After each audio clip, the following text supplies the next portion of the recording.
that can't stop. I'm forever the one you call. Let's free fall. Let's free fall. Let's free fall.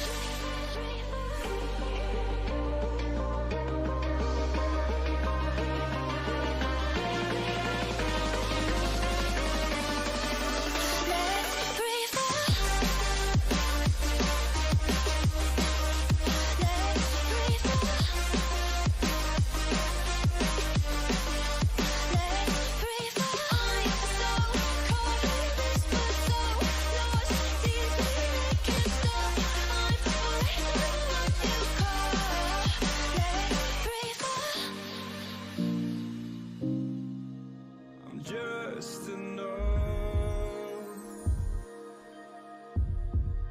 to make you smile, and you need me to hold you close, and all your fears that you dream of will disappear and flutter on. Whoa, hold on just a little. Hold me right here in the middle ground is where we'll stay.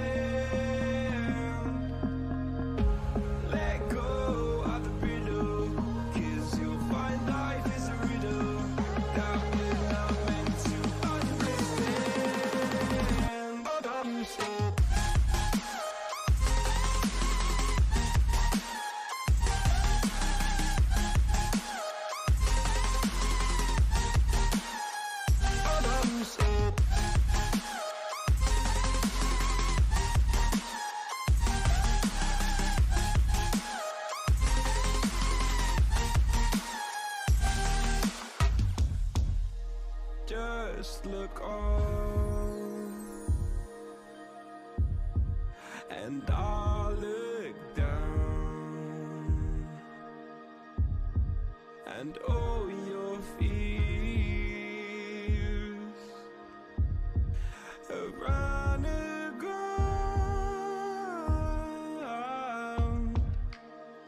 Then you said, all I ever wanted was to love like this. All I ever needed was to feel like something more than a closed door flat on the floor. I can offer so much more. All I ever wanted was to feel at ease. All I ever needed was to get up off my feet. 'Cause I believe in love. Hold on just a little. Hold me right here in the middle ground is where we'll stand. Let go of the brittle, 'cause you'll find life is a riddle that we're not meant to understand. Hold on, stop.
Afternoon, ladies and gentlemen.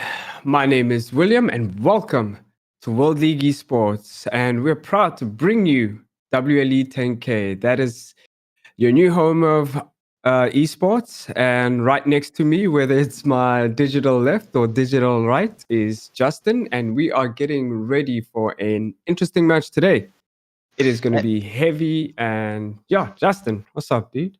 Hey man, how are you doing? I'm fantastic, man. Give us a brief analysis of what we're going to be in viewing today. So today's matchup is Ominous Gaming versus 80K. So a very interesting matchup between the two teams. It is a best of 3 format if you guys are new to the whole playoff system that we are currently in. We are in the semi-finals, so both teams fighting their way out in the playoffs to try and get to the semi-finals, and well deserved from both teams. Now they face each other, however, to see who will get a spot in that finals position and play against the other two teams, which is Regicide and Runshark White, which is the game after this one at 3 p.m. So stay tuned for that as well to see who will be your two champions to take it to the finals of this tournament. But that's not it, because it is a dual elimination tournament. So once your team is out of playoffs or in the group stages, you go down to the lower bracket, so you get a second life, and then you can climb all the way there, play through the losers of that come down from the playoffs, obviously, and then play them and see if you can get a second chance to meet the victors of the finals in the grand finals. But today's match, however, is Consulate, our very first match, and then Oregon and Villa as the second and deciding matchups for this match today. Indeed, and as we've seen from yesterday, a couple of teams got knocked down into the lower bracket and some other teams moved forward. So we'll see whether it's Omnis Gaming or 80K that's going to move forward today. And we are ready. All the players are ready in the lobby, and we're going to be jumping into the game. But before we see the ban phase, Justin, I believe it's my turn to make a prediction. Yes, it is your turn. Your decision. Yeah, I love this part when it's my turn first. So I'm just gonna go for the default pick and choose 80K. Fair enough. Yeah. Most teams would say that 80K is the stronger team in this matchup, Yeah. but Ominous Gaming obviously proving a lot in their previous matchups to come all the way to face against 80K. So them getting a fair chance to really prove themselves, I believe, is fair. So I'm going to stick with OG for this one. Obviously, Consulate as well. We have seen quite a lot of matchups between OG playing on Consulate, and they have performed extremely well on it. They are exceptionally good at that repel window play, which is what Consulate is all about. We spoke about this yesterday. And speaking of the bans, we do see the Jackal, Nomad, and the Wamai ban. So that Nomad obviously being banned out once again today, going to allow for those defenders to play really aggressively on those runouts and just on their defense. Maybe if the Valkyrie gets banned, it won't get banned as the Maestro is banned. So Valkyrie going to be able to be played. That's going to be in favor of 80K, being able to use her for runouts and just spawn peaks and all-out information gathering. And she's a very impactful operator, especially on a map like Consulate. I love seeing Valkyrie in play because you can do some interesting things, whether it's throwing cameras outside or keeping them hidden in the map somewhere for your teammates to gather intel. She just makes for a really interesting round or rounds or match. But Warden is also in place. So 2 MPXs on the board, Muzzy as well with those pests. I kind of see Muzzy as more of an info gatherer denier more than an info gatherer himself, only up until he catches a drone, then he becomes an info gatherer. But we'll see what AML's plan is for him, whether it is to be catching drones or to be denying info, because they already have a Valkyrie, so they don't need to catch any drones, in my opinion. But first round in Garage, let's see what it's going to turn out to be.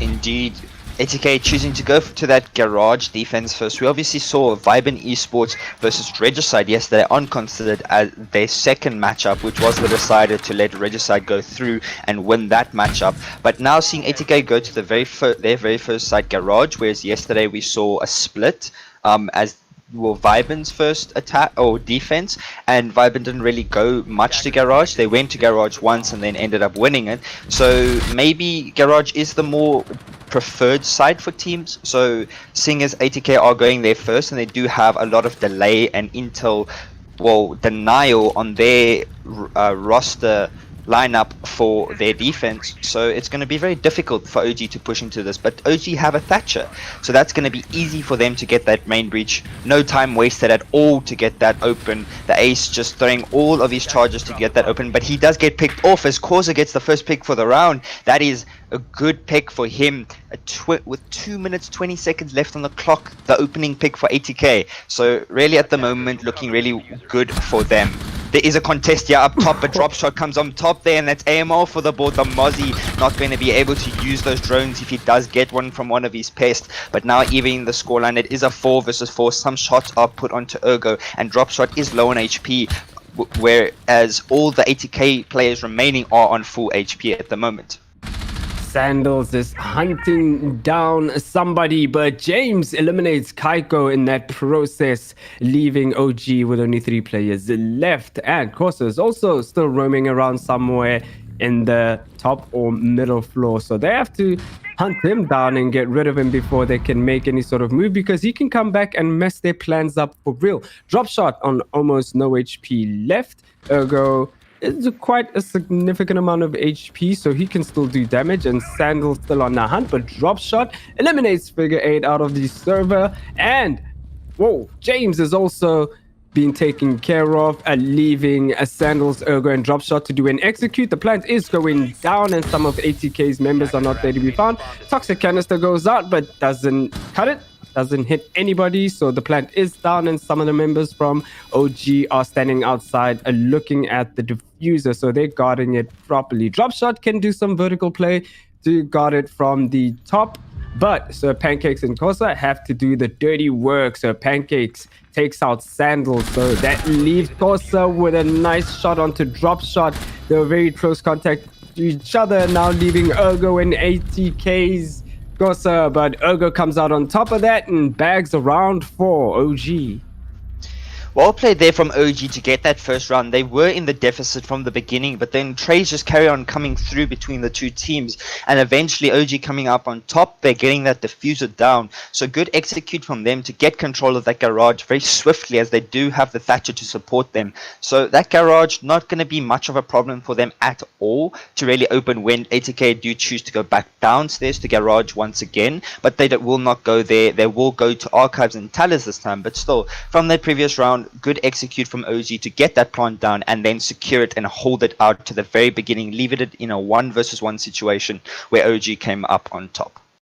Yeah, I don't know if Corsa didn't have any support, or I mean, it seemed like Pancakes was helping him, or it was James who was helping him up top, but I think they were playing too far from each other, so Dropshot was able to hunt some of them down, or I think it was Sandals on the Ash, was able to hunt some of them down and eliminate them quite swiftly. So maybe ATK should take note of that and not play so far from each other, because they have no cameras upstairs. 10 seconds left. They only relied on default cams, and I think that was a bit of a downfall there. But they are taking the next side to Archives and Tellers. So we'll see what the plan is for ATK now. They need to bag around before OG runs away with this, but it's only a 1-0 score lead, so it's still early days. But we do see this Blackbeard being played here from OG. Blackbeard, obviously, we spoke about it before in the past, not really enjoying the playstyle from Blackbeard.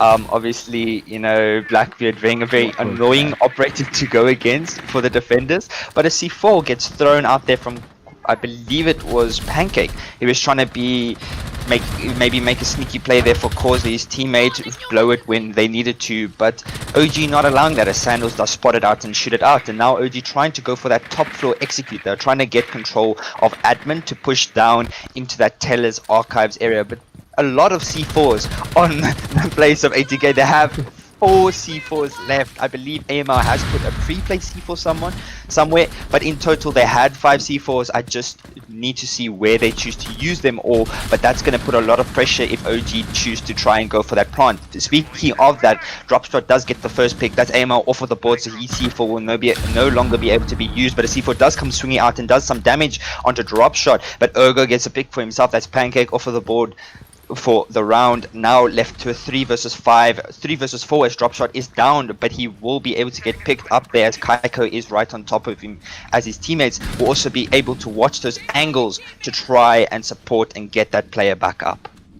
And as he's getting the players back up, Kaiko is ready for Figure's assault coming up the yellow stairs and takes care of Figure, leaving Koso and James alone to finish up holding the site. But that is going to be a tall feat as Omnis Gaming has control over most of the site above, and they're going to be momentarily reaching into Tellus. So James gets a pick onto Kaiko, and Kosa gets a pick onto Ergo, so that'll soften the blow a little bit, leaving 3 players, and Sandals is down in an unrelated battle somewhere else, and Kosa gets eliminated by Dropshot. Dropshot has been a thorn in Kosa's bush, and it's not going well for him so far. But Cannibal and Dropshot need to go for an execute, but a trade comes in from both sides, but it's in favor of Omnius Gaming, and they bag a second round. Well done there to OG, really playing exceptionally well at the moment, just able to just go through ATK's defense on Consulate. Consulate obviously being a defender-sided map, so OG being able to do so well on their attacks. We obviously saw yesterday that the attacking side was the more favored position on Consulate, so maybe it is an attacker-sided map. I'm not too sure about the statistics, so don't kick me if I'm wrong. But to my opinion, ATK should have the advantage because they can really just hold the angles where OG need to push into. But with that window play, that's where the attackers perform. That's where the attackers strive and live on. And OG doing really well on that repel play and being able to get control of the map very swiftly and quickly in the rounds, and not allowing ATK to really pull something off. Watching those areas where they can flank, because Nomad is no longer in play as she is banned out for this matchup. So just watching the angles, being aware of their flanks. They're not even playing a gridlock to support their flanks, they're just watching those angles and getting the picks off of it, and ATK not really having that refrag there that they need on their players. So just an interesting from them. Hopefully they can maybe fix it up and maybe change something in this defense, as they are going to lobby.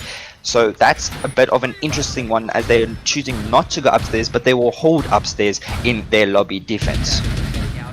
Yeah, and holding upstairs, Justin, is one of the most powerful things you can do in a lobby and press room. But as you mentioned, ATK not being able to hold off on OG's attacks. I also don't know what's going on with ATK. They seem to be trying to meet OG at the entrances, and they're putting a lot of pressure onto OG, but something wrong happens after that. Just quite can't put a pin on it. So we'll find out in more rounds to come. Maybe they will fix their mistakes before we can even notice it, but it seems like they're just not, as you said, the trades are not there. They're playing way too far from each other, I think, and it's causing them to not be able to trade. But Dropshot going to be working on the piano floors from below in garage, it seems like. It's going to put some bullet holes and wait for somebody to put a flank on him. I think he does know about it, or somebody caught it on a drone somewhere, and he's waiting for some intel to get that player off that position in piano. But he's going to be met by the Malusi, which I think is of James. So he's being careful right now. He's probably hearing the footsteps from those bullet holes. The sound propagation is traveling towards him. But AML does take Ergo out of the server for the moment, and that is the Zofia out of the board. And the Ace is going to be working on those bathroom walls, so an execute might be happening soon or later. Indeed, it does look like that, but a minute 20 left on the clock. OG still have quite a lot of time to work with. They do have the drones, but speaking of that, Sandals does get picked off there by AML, getting a double kill for himself in this round so far, so leaving it all up to Cannibal, Kaiko, and Dropshot, the 3 remaining players of OG, but Dropshot making it a 3 versus 4 as he does pick off James. That's the player that he was hunting down below, trying to contest him. He is now in long there, so he will be contested by 2 angles. There is somebody playing in that small cubby area and in bathroom, so will he be able to sneak past here and get a player, or will the players on ATK be able to come up on top? They do still have 40 seconds left on the clock, so they are wasting enough time. They just now have to hold it out and not allow OG to really get that map control and get control of sight, and maybe get themselves 1 or 2 more picks to bring it to their first round of this round. Kaiko has had to rotate about 2 or 3 times now, and so far it looks like he's going up yellow stairs, but AML deals with him, and Costa deals with somebody else who is Dropshot. Dropshot has been a problem for ATK right now, and Cannibal gets a pick onto Sir Pancake, leaving Cannibal on his own, and Costa deals with the rest with a shot onto Cannibal and bags the first round of victory for ATK. Good shot there from Corza, just to, rotate back upstairs and control that hatch once again. We did see the players of ATK fall back and allow OG to get top floor control, but then using that to their advantage and just rotating straight back up and taking control of it once they had the man advantage. So really well done there from ATK. It does look like a much better game for them now. Maybe they were just getting the hang of things. Maybe they were making a few mistakes, but they fixed those mistakes, as it does look like they are playing a lot better.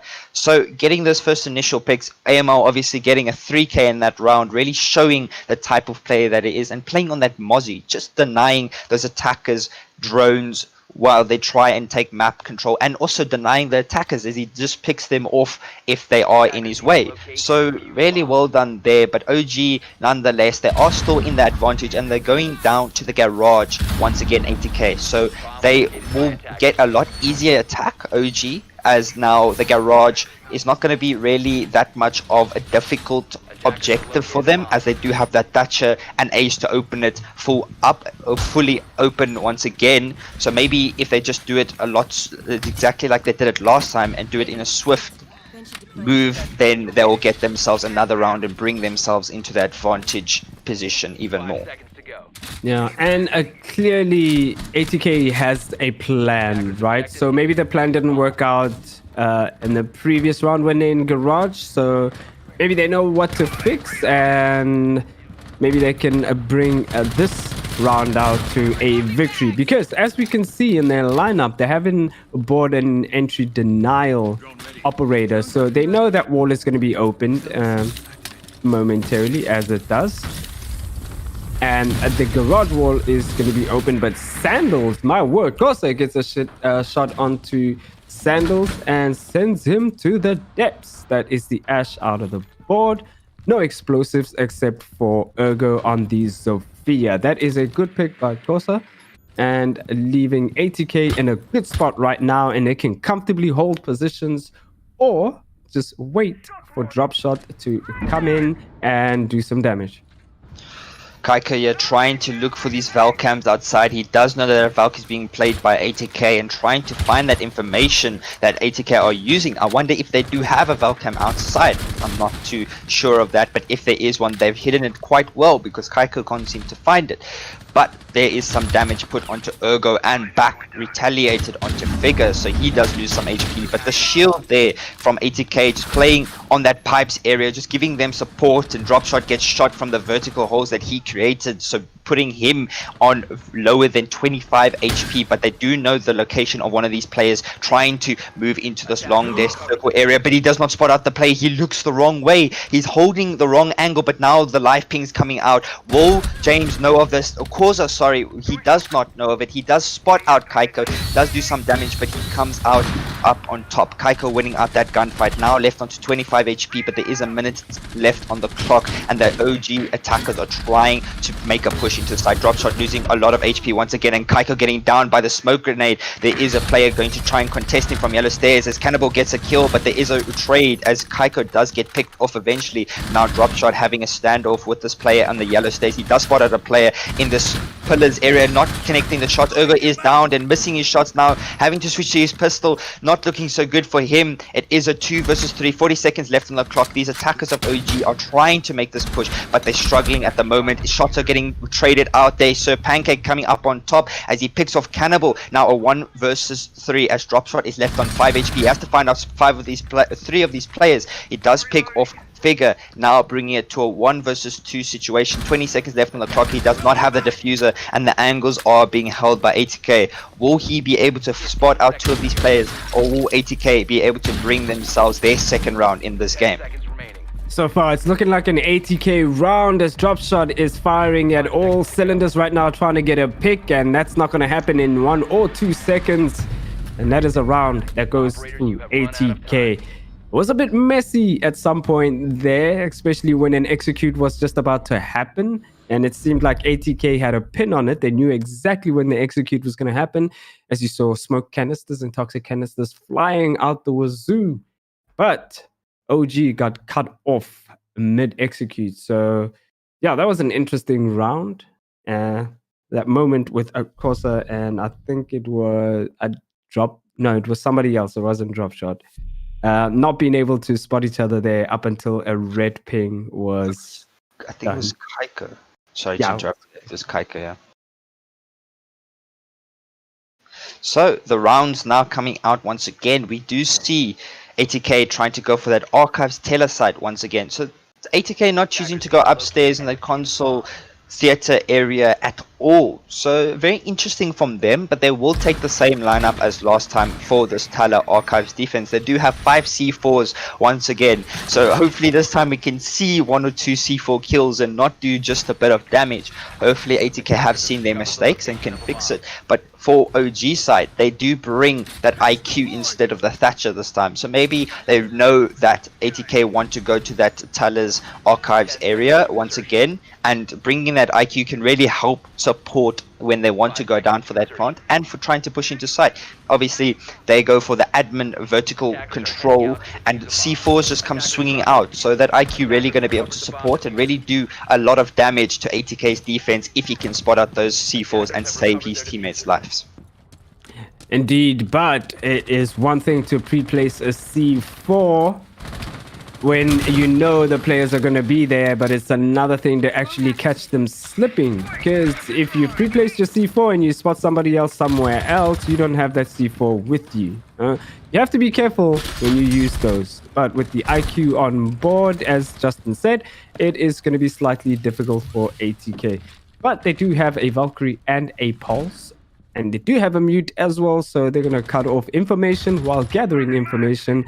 As Sandals goes up into office, he has a bit of control in the office. They do have 2 people close to admin, probably in a meeting, and Printer started a thing. And there goes the first C4, blowing drop shot sky high, and that is the buck out of the way. Drop shot is a problem they had to eliminate, and they eliminated him very early in this round, leaving 4 players from OG to do a lot of work that Dropshot has been doing all this time. First, Valkyrie cam found, and second C4 blows up, but Sandal gets a pick while all of that is happening, and AML trades in, and Sandals answers back with a kill onto AML. That's a good trade.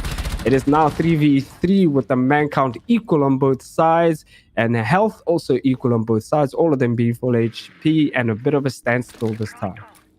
ATK now having the advantage, as they do have a minute 20 left to just delay OG and push them off and not allow them to get into that side areas. They do have 3 players, however, and they do still have utility to do that vertical control, but all the players are playing down below. They do have that Pulse playing on Visa stairs, giving information. No, he is actually playing in tellers, so that's an interesting position from him there, but he's just waiting for these players to make a push down these stairs or drop the hatch and try and get control of tellers. But OG also at the moment just at a standstill, like you said, waiting for those areas to open up. We do see a C4 go swinging out, will not connect onto anybody. They do have 1 C4 left, and OG decide to rotate all the way down to yellow stairs. They're going to try and go for a garage execute. They want to get control of tellers. ATK do know this now, as the cam did spot them out, but there's mirror windows waiting for them, so that is not going to be easy for not ATK, OG to push through, and Figure gets 2, he gets Sandals and Kaiko as they line up, and Pancake just getting the last kill there on Cannibal with that SMG-11. Well done from him, catching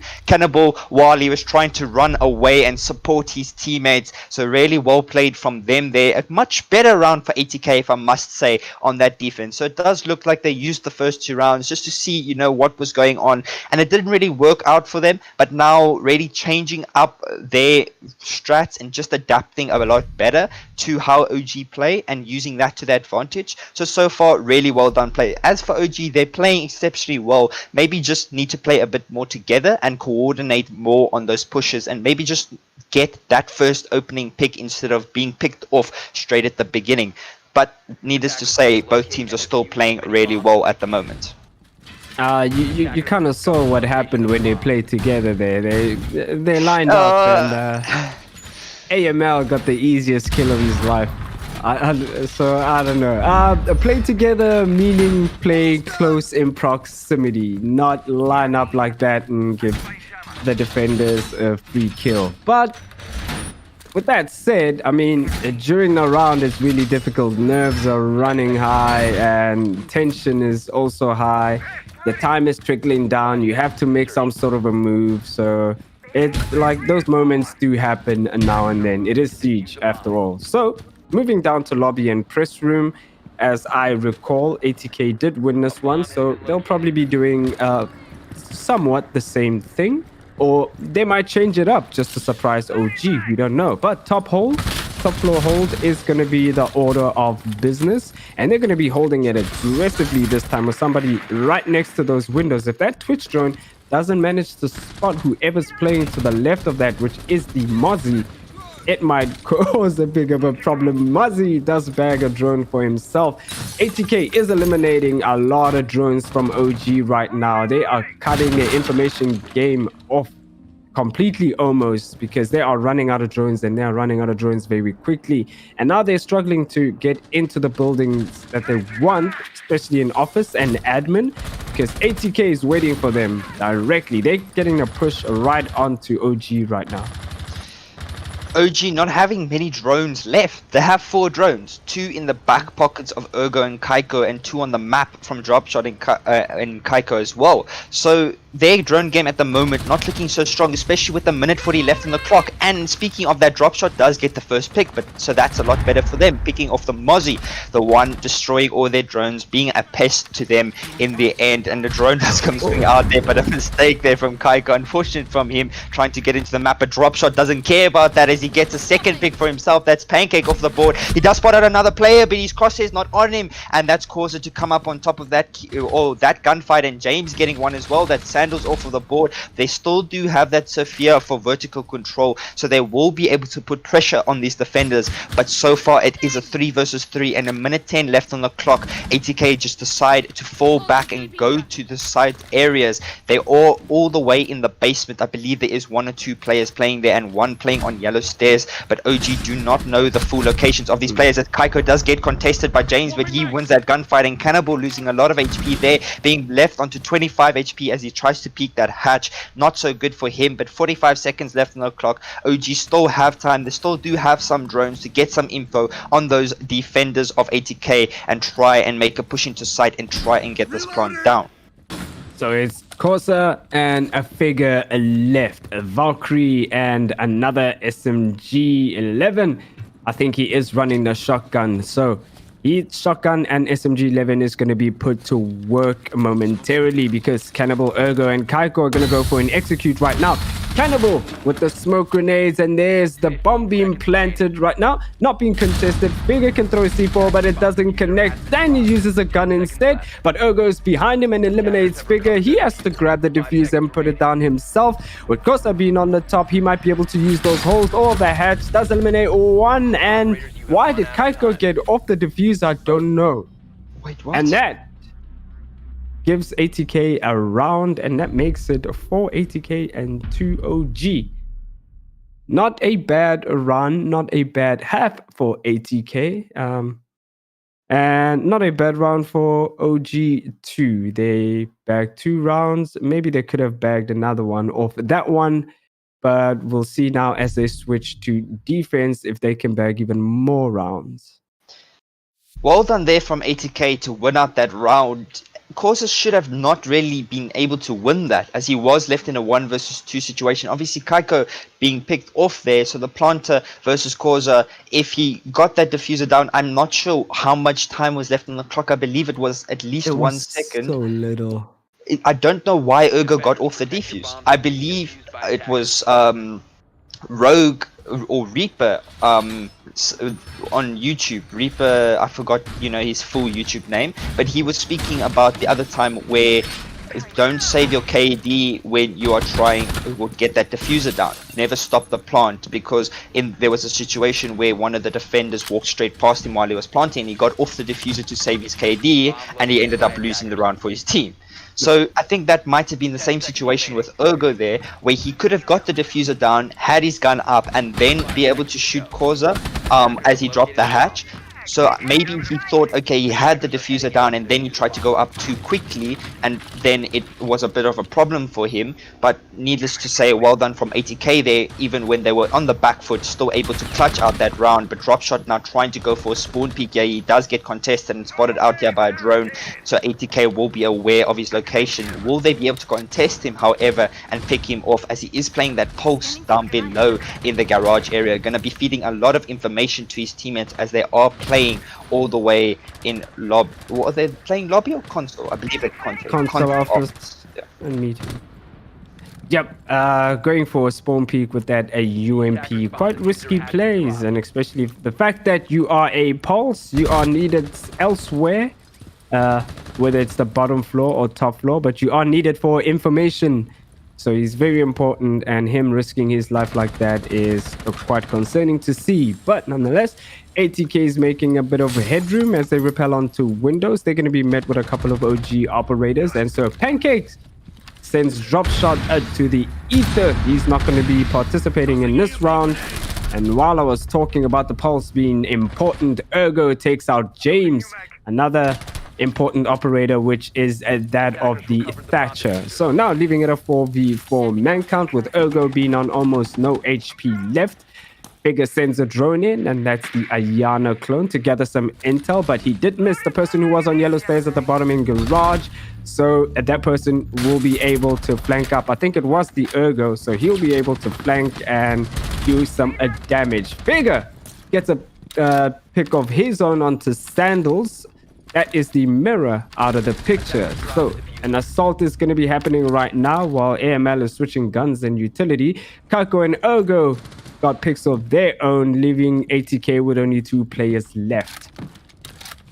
Indeed, now a 3 versus 2. ATK do have somewhat of HP advantage, but Ergo is still going to be able to contest, as Kaiko now gets a pick there onto Sir Pancake, leaving it all up to AML with this Ash. He does still have 3 breaching charges and 3 Ash grenades, but he does spot out a play. Will he be able to get the shots? No, he won't, as Kaiko also spots him out on the rappel and gets 2 for himself and wins out OG's first defending round. Really well played from them there.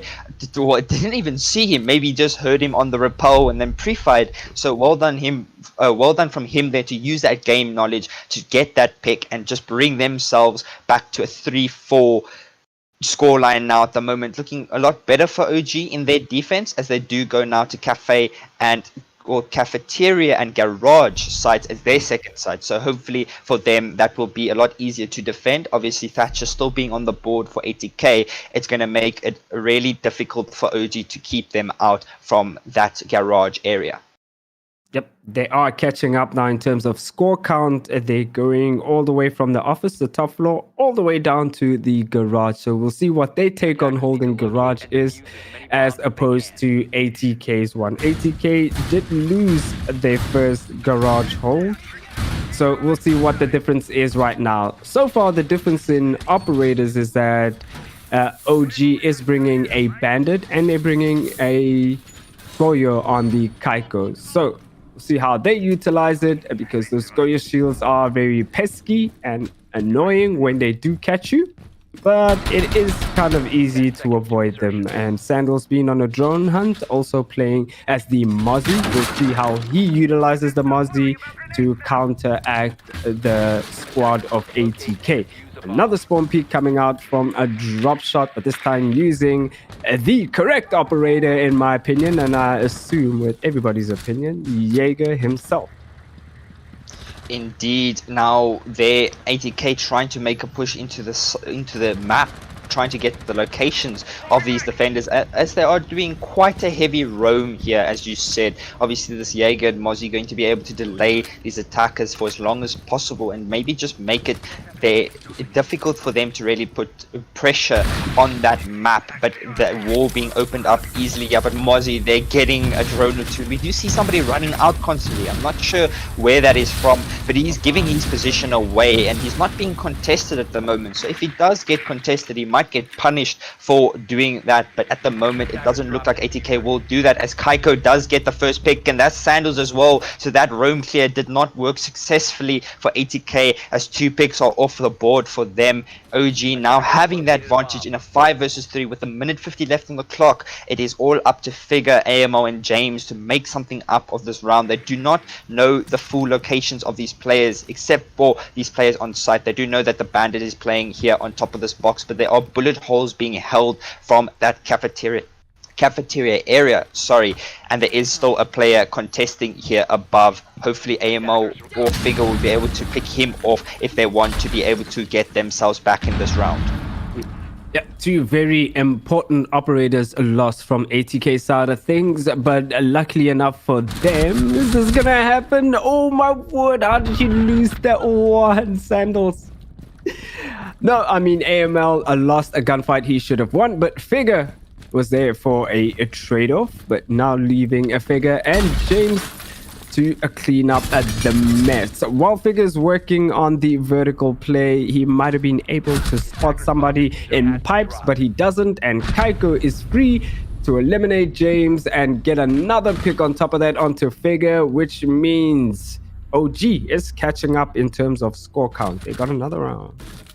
Indeed they did. Sorry, I did not see the end of that round. My internet cut out there for a bit, but I'm back now. So yeah, hopefully it won't do it again. Didn't notice at all. But now even scoreline 4-4 for OG versus ATK. So well done from OG to bring it back to a 4-4. Obviously not having the best time on their attacks. They did get the first 2 attacking rounds, but then from there ATK just really performing on their defense. But now it's a completely different scoreline, as OG did their first 2 defending rounds and they performed really well on there. So hopefully for ATK's sake they can get the next couple rounds if they want to clutch it out, or OG maybe they just perform exceptionally well on their defense, because I think it is a defender-sided map. I'm going back to that it is a defenders. Obviously, it was just 2 rounds that the attackers were performing on it. But Consulate is a really defender-sided map. So the OG being in favor now, really being able to do something with the map and just make works with it. And they're playing exceptionally well on their roam and defense, just getting those first 2 initial picks constantly and putting pressure on ATK's attack is really just working for them, and I think they can really use that to take themselves to this map advantage. Yeah, and seeing Dropshot now going from a heavy killing operators down to a heavy support operator, going from fragger to support is quite weird right now, but it's an echo, so it's a very important operator and it can save you so many rounds. And they're also bringing the almost similar lineup, which is the Jaeger on Kaiko, the Malusi on Ergo, Sandals, Mozzie, and this time they're bringing a Legion. So heavy information, and that's what you want in Consulate. But not to say that ATK aren't prepared. They bring in an IQ. I'm pretty sure they were expecting a Valkyrie, but she is going to come in handy for those echo drones, and especially for the cannibals goo mines. So The assault is coming on into admin right now as OG is falling back here and there. Pre-plays D4 but doesn't find anyone. And one player is going to stay behind, possibly close on a long desk. And they're going to fall back too. This is good gameplay by OG right now. They're just falling back as ATK is trying to take map control. But the site is all the way in lobby room and they're not close to meeting or office just yet, which is what they need to take care of if they want to make that assault happen.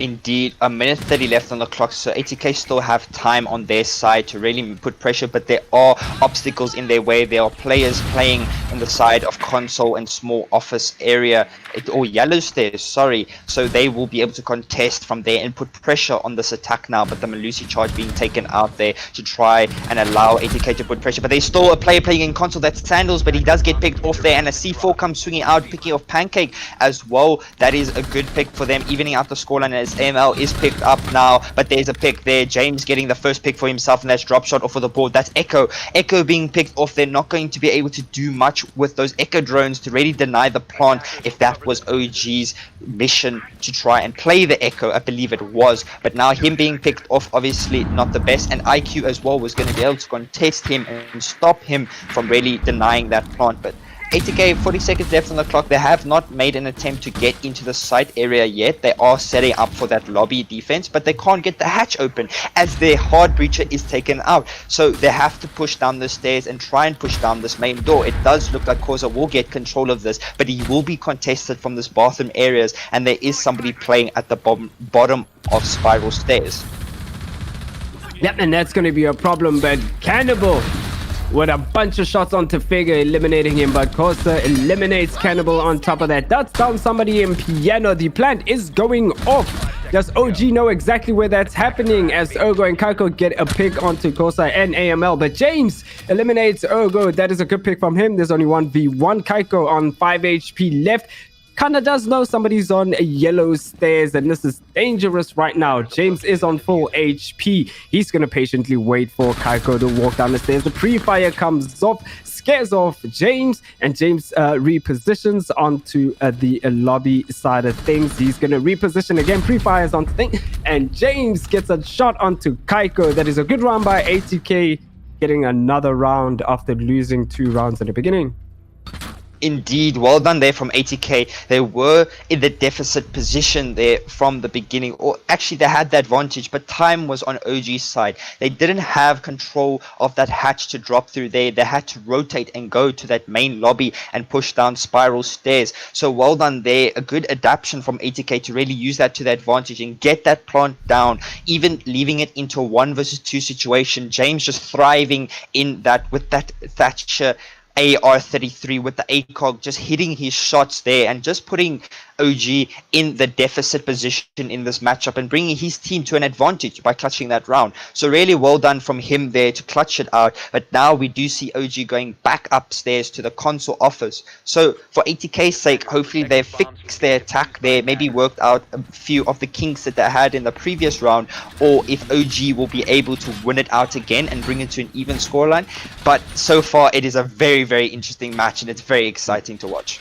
Yep, OG's defense there was really interesting. They had a bit of a roundabout kind of defense where they fell back from admin all the way into office and down into yellow stairs while ATK pushed exactly those areas. And it seemed like a couple of players from OG were going to rotate up a Visa stairs and try to pull a flank off of some sort. ATK kind of didn't know about it at some point as they had somebody on flank watch watching those stairs, but OG decided to maintain other positions as well. Well, first lead-off pick 5 seconds into the round is AML onto Sandals, and that's the Jaeger out of the picture, leaving him with just trophy systems to help out the team with no gun. Indeed, I believe he was trying to go for spawn peek there, but AML not allowing him to get that spawn peek at all, just punishing him for it. So well done from him. They're now getting the opening pick for ATK. They are in a much better advantage for this round as that Jaeger being picked off, obviously the Roma, and he's not being able to use that strong, powerful gun of his, the carbine 416 there on the round. But now there is shots being relayed onto Figure and some answering back onto Kaiko, but not much. But now we do see the attackers trying to execute onto this yellow area, and they do have repel on those console windows, so that's going to really support them. Opening a hole there into Garage, I'm not sure why. Maybe it's to have a rotate. I just believe it's opening up more angles for OG to use against them. But needless to say, they do have a plan. They know what they're doing, so we won't question why that was a choice. True indeed, but it seems like Pancakes and a team are trying to get hold of office side of things, and they're going to be met. James is going to be met with a couple of bullets from someone in connector. Drop shot with a C4 eliminating someone, but drop shot runs up yellow and gets eliminated himself, and AML is also out of the picture. But it is a 3v3 man count, so it is equal so far with this Figure on less than half HP. Urgo with a C4 sending James sky high out of the lobby as well. So now it's a 2v3 and Figure is jumping in onto site, wasting no time at all. He has to get this plant down right now, but he doesn't have he does have the diffuser, so he can make something happen here, but he needs help from Sir Pancakes. Where is Pancakes for that cover? He's repelling onto Connector. And Malusi does know about it. Kaiko does know about it too. Figure eliminates Kaiko, and that leaves a 2v2. This is a good situation for ATK, but Kaiko walks away from that side. Smoke canisters go off, but not connecting in any sort of way. And Figure just faked at the plant there, but he does pay with his life as Urgo shoots him from yellow stairs. So now leaves Pancakes and Sir Urgo and Cannibal to fight it out for this round. A 1 versus 2 here for Pancake. He does have 15 seconds left on the clock. He is going to repel into this window, but he's being contested. The smoke grenades are supporting there, but he's being contested by yellow stairs as well. Now he has to pick out this play. He does spot out the smoke and pulls the pistol out, and not able to win the gunfight there versus the SMG-11 of Cannibal. Well done there from Cannibal to win out that gunfight and clutch out the round for his team in that 2 versus 1 situation. So they were in the advantage, but well done from them to secure that round and bring it to an even 5-5 scoreline. What a matchup this is, as both teams are playing exceptionally well, not giving anybody the chance to really take a big lead of the two teams. They are just even constantly. You get 1 round, now I get 1 round, no I get 2, no you get 2. It's just that constant back and forth between the two teams. So this is going to be very interesting to watch, to see who will take it in these last few rounds. We are getting into the dire stages of this matchup where there are no corners to hide anymore, and all the strats have been read, all the positions have been figured out, all the tricks and tips are now out and about, and geez, you're gonna have to come up with something new now to close the round off, and it's about who can frag who and who can outplay who the most at this point. So they are going down to Garage and Cafe, and we'll see what OG has in store for us. It seems like it's a similar lineup from before. I believe it is the exact same lineup. And yeah, the interesting thing will be what ATK is going to do to answer on this defense. Indeed, ATK now have to get this next round to take it to match point, and same for OG. They have to get it as well if they want to take it to match point there. But now we do see 2 players contesting that yellow stairs, that they do now choose to run up all the way to the top and go for that roam. It is that Malusi Jaeger combo on the roam, and OG playing a mirror this time. Sandals playing on the mirror, the very fragger type of play that we know, playing more defense or on site operator. So an interesting one there for him, but it does look like ATK are going straight for a contest in Garage, but Urgo gets the first pick and stops them off there. Smoke grenades coming through. Cannibal adds 1, but James gets a refrag there, and Koza adding onto the board as well. It's a 3 versus 3 plant is being attempted now, but the Vera trying to contest that. Koza does win out that one, but there is a refrag from Kaiko. That Vector just putting in works there, and Dropshot gets 1 for himself. It's all up to AML now in a 1 versus 2 situation. He does put out a drone to try and get that information on these last 2 players. He has to find 2 of these players. He does have 30 seconds left on the clock, so these OG players are going to try and bait this plant out. Will one one will watch the angle while the other one tries to defuse, but will he be able to pick off these two players? He is being contested there by Dropshot, but not being able to spot out anything. He has to make the time now. He does not know that they're defusing, and OG win it out there as they get the defuse. Good cover from them to bring it to match point and defuse that bomb from ATK. So well done there from them. ATK tried to go for that rush defuse and try and hold it out, but they're at the end leaving it into 1v2 situation, not really able to hold it and really just contested at all. AML not knowing that they were attempting to defuse it and cover it. So very good from OG there, needless to say, to win that one out.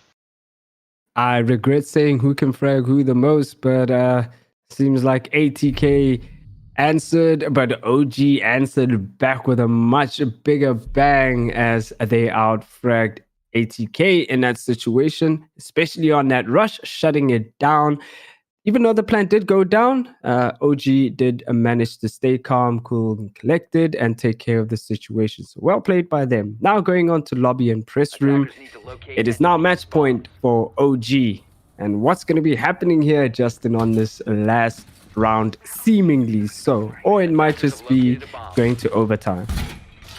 Well, for ATK, they have to take it to overtime now. Obviously, OG being on match point, so if they win this one out, they win the first match, the first map.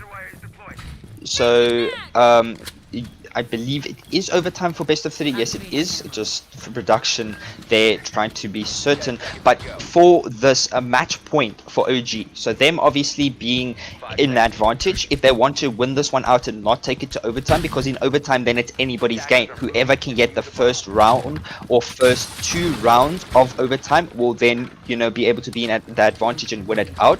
So now for this one, we have to see ATK get this, but not looking so good for them at the moment, as AML is put onto 5 HP there from a spawn pick. Figure also losing some HP, but AML still has his gun. Maybe he were able to put some pressure on OG, but he has to play very safe at the moment as he is in a very bad position at the moment. Now, that's not what you want as an Ash, to be on low HP and already an operator that is 3 speed and easily damaged. So him being on low HP is going to cause a problem, but they do have everyone else to deal with everything else. So the attack seems like it's rotating over to the main door and main lobby side of things, but James is going to wait and watch out for any runouts on windows, and it seems like it's going to be a piano take, but they have to deal with that person on the benches side of things by bathroom. They have to get that person out of position before he causes any more problems. But it seems like whoever that is, which is the cannibal on the Elysian, is going to play a little aggressive, and he's going to fall back momentarily. Does take a flurry of bullets, but Cannibal does take Gosa out of the picture. This is not looking good for ATK. Grenades flying in, but not catching anybody. A rappel into it, and pre-fires onto that spot that Cannibal was sitting at, but somebody else was sitting there, which was the Jaeger. But Cannibal finishing off the pancakes right now, and James does get that pick onto Kaiko and finishing him off. Now a 2 versus 4 as Figure is down there. They have to find these last 2 players as AML is also low, but he does get finished off there by Urgo. But James left in a 1 versus 3 situation now. He does pick off 1 for himself, but still having to contest these plays. He does get a wallbang, he does get it down as well, but he's being contested from the spiral stairs area. Will he be able to spot out this player, or will OG be able to clutch this one out in this round? He is trying to contest this last remaining player, but drop shots lying prone on the stairs, waiting for him, and he gets the angle onto him and gets the final pick for his team and brings them to the map advantage. A 7-5 victory for them, and they now go to map 2, which is Oregon. So well done there from OG to win on their map pick. That was an incredible map and in a big fight, bang of a fight, and well done to OG. Well played to ATK as well. It was a back and forth, and it seemed like they had it in the bag, but OG had a lot to say about it and took it away from them. A lot of rounds being lost, a lot of rounds that could have been lost, but won at the end. A couple from ATK which it did seem like OG could have had in the bag, but ATK stole from them.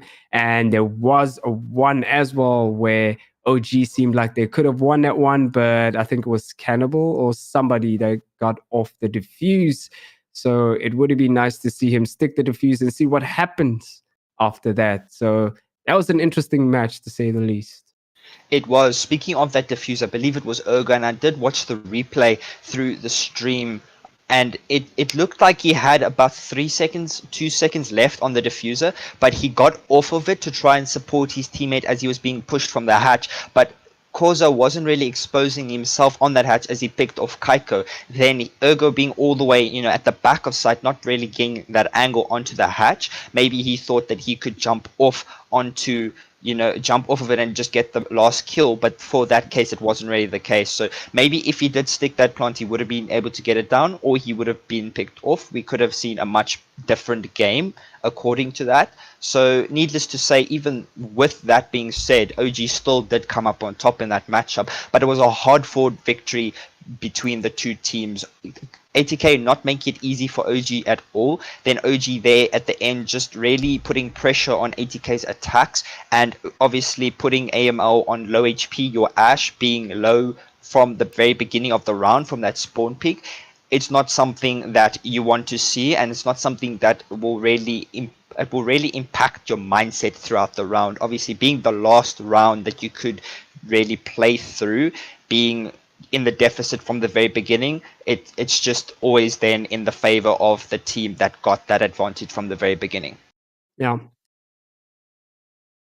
And that's the thing with Consulate and being with a lot of windows and such, is that you can inflict damage onto your opponents before they can even make it onto that. But with that said, we are going to jump into an intermission, and we'll be right back with you guys soon. So don't go anywhere. Just refill on your drinks and get some more popcorn, and we'll be right back.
of the night sky, trying to make me see your stars. But the dark gets so lonely.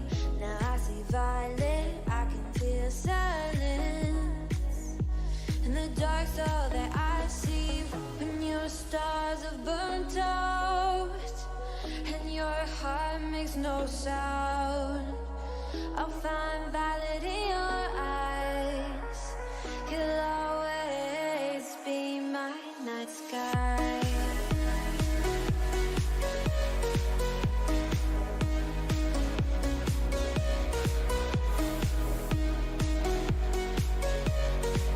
You'll always be my night sky.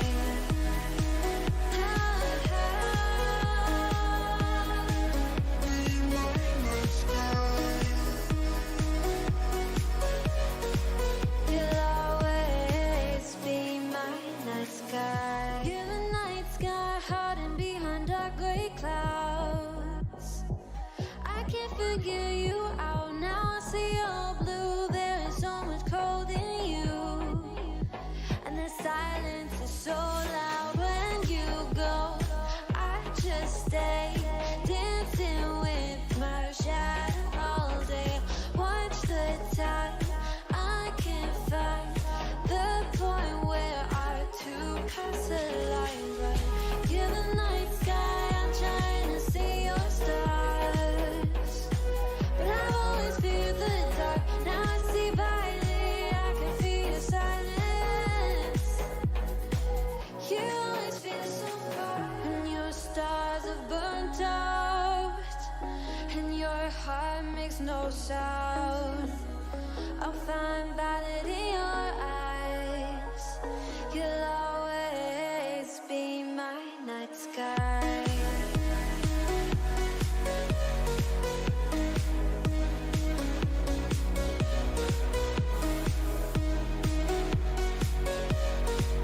You'll always be my night sky.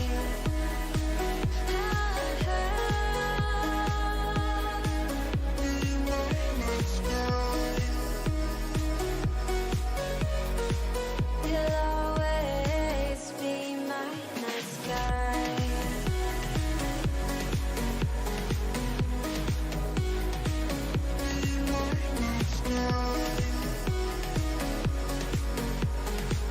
You'll always be my night sky.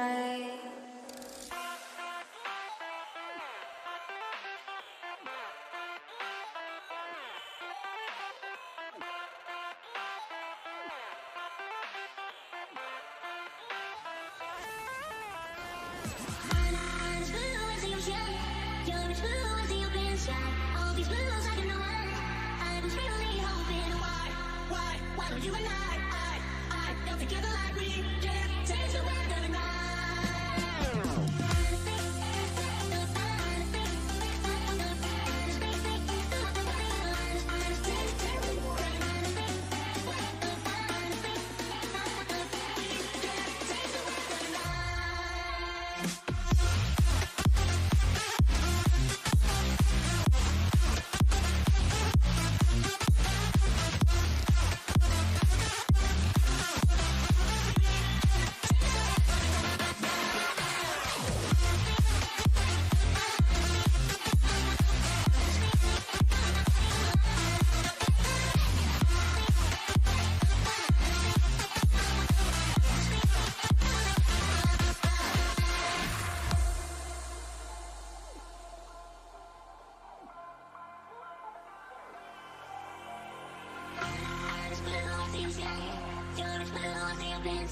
all these bills I can run. I was really hoping hard. Why don't you and I come together like we can change the weather tonight. I'm as blue as the ocean. You're as blue as the open sky. All these bills I can run. I was really hoping hard. Why don't you and I come together like we can change the weather tonight.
I live inside my own world of make-believe. Kids screaming in the cradles, profanities. I see the world through eyes covered in ink and bleach. Cross out the ones who heard my cries and watched me weep. I love everything. Fire spreading all around my room. My world's so bright, it's hard to breathe, but that's alright. Hush.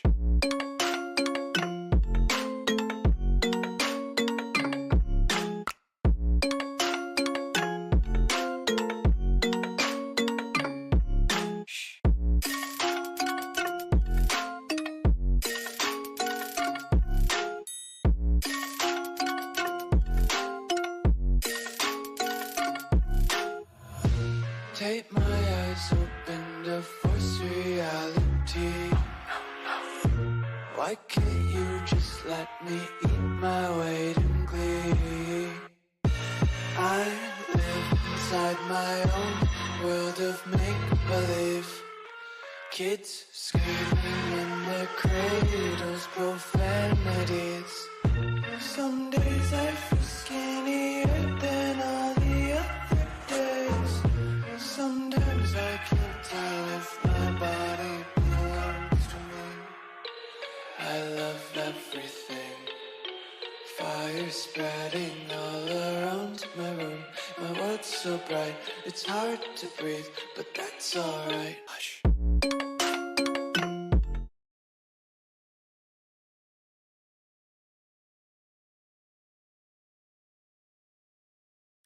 Welcome back, ladies and gentlemen.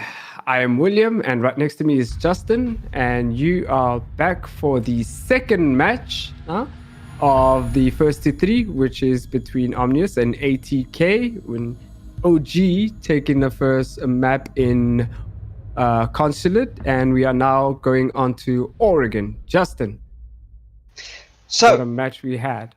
indeed, it was a matchup to watch. If you guys missed that, you guys can stay tuned, or you can go and recap on that before you watch this matchup if you really want to. It was a very good matchup to watch. So OG winning it there in the end with a 7-5 victory for them, bringing themselves to the first map advantage in this best of three. So well done from them. Now going to Oregon, they're on attack first. Oregon being a much more defender sided map than Consulate, so ATK now being in the favor. It is ATK's map pick, so they have chosen to, or OG have chosen to go on the attack first. So maybe they believe that their attacks are a lot stronger on Oregon, so they've chosen to go with that.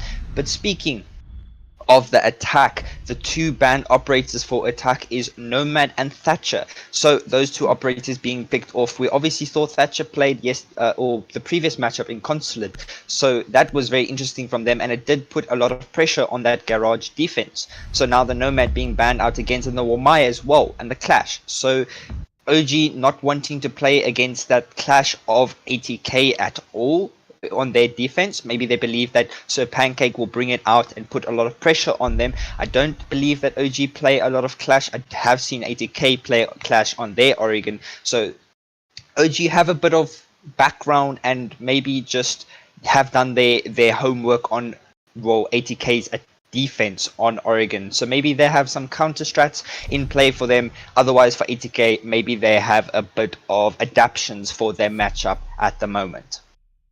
Figure teasing us with the Lord there, but it was probably just a misclick.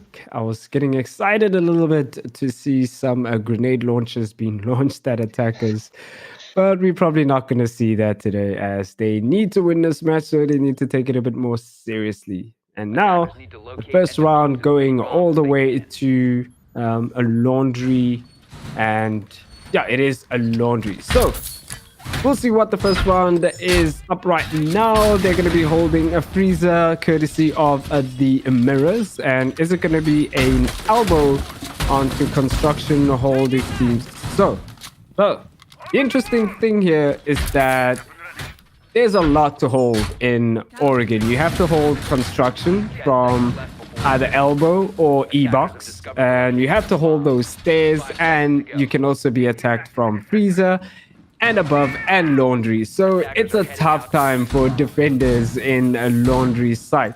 But you have a lot at your disposal to use in order to make that happen. And as I say that, a full-on assault is happening all the way from the dining and kitchen side of things as OG is preparing to get into position for an execute.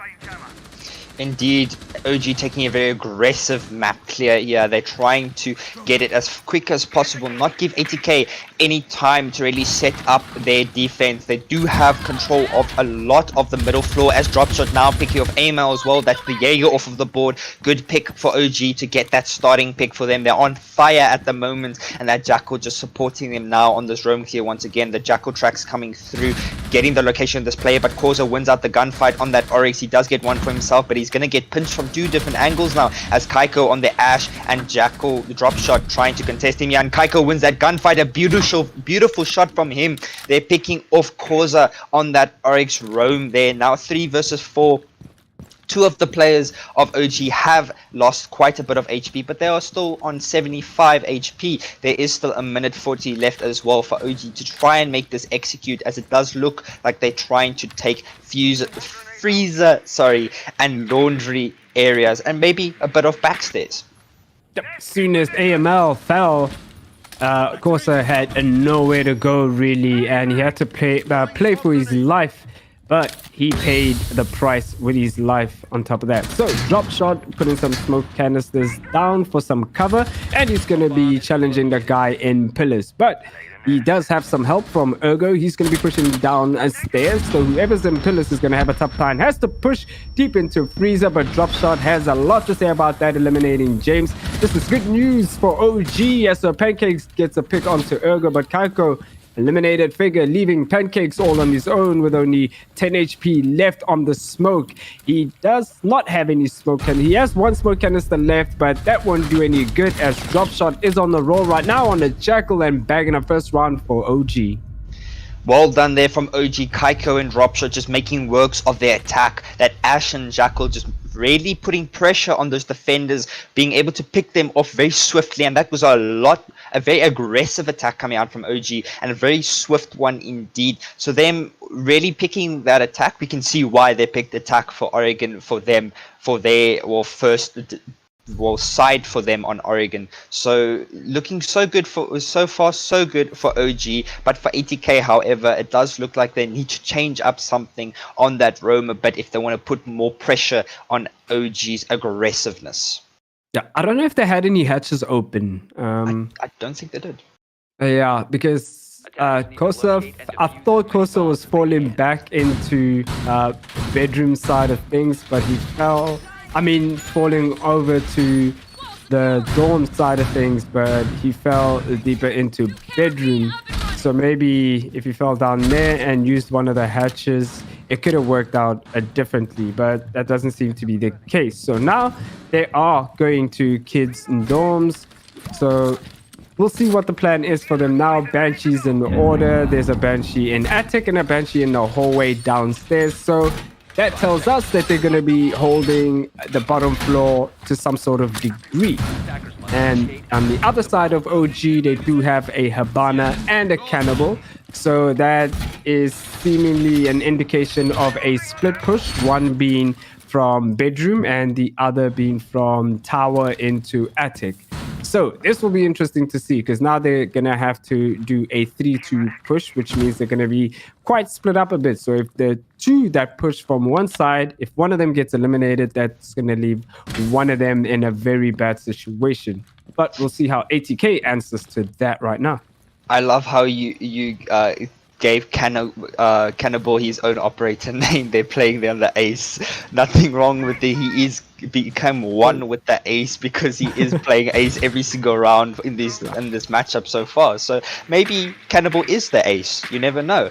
But speaking of that, Kaiko does come up from the bottom and he gets picked off there by Corza, but there's a trade. Ergo getting a beautiful shot onto Sir Pancake as he peeks the breach, but Corza being able to flee back all the way down into Freezer. Now this execute looking a lot better for OG as they're trying to get control of this middle floor to try and get to upstairs. there's Cannibal making works, opening up that master bedroom wall as Sir Pancake wasn't able to trick it. I believe that was his attempt to trick it, but being contested down below, not really being able to do much on that. And AML getting picked off there, he is down, but being contested by the breach. It's Cannibal, and a C4 comes swinging out, but Cannibal doesn't need to look at the C4 as he picks off James. AML does get picked up, however, but Sandals gets one for himself. That's calls off for the round of 4 versus 2 now at the moment, as AML is low on HP. The advantage is clearly an OG, and Sir Figure trying to swing wide there with the shotgun on the SAS smoke and not being able to pick up anything, and drop shot just getting the final pick there on AML as he tried to rotate back, just holding that rotate off of White Stairs. Well done there from OG to take another aggressive attack onto that onto ATK's defense. ATK playing a bit too aggressive as well, not really playing safely as attack or defenders should, just swinging most of the angles that they shouldn't be peeking, and allowing OG to really take advantage of that and put them down in their tracks. That is true, Justin. And if you're going to swing that much as ATK is doing, you got to win your ones, I'm sorry to say, but ATK didn't win their ones at all. In an exception to Corsa winning one of the first engagements that he got into. But the rest of the team has to win all of their ones, or at least be on the upper hand if you're going to play that aggressively. But OG also meeting that aggression with aggression, and it paid off for them as they were there to support each other through the end. I was expecting a split push, but it seemed like it was a bottom and bedroom push, which worked out for them. But that's solely because ATK handed their bodies onto OG. So maybe tone it down a little bit, or just let OG play into your strat and make a couple of mistakes. But hey, what we know, they have a plan, and maybe it's just a couple of kinks in here and there that just fell short, and they'll be fixing those right now. And it seems like they're going back to the same site, so that tells us that they've seen the mistakes and they know what to do to rectify them.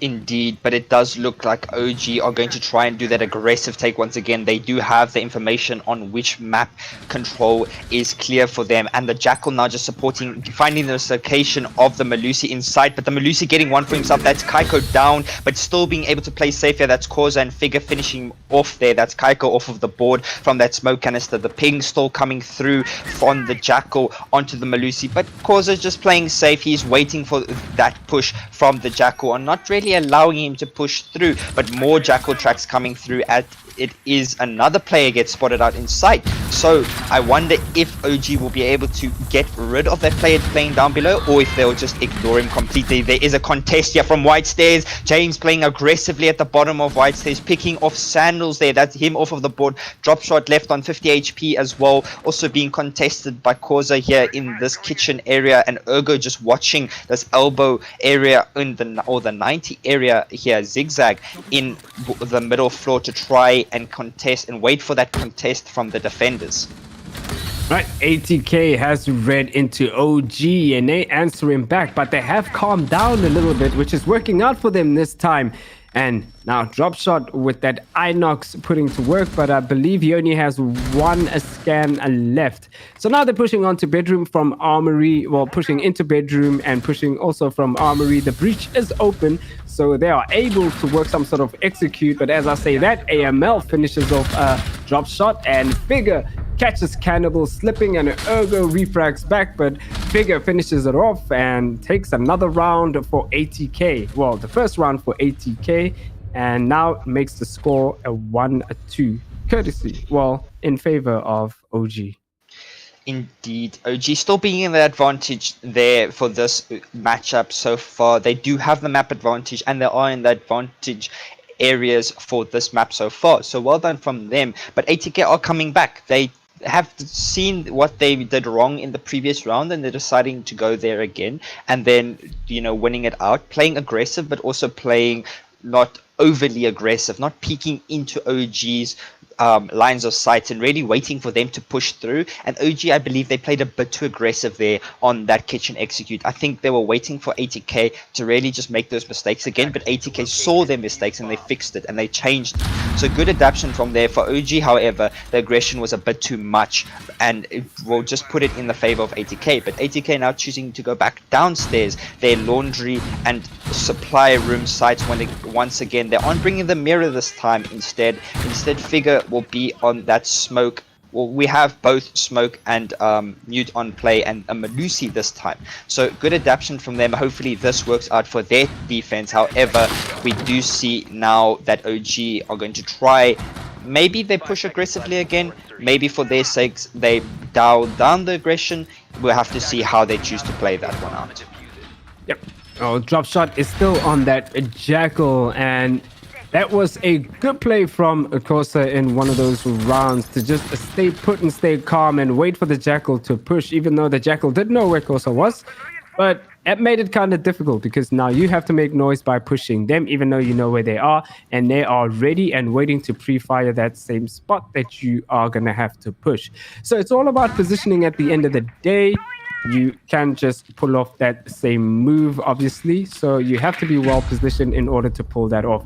Kosa on the roll right now with a first lead-off pick onto Dropshot, who has become quite a bit of a problem for ATK. So they're probably happy right now to have eliminated him first, leaving it a 4v5 man count. And that leaves AML to go ham and pick off onto Sandals and trickling down on the attackers. And that is it. A kill one by one.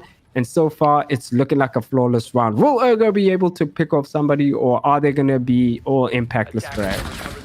Indeed, now being contested here by Amo, but he does choose to just run away. It looks like he wants to go outside and either just wait for the defenders of ATK to push aggressively on him, or maybe use this minute 40 left on the clock, as he is in a 1 versus 5 situation. So it's unlikely that he will win it out. He is trying to get the drones in, but he will just use that time to talk with his team, use it as a technical, tactical timeout to just wait and really just fix what OG's mistake was in that round. I believe they played too aggressive and just allowing Causa and AML on that roam just to tear them apart as they try to push into those areas, not being really structured in their push and not playing really together.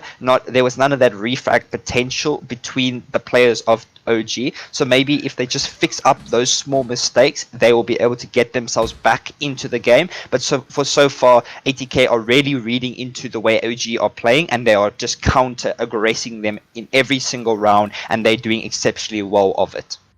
Yeah, they did it with style at that, and they have all 5 of their men still standing, and ATK knows that Ergo is taking time off right now, so they're probably going to be doing the same and discussing whatever measures they need to take for the upcoming rounds, because they also, I think, feel the need to fix a couple of issues here and there. So 27 seconds left, and not really much to this round at all, other than the fact that ATK pulled apart OG's attack.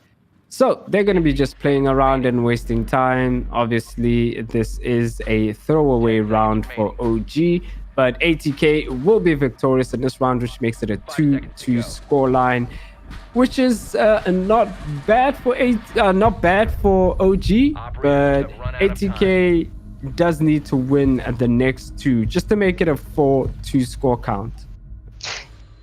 ATK have to win those next 2 rounds if they want to bring themselves to the advantage areas in their attacks. Obviously, if it becomes a 3-3 split and ATK go to their attacks, it's going to be a much different game. It's going to be difficult for them to get the upper hand on their attacks, as Oregon, as you can see, it is a very defender-sided map. But those first 2 rounds from OG really showing their aggression and then playing overly aggressive from there and just walking into ATK's lines of sight and getting picked off. So ATK as well, they're in that 5 versus 1. They didn't play too aggressive.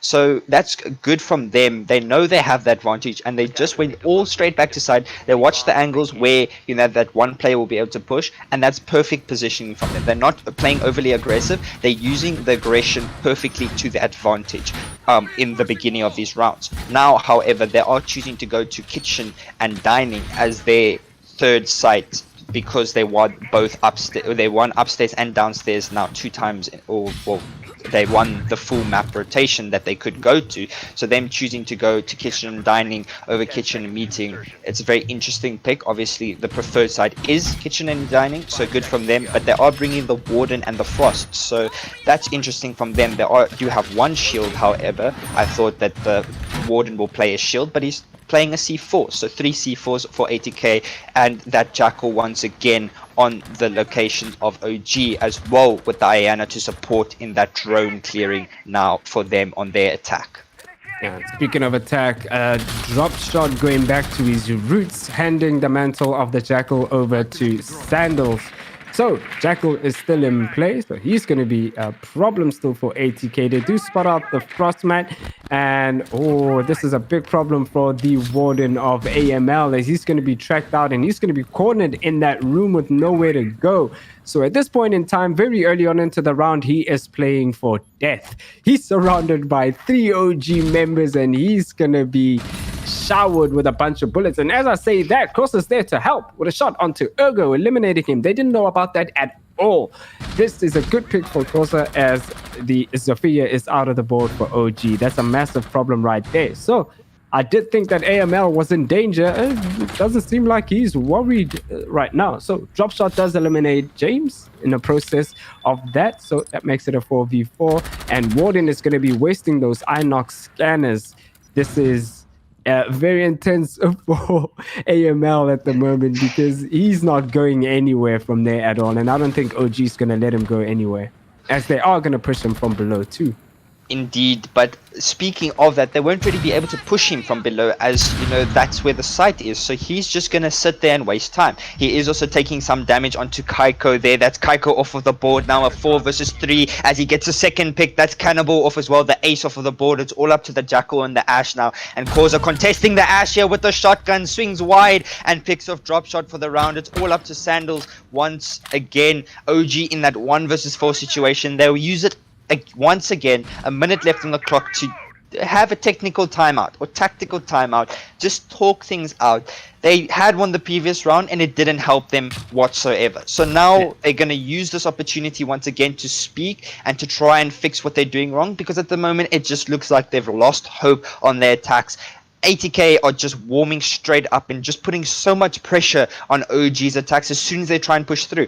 OG aren't able to make anything of it. That Warden playing in that small tower area, the small office, being held from 2 different angles and still being able to get 2 picks afterwards, just shows that OG is not coordinating properly at the moment. However, Sandals now left in this 1 versus 4. He is trying to contest these players. He does have control of sight, but he doesn't have the diffuser. 15 seconds left on the clock. Will he be able to spot out these players? It is unlikely that he clutches this one out. Maybe he'll just get 1 or 2 picks. He does spot out a player, but shots being free-fired, and Koza running out behind him and now just shooting shots on there. Just going to waste the time. Just going to wait for the timer to run out. He does get 1 pick for himself. However, good round from 80k to bring that round in their favor, and really, really well executed defense from their side. Yep, ending off with an impactless frag and a round for 80k. Well played to them. It seems like they are on the positive side when it comes to the split. But we do have one more round to go, so we'll see who takes this one. OG seem to be slowing down on their attack, not in terms of aggression, no, just in terms of taking the rounds. They are falling very quickly in the beginning, as they are committing a lot and too soon, maybe. I don't know. But the Warden with the plays into small tower proved to be significantly advantageous for 80k. So we'll see what the next site is. I didn't quite see exactly where it was. It seems like it's dorms again, which they did manage to win at some point. So we'll see if it's the same story or not. They did win that dorms area. They had a full map rotation now for their defense. Obviously losing the first 2 rounds, but now 2 drones being taken out there from OG, from that mute jammer, well-placed mute jammer there from Pancake. Now getting 2 drones and leaving OG's drone economy once again in a bit of a problem for them. 3 drones left on the board, not going to be able to really support them. They do have 8 in total now, but for the rounds, it's going to be very difficult for them. They do have that Amaru, so very aggressive pick from Sandals here. I'm not sure where he will choose to use his Amaru to push up to. Maybe it's to get up hatches from kitchen or get into small tower pretty quickly. I'm not completely sure about that one, but we'll have to see how he chooses to play that one out. They also do have the Blackbeard on that double window, just going to put pressure on this bunks area. He does have a drone coming in drop shot to support him there and find the locations of these defenders, but will he be able to spot out the play? A player does go away from his crosshair and he won't be able to connect any shots, but the angles are being held here from the attackers of OG, just trying to wait for ATK to push into their lines of sight and maybe get themselves the first opening pick. And there's Justin's favorite operator peeking into double windows. He's about to catch a C4. He does know about the C4 and it's not going to connect, but Figure eliminating Sandals in an unrelated battle somewhere else, and Ergo also getting a pick of his own onto AML. And that leaves an equal man count. Somebody taking over on the Windows side of things. Kaiko adding on to the kill count onto Corsair. He's been quite pivotal in this matchup right now. He's been a problem for OG, so they're happy to eliminate him, leaving ATK with 3 men, the Frost, the Valkyrie, and so Pancakes on the mute against 4 OG members, all circling the site with that C4 to worry about. Not sure if that C4 belongs to James or Pancakes.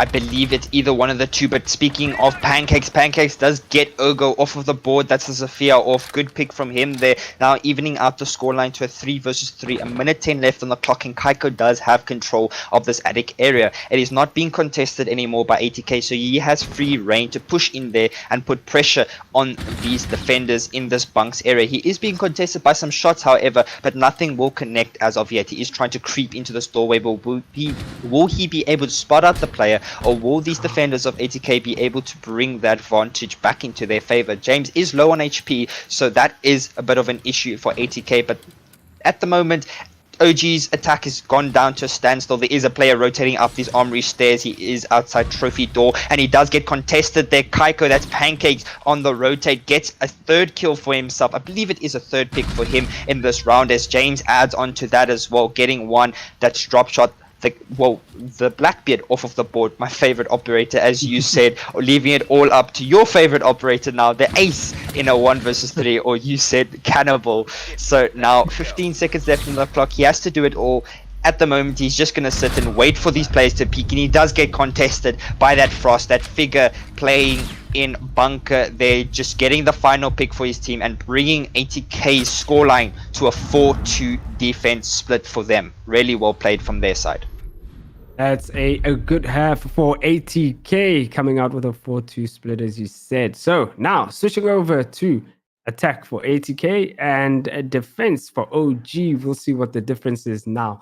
So far, the difference is a Gridlock is going to be bought and a Maverick is in play as well. It's very interesting, but OG sticking to the Frost Smoke Mozzie, a Rooney, and Jaeger. I'm so glad to see a Rooney on the board, because all of us have been dying to see what these players of high caliber have in store for some of the new operators, and Aruni being one of them with those laser gates that cause a massive problem because you have to throw stuff at it to disable it, and I think it's about 30 seconds she can reactivate it by shooting at it. Well, any defender can reactivate it by shooting at the laser doors. So it's going to be interesting to see where all those doors are going to be put up, and what ATK will have to answer back at that, because it's going to be a lot of heavy utility that's going to have to be used to trickle down on this defense. The Rooney being played here from the defenders of OG, really showing, you know, what she can do.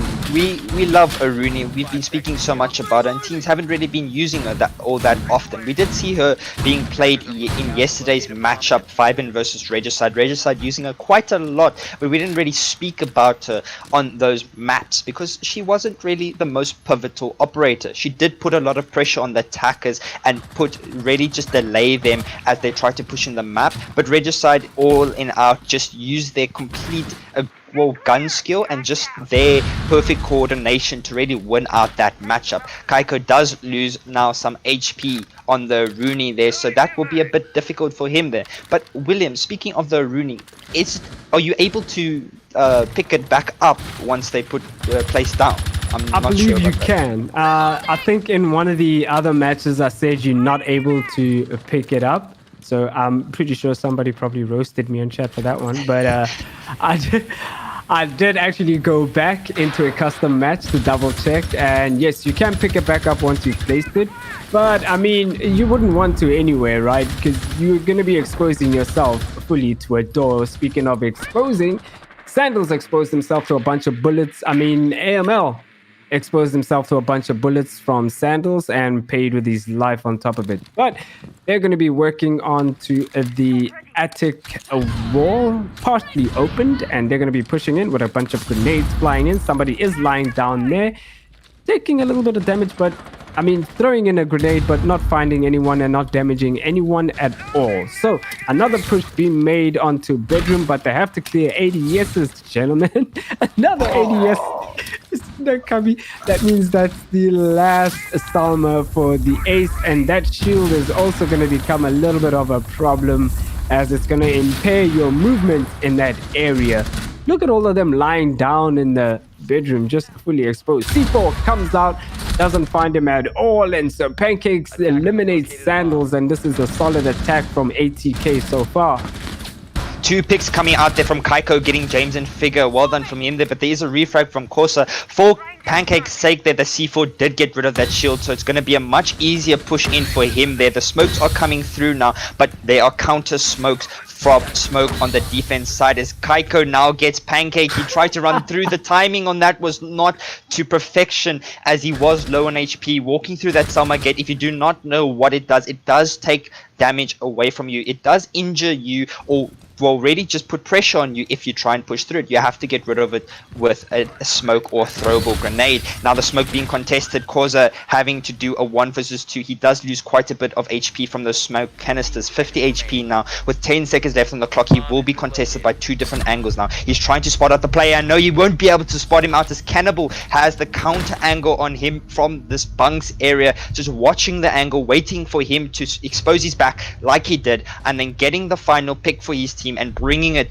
to bringing OG's first defending round for them. It's looking like a really scoreline from the previous matchup. It's looking exactly the same as that. So we have to see if it can change in ATK's favor, if they want to take it to a map 3, or for OG's sake, if they want to win it out now with a 2-0 victory for them.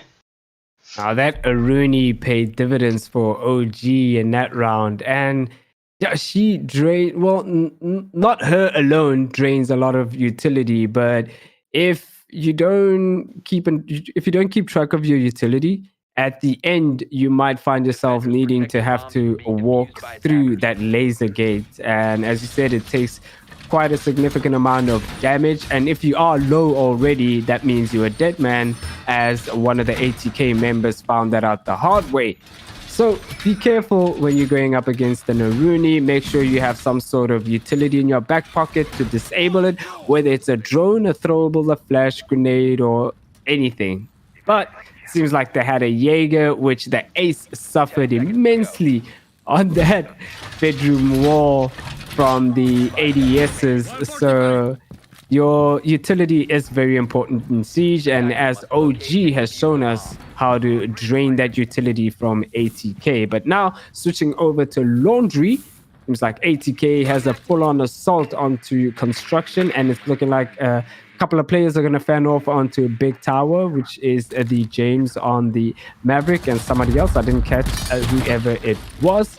But we'll see how this attack goes. It seems like it's a top-down attack. Some droning going to be done, but that drone is eliminated. That means somebody is playing somewhere in a tower. So he's going to be contesting ATK down there.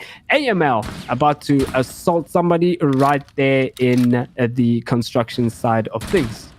Will he be assaulted in return? That's the real question. But he won't. He finds 2 picks for himself. That's Cannibal and Drop Shot off of the board while they were trying to rotate back onto site. Their Drop Shot being picked off and not being such a good round now for OG. They aren't playing in elbows, so that is free real estate for ATK to take control of. If they do find those bandit charges, and well, they have a Maverick, so they can open up that area and throw a nade through to get control of it. But 5 versus 3 so far for ATK, looking like a much better attack for them. They do have the advantage. Pancake is down, but he's not out for the count at the moment. I'm not sure where he got down from. I believe it was from the drone hole, so good work there from OG. But we do see Koza now trying to push down into this tower area. He is supported here by Figure, but there is one player being contested in Freezer. Some shots are put onto him, but they are trying to open the single wall. AMO gets a 3rd pick for himself. That's Kaiko off of the board, but Ergo gets one. That's Figure as well, and Pancake adds to that and gets a refrag onto Ergo. It's all up to Sandals now as he picks one for himself. That's Koza off the board. The plant is being attempted at 1 versus 3, and AML just through the wall gets a 4th pick for himself in the round, getting a 4K, just showing what that Ash is capable of. Give him the operator, give him the ability to frag, and he will pay it off. So really well done there from ATK to win that round out in such a successful fashion indeed. Again, this seems like a reoccurring story right now. OG brings the aggression. ATK starts off calmly on the first round, and then when the aggression is turned up by ATK, they're able to answer back with a round of their own. So it's now becoming a match, but it's the second half, and it's a 5-3 scoreline in favor of ATK. We'll see if OG is able to catch up, because the aggression has been shut down by ATK, and they're on attack this time. So it's very interesting to see. But OG has switched over to, no, they haven't switched over to anywhere. They stayed in a laundry, and they're bringing a bandit, mute Jaeger, and Goyo this time. So we'll see how their hold. Seems like it's going to be an elbow hold, a construction and elbow hold, with that wall partly reinforced and partly open, just so they can rotate. What I'm interested to see is if they're going to keep a reinforcement in their pocket for a later stage in the round once they get pressured and those ADSs are gone, so they can fall back into sight and reinforce it. Whether it's going to work or not, that's up to them, and that's up to ATK as well if they pressure them too much. That angle there from Kaiko from that Goya shield, such a good angle there onto that blue door. Just be able to play in that pillar area and be able to contest to that blue door without, from the previous round, being contested by AML on that swing from the Ash. So they're a good adaptation from OG here to change up their playstyle and maybe just play more delay. I believe their delay from the previous round was not enough, but speaking of delay, Ergo delays ATK as he picks off Koza off of the round now. That's the gridlock off of the board. No more track stingers for him in the round. He did place one, and AML, beautiful shot onto Sandals there, just picking him off. He's on the roll at the moment, 10 for 5 in these rounds so far. So really well done from him. He's performing on that Ash, but there's a contest here from Dropshot, and he gets punished for it. Pancake coming up on top of that fight there, and now James also being contested by this blue door. He is down but not out. Will he be able to be picked off as Kaiko does get the finish here, but he is playing aggressive into blue now. Will he be able to get spotted out there? OG's just peeking these angles. They're peeking from elbow as well as Pancake comes up on top there, and Figure gets Kaiko. It's all up to Cannibal now as he tries to retake control of elbow. These players from ATK now pushing in aggressively into elbow. He does find one, now in a 1 versus 2 situation. A minute 20 left on the clock. He still has time to waste, but these players on ATK are not going to wait to try and allow him to get anything off of this round. Pancake now trying to go for that plant. The plant is being attempted, but he will get it down as Cannibal not being able to really spot out AML in this freezer area. 1 versus 2 situation still. 35 seconds left on the clock. He has to peek these plays. He does shoot AML just a bit. It takes a bit of damage, but he's swinging wide on this doorway. Will he be contested? He is getting shots are being pre-fired there to give him a bit of a warning, but he has to find 2 of these players. He is peeking left on this corridor. He does spot out Pancake there in laundry stairs, but it's a 1 versus 1. He does not know the full location of Amel, and there's a swing from Amel from the freezer doorway, getting the final pick there with that Ash versus the Bandit, the two fragging operators on both the attacking and defending side, just showing the type of player that he is on that Ash, and really just performing at this point as he takes his team to match point in that 1v1 situation. Well done there from ATK. That was a good round by ATK, turning the aggression up. And now we are back into kids and dorms. Will ATK take it after match point, or will OG start catching up? Seems like OG on that round was just throwing bodies at ATK and leaving Sandals all up to clean up at the mess. And that didn't work out so well. Maybe tone down the aggression a little bit there, OG, but hey, you never know. Maybe they need to just control the aggression and it might work out in the end. But we're now going to kids and dorms and we'll see what ATK has in store this time. It looks like they're on a roll and they cannot be stopped at this moment. So yeah, good on ATK and we'll see what the attack is now. Well done there from ATK to bring themselves to match point at the moment. A 6-3 scoreline. We did see OG in the lead at the beginning of the game, and they were really showing that they could take this game and just maybe take it to a quick 2-0 win victory for them. But ATK not allowing that. They are fighting to the very end. If they win this round, they take it to match 3. If OG win this round, it's a 6-4 scoreline then, and in favor of ATK once again. So ATK still have 3 rounds to work with to take it to overtime if OG choose to pull it back all the way, if they are able to. But for ATK's sake, they have to win it now if they want that clear advantage to take it to that map 3 and not give OG any hope in trying to have a clutch situation.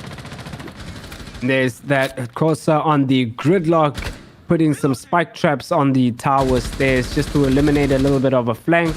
Or if somebody is flanking, he will have to notify ATK that they are flanking. So that's a good move on that part. So they're going to be taking armory side of things, and it's looking like a bedroom take. So we'll see how it works out, because it seems like OG hasn't turned down their aggression at all. The Ash going to be working on the bottom floor from Classroom to give Ace a bit of a way to breach the wall. I did say that it was a bedroom push, but it's looking like a split push as the Maverick and somebody else are working on that attic wall. And we'll see how this works out, because OG is still turning up the aggression, and they're going to be challenging every single one of these players right now pushing in.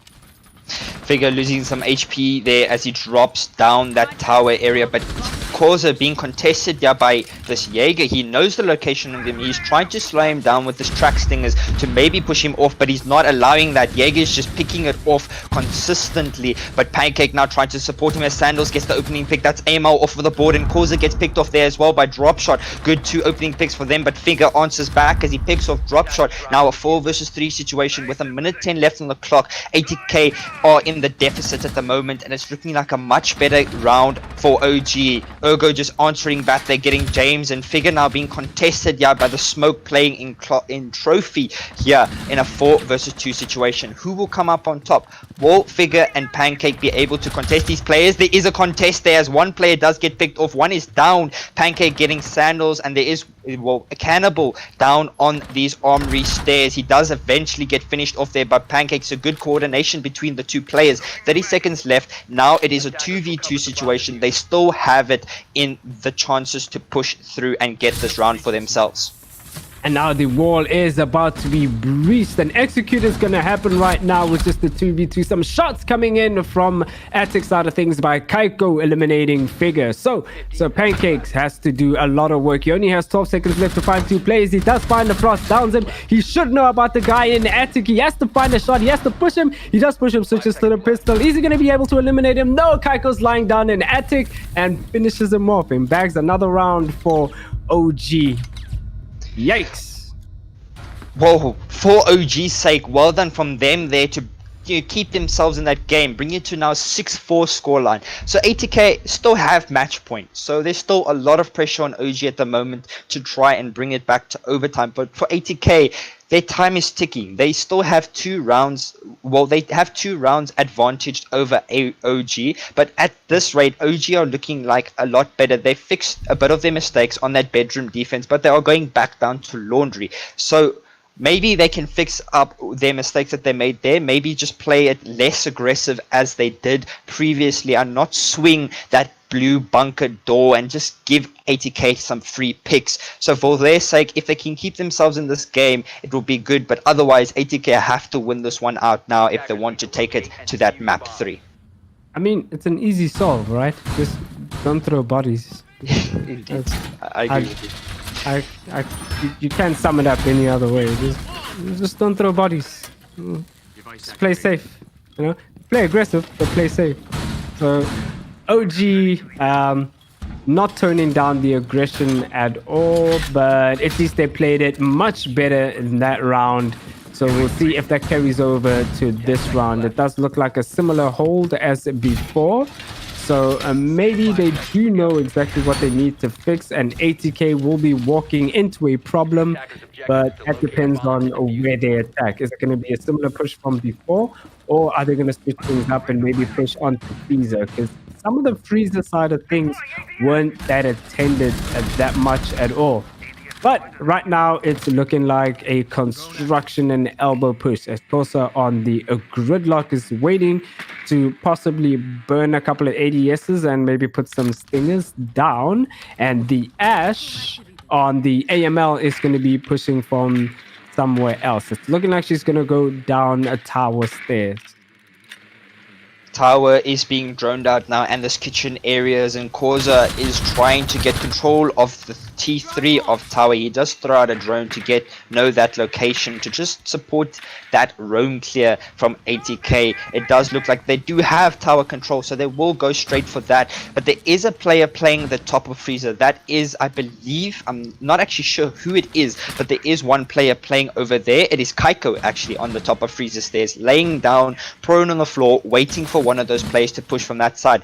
But for OG's sake and ATK, nobody is pushing from there. So Kaiko will be able to either rotate through back, or he will be able to maybe make a flank and put pressure on ATK's attack as they're trying to take control of these backstairs bunker control once again. So far, nothing's being contested. OG playing a lot safer, like you said. So the caster curse coming in play there for OG, just supporting them a bit to maybe keep them in this game. But a minute 20 left on the clock at the moment, not looking so good for ATK. As I say that, Ergo gets a C4 once again, picking off James there while he's trying to open the hatch. So great C4 from him there to take advantage of that small pixel hole there. And well, I'm not sure actually how it does damage. I think it was just the splash damage from that C4.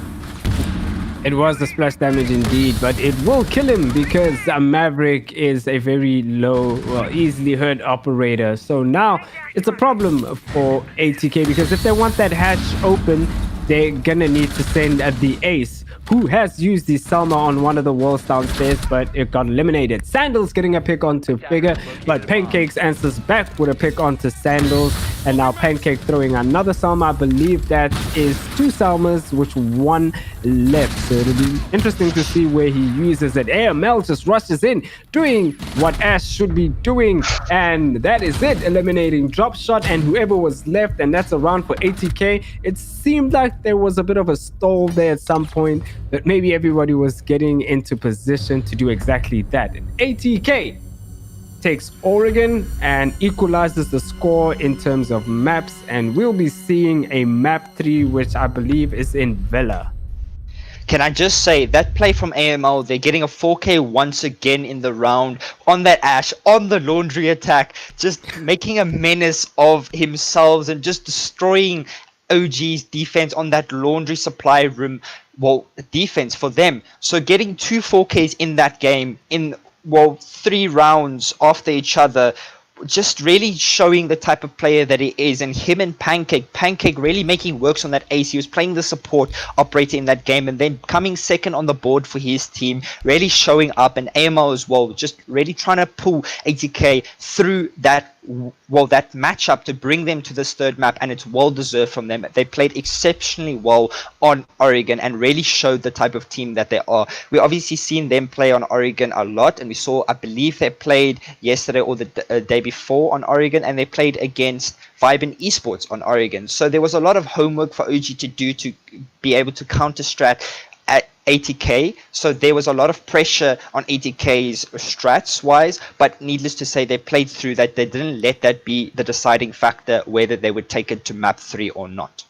Yeah, and in that matchup, OG kind of slowed down or calmed things down a little too late, and ATK just ran away with it. But with that out of the way, we know what the score is now, 1 apiece.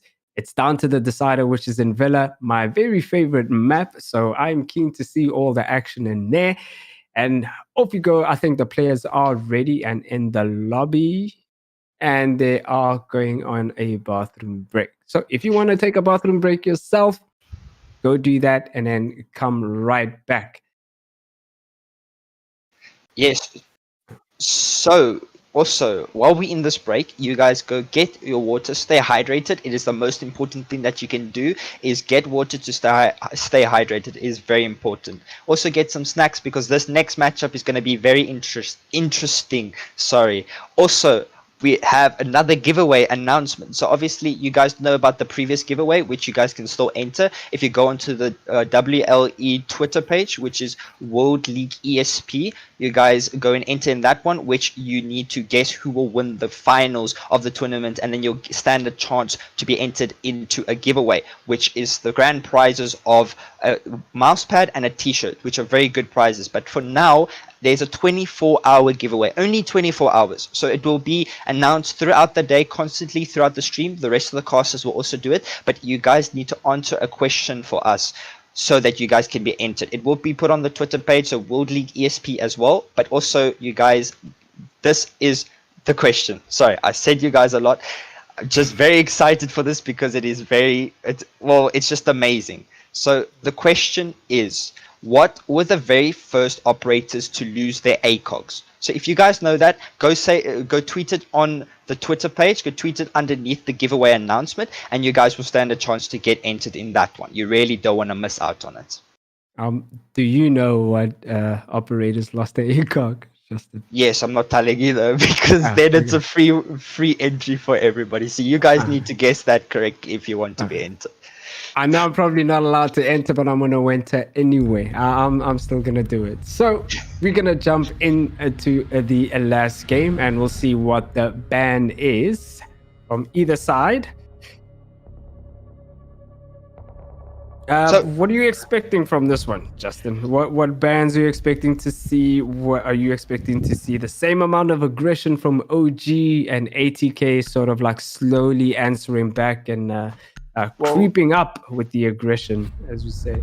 Bans wise, I was gonna say Thatcher being obviously the default ban. I think it would be maybe the Valkyrie get banned out once again, because Valkyrie did put a lot of information game on the side of the defenders. So if that gets banned out, maybe the Jackal as well, because the Jackal really putting pressure on the defenders from the attacking side. Those Inox scans just allowing complete information onto the attacking, but that is not the case, as Blackbeard will be banned. So ATK fed up with Blackbeard. They don't want to play against any more Blackbeard from OG. OG really using Blackbeard to their advantage. Obviously, why wouldn't you? If you have the ability to use any operator, you use whatever's in your power to take advantage of those situations and put pressure on those defenders.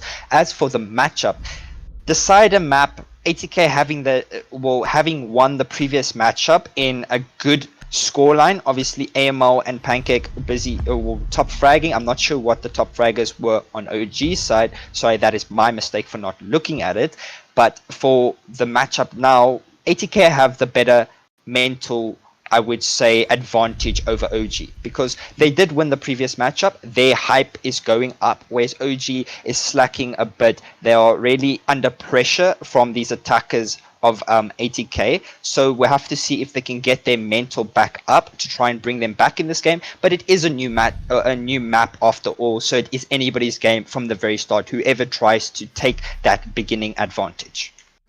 Yep, and that mirror ban is a very strong ban in Villa because there's a lot you can do in Villa with mirror. I know it rhymes. And yeah, there's a lot of angles you can create and a lot of lines of sight that you can create in Villa using those mirrors. So her being out of the board does make it interesting because now all walls may have to be reinforced where you would put a mirror and leave one of them soft and use that reinforcement somewhere else to extend your defense. So now that that's not the case, you have to be conservative with your walls and reinforcements. And the first hold is going to be an AVG, which is Aviator in games, and somebody, Dropshot, is going to be roaming downstairs. I wonder if this is going to be an extension over to a red or wolf or statuary side of things. And speaking of opening lines of sight, they're going to be doing what you should be doing with a mirror, but they're going to be doing it without a mirror anyway. This creates a long line of sights all the way from a billiard, from where the billiard table is, all the way into study windows. So I'm keen to see who's going to fall to that kind of angle, and we'll find out too. The attackers now trying to push into this map. 80k being on the attacking side once again. They just finished off the previous matchup in the attack. If you guys are only tuning in with us now, it is the third match for the day. It is for this best of 3. There will be 2 other matchups for the rest of the day at 3 p.m. and at 6 p.m. The schedule might be a bit delayed, so bear with us because we did have some minor technical issues.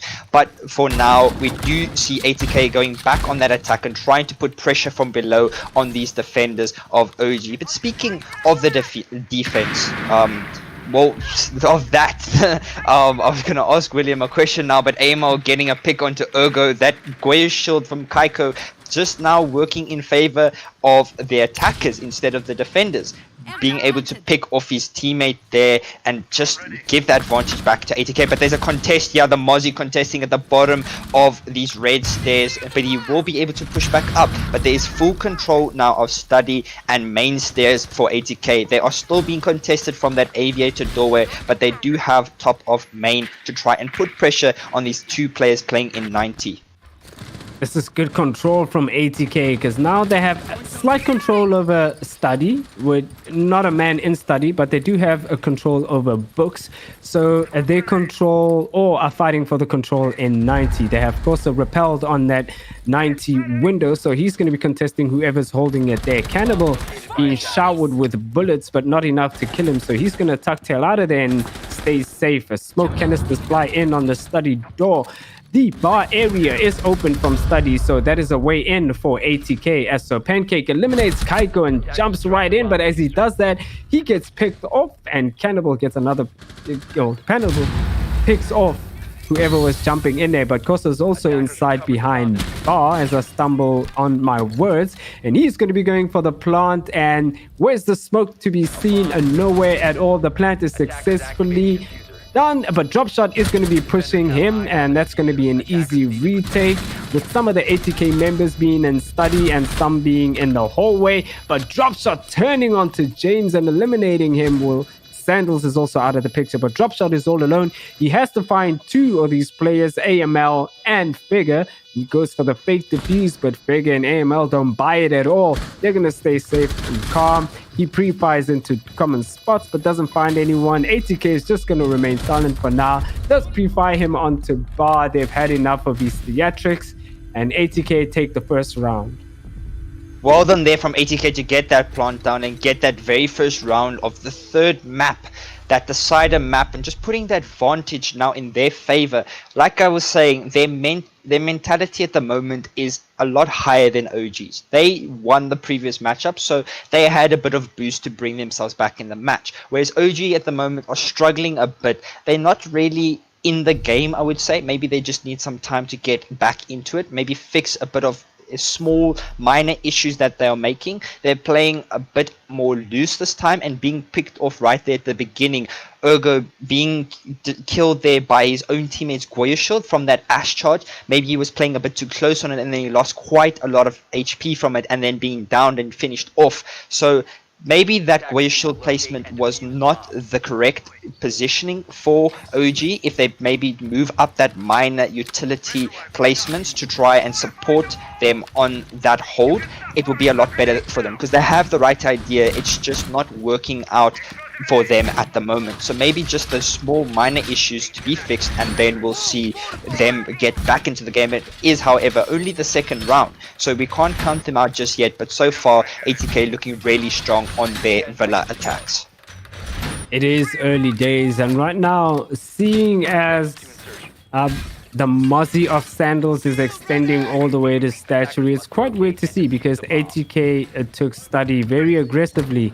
So maybe he's anticipating them to switch things up and go to a bedroom and Statuary, and that looks like that's exactly what's happening with almost every single one of ATK's players pushing that way. So the read is there, so they're going to be met with a few contentions from OG side of things, but it's not a lot. So 2v5 or the 1v5 on that side of things may not be able to do the trick.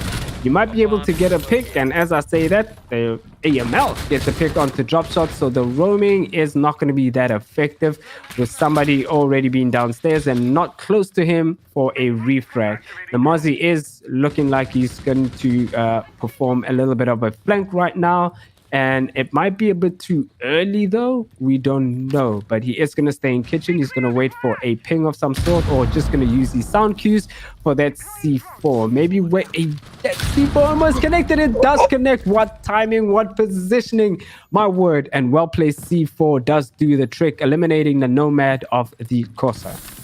Exceptionally good play there from Sandals to get that pick off, evening out the scoreline now to a 4 versus 4 in this round. A minute 30 left on the clock, so ATK still have time, and the first smoke canister, or actually not actually, it was a smoke grenade from the attackers came swinging out there from the Jackal, but the Jackal being played here really going to support these attackers once again to try and push into these areas and get control of these locations. Very swift execute coming out here as Ergo takes a lot of damage there. I believe it was from the Ash charge, and now Volt Wall going to be opened up here from Pancake, going to be able to support them as there is a player playing outside that 90 window.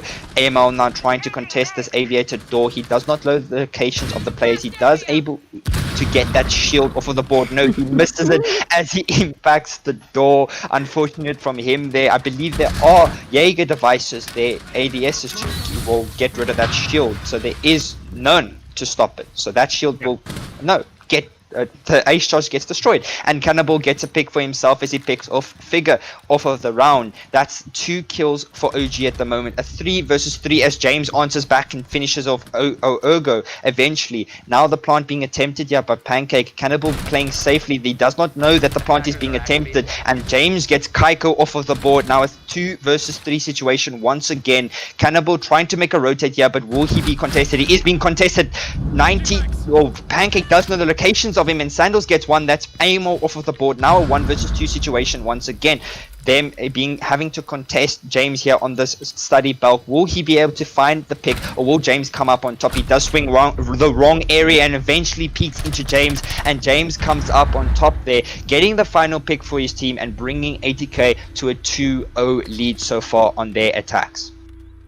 That was a very brilliant attack, and as you saw there, ATK opening up a Vault wall, making it harder for OG to play in Vault and forcing him into the game side of things, which made it clear and much easier for ATK to plant behind Vault door. The Mozzie was in position to use a C4, but he already used the C4 earlier on to get a pick, so maybe even though he got a kill, it might have been better to save it, but that's, a hindsight is 2020 kind of thing. It's neither here nor there, but it worked out well for ATK, and now OG has switched sites. I believe they are going all the way to Statuary and Games, I believe. statue and trophy. They Trophies. well, sorry, no, it's fine.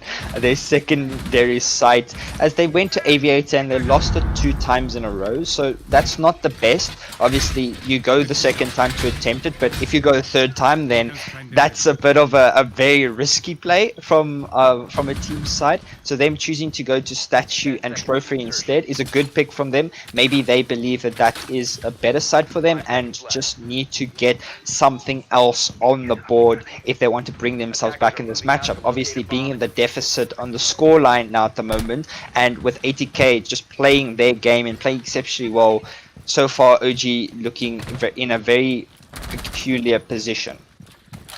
Now, Villa is a kind of a defender-sided map, so maybe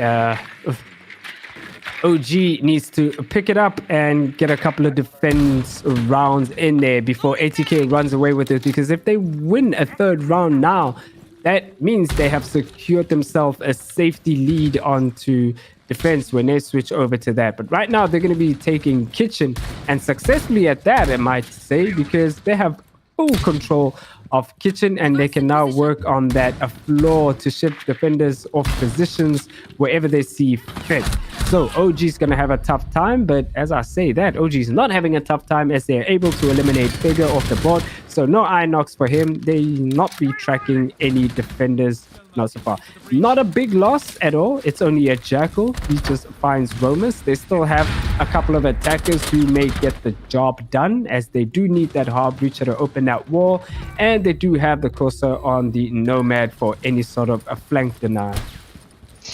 Pancake getting his first pick for the round, evening out the scoreline now to a 4 versus 4 situation with a minute 30 left on the clock. So at the moment, it can be anybody's game. It can go into the favor of the attackers or the defenders, as there are no contests at the moment. There is one player contesting that statue door, however, into master bedroom. Dropshot does take a bit of damage from, I'm not completely sure where that was from, but bullets being swung out there, and Pancake getting 2 picks for himself. Beautiful from him there, getting a triple kill on the round for him, so far picking off Cannibal and Sandals. It's all up to Kaiko and Dropshot now, as Dropshot is trying to make a rotate up into these areas. He does not know the locations of all the attackers, so he will try and contest this Astro Stairs, but there is a player watching him there. That's James. Will he be able to look away? And no, Kaiko getting the pick onto Pancake, just stopping that diffuser there, and then Rowan coming back off of the stairs and picking off Dropshot there as the final pick, and bringing 80k to a full site rotation in a 3-0 lead for them on their defense. You did get his name right twice over, but that's fine. I mean, he'll appreciate that anyway. So. Yeah. And yeah, not looking so good for OG right now, as that site was won by 80k. So now they're going to switch over to Trophy Room and Statuary Room, which was the same site again. I don't know why I read the whole thing out. Forgive me. So they're going to be going back there, and it seems like it's going to be a similar type of hold, with Ella being an addition to the new lineup right now. Bandit, I'm not sure if they had a Bandit before. Do you remember? I didn't think they did, because that ace just ran up to the window and just threw, unless they took care of it from below, because they did have full below control. But nonetheless, they now have a bandit to kind of soften or waste a bit of time in terms of 80k getting that wall breached. So we'll see how the attack flows off now. I mean, 80k this time has turned up the aggression, and it seems like it's OG now on the back foot. They're on the receiving end. Indeed, they are on the back foot, and being on the defender side, and on Villa, which is a defender-sided map. So far not looking so good for them. Hopefully this change in operator lineup will be able to support them on their trophy statue defense once again. If they do lose it again, however, it will be really difficult for them to come back, because then it means they've played Aviator games and Trophy Statue 2 times each site, and they've lost it 2 times each. So for their sake, they have to win this one out so that they can go to their secondary, tertiary site, which is kitchen and dining, maybe that will be a better play for them. But so far, looking good for ATK as they are choosing to take a study push this time. So them just changing up their pushes constantly. I believe it was the first round where they took from study, and then the second round they went from bedroom on the aviator attack, and then on the statue defense and their attack they took from bedroom astro side, and now they're taking from study bedroom side. So good adaptation from them not to give OG any read into how they're going to attack and put pressure on them. So that's well done from them, but we have to see if this is the correct push for them and if it will be able to help them get themselves another round, or if OG will bring themselves back into the game. Yep, so far we deep into the round and nobody hurt or anybody killed just yet, but that Jackal Inox is gonna scan somebody and reveal their position, and somebody is deep into bedroom and right in the corner. Cannibal being showered with a lot of bullets there, but not enough to kill him, and he's gonna be safe. Right now somebody is being scanned out in Trophy. He does take a lot of damage, and Pancake eliminates Sandals. That is the first lead-off pick for ATK, but he gets eliminated himself with a bunch of it. And there goes the C4 flying. AML tries to run away, but the C4 clips him and manages to down him. But I'm sure he'll be able to be picked up momentarily by somebody, whoever's close. And that's going to be done right now. I'm not sure if he's exposing a bit of himself there, but he isn't. So the assault is coming into Trophy right now. It seems ATK wants Trophy badly, but they have to switch over to the other side though, as they have Kosa to support them from bedroom side of things, and gets a pick onto Ergo. So that might give them a little bit of an opening to go for an execute in statuary side of things. Figure getting a pick for himself on the board now, and Dropshot getting one to cause, and now he has retaken master bedroom area. AML getting one as well, but the diffuser is stopped. Even though James got picked off there, the diffuser is down. Dropshot now in a 1 versus 2. The last two remaining players of ATK are low on HP, 50 and 25 HP. That is what they have to work with at the moment. He is on 100 HP, but he peeks the wrong area, and Figure sitting behind him, just holding the angle passively, playing the time, waiting for him to peek out, and he gets the final pick for his team and wins out that round. So good play from ATK there to get that plant down. Good attempt from Dropshot to retake it, but unfortunately it was not good enough for him, as ATK now looking very strong on their attacks as they're currently 4-0 on the scoreline. So far for OG, it's really looking scary for them. Yeah, this is ATK's home right now, and OG has just been slowly being kicked out on this first half. So they're going to have to do something to catch up, or ATK is just going to 7-0 them. And come on, we don't want to see a 7-0. We want to see a good competition that you guys have been giving us on the first two maps. Let that carry over to this one. But nonetheless, it's always a good thing for somebody to win. And so far, it seems like that is ATK. OG going back to Aviator and Games for the third time now, I believe. And we'll see what the answer is from them this time. They're not leaving any walls soft, facing the study side of things. So maybe they've recognized that leaving some line of sights all the way from study isn't such a good idea at all. I wonder if they're going to be extending all the way to bedroom. It looks like that's the case with Dropshot on the Ella running all the way there. But now the bad thing about that kind of a roam, right, is that you're leaving an open spot somewhere in 90 or main, and nobody is there to cover that area. And seeing ATK in their previous attacks, they have taken study and they've taken main quite easily without anybody contesting them in main or 90. So we'll see if that's the case this time or not. There is somebody in library, so maybe they're going to be contesting them from there. I believe the caster curse is working in favor of ATK at the moment, as the previous round was speaking about ATK getting a 4-0 lead on their attack. and then putting OG in a disadvantage. But now there is a 1-for-1 trade there as Sandals gets off Causa, but that's the Nomad picked off, so good pick from him there. He does get traded, but that pressure will still be put on these attackers as now Dropshot trying to make this rotate. He does spot out the Nomad charge and he will give his location away, but these attackers rotating back up and figure all the way down in the basement, so not near Dropshot at the moment. But Dropshot contests things, pancake there, that's the ace of the board. Good pick from him. They're very pivotal picks off there, and AML getting a refrag, but still that is your ace gone off of the board. You won't be able to open any more of those walls. So far looking very good for OG in their defense, really playing aggressive and using it to their advantage. ATK, however, they have to now play together if they want to try and clutch out this 3v3 situation. OG need to just hold it out and not overpeak now at the moment, as we do see Kaiko overpeak there and pick up Figure. He is now stuck in study. He will be contested by these two players, but he's safe for now. That is great use of a grenade there by James, flushing out Kaiko off position and getting a pick onto her. And also James with a beautiful play using the Gone 6, which is one of the new gadgets in Siege to get rid of that shield.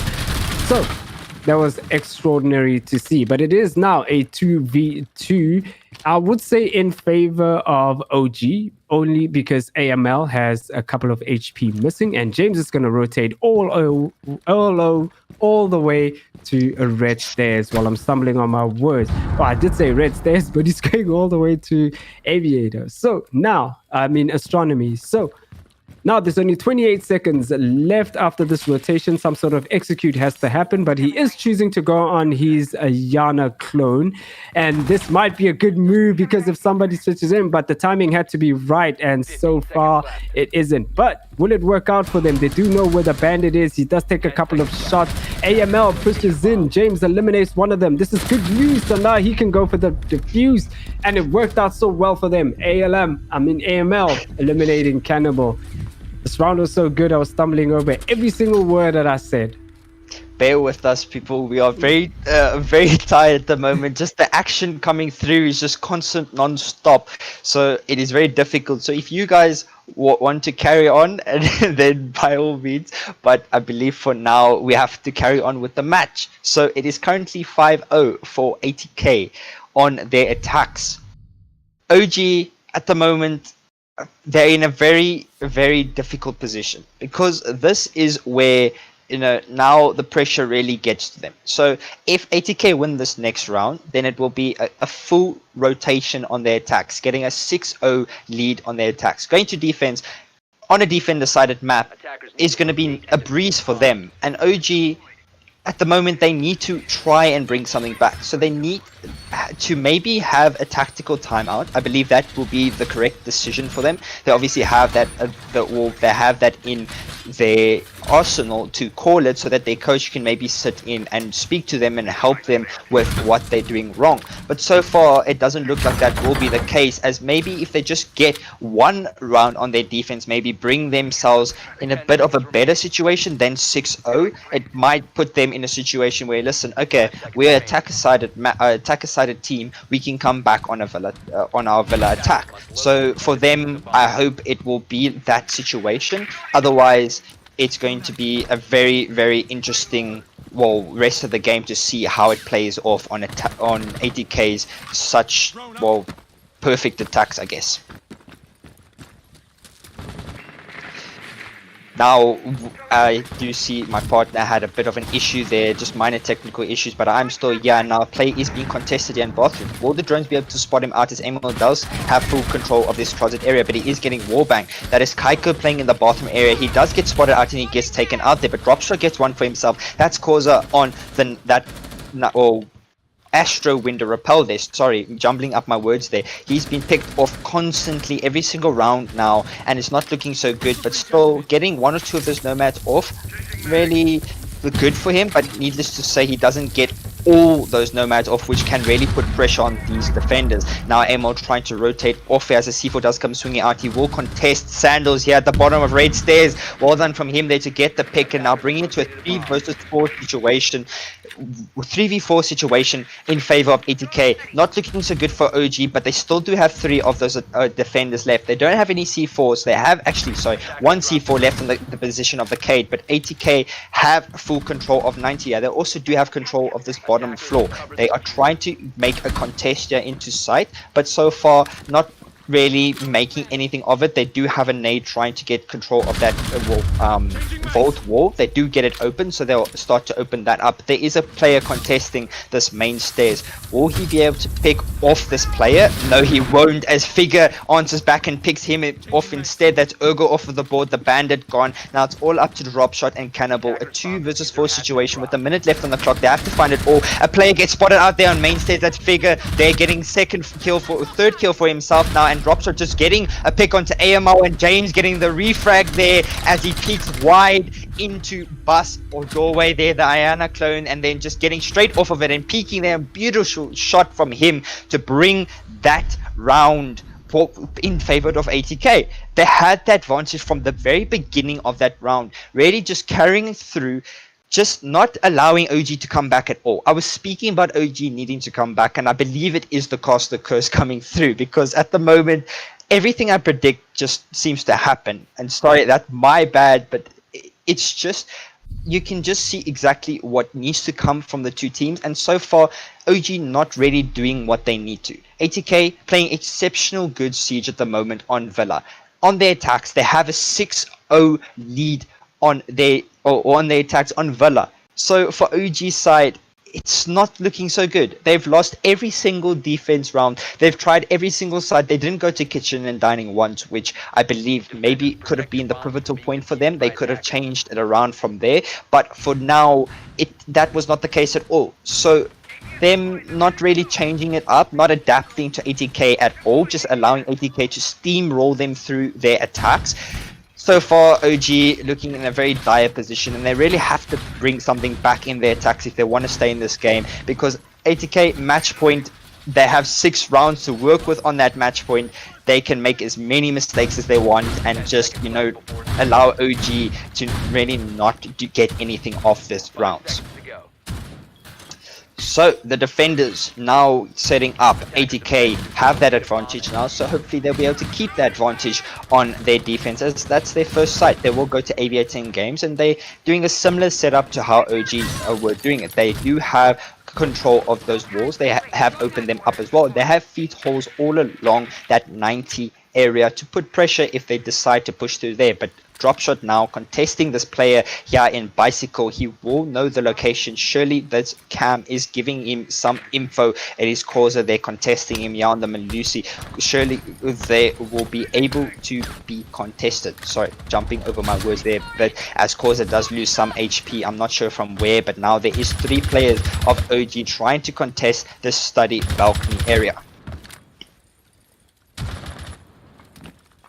Bit of a standstill coming out here from the players now once again, as Ergo now trying to contest here through these holes. The breach is being opened as Kaiko gets the very first pick for his team, looking much better for OG at the moment, getting James off of the board. That's the Cade gone. I believe he was playing inside or top of main, but Dropshot also being on 50 HP. Not so good for him, but needless to say, he has been making an impact in this round. And speaking of that, Figure also making an impact as he picks off Dropshot. Good refrag from him there, and eventually picking him off. And getting one for himself. That's Causa off of the board. So the player contesting down below is now taken off. That C4 also gone off of the board. 2 C4s actually off of the board as the 2 C4 players are picked off. There are still 2 shields, however, on the side of ATK, and Sandals getting a second pick for himself. That's the smoke off of the board, and Figure answering back, getting 1, and there's a down there from Ergo onto the main stairs, and Kaiko picking off AML. Now it is a 2v1 situation. Will they be able to pick off Ergo? They will actually, and now it's all up to Figure. He does have 2 kills, so he has to ace clutch to win this round out for his team. The diffuser is dropped on Study Bulk. He does pick off 1. A beautiful shot from him into Kaiko. A triple kill for him in the round. He is spotting out there, Anna looking the wrong way. A quad kill, a 1 versus 1 situation. He spots out the final player.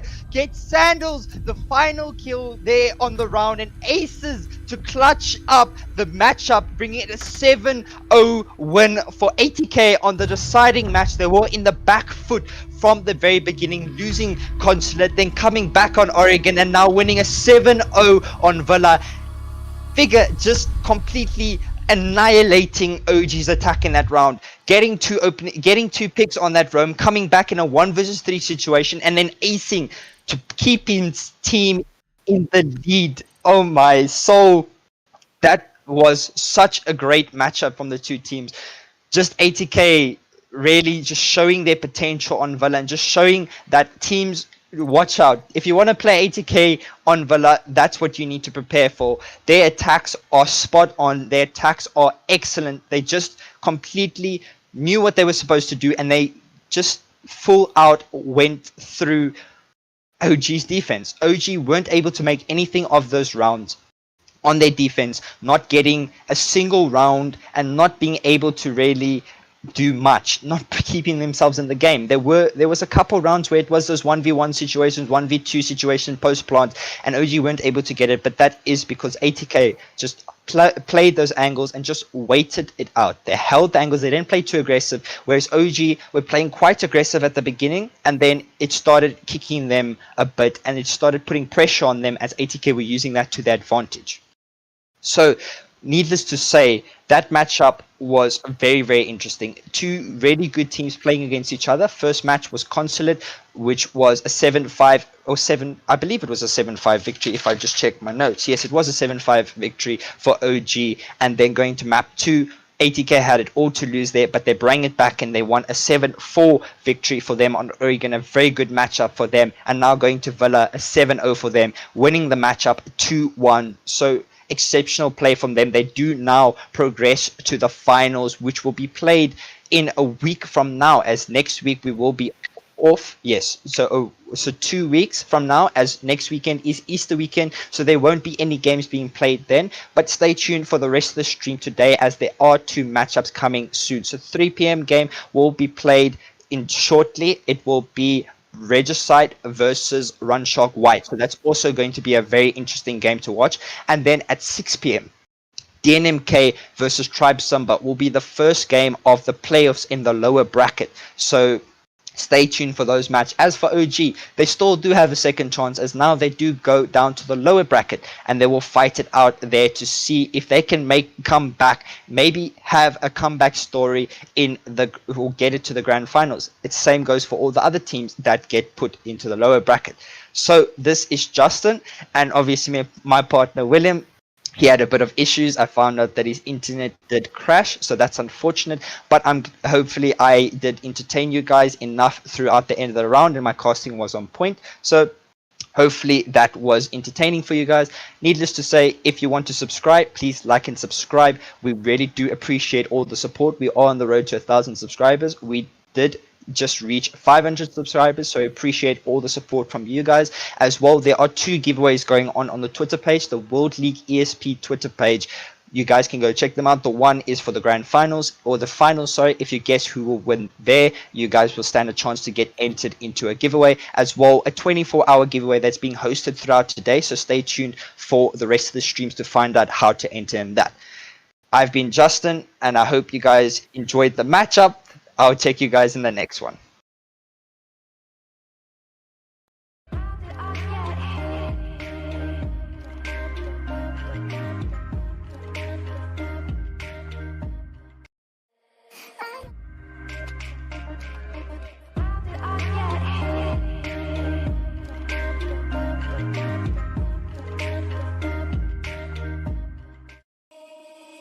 Baby, wait, I know that you're afraid, but it'll be okay if you just stay with me, and we can run from here, and we can disappear, and they won't find us where we are going, dear. So baby, hold on to me, 'cause I know I can make you believe something that only we can see. Oh, so baby, hold on to me, hold on to me.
You're the night sky trying to make me see your stars, but the dark gets so lonely. Now I see violet, I can feel silence. And the dark's all that I see when your stars have burnt out and your heart makes no sound. I'll find violet in your eyes. You'll always be my night sky.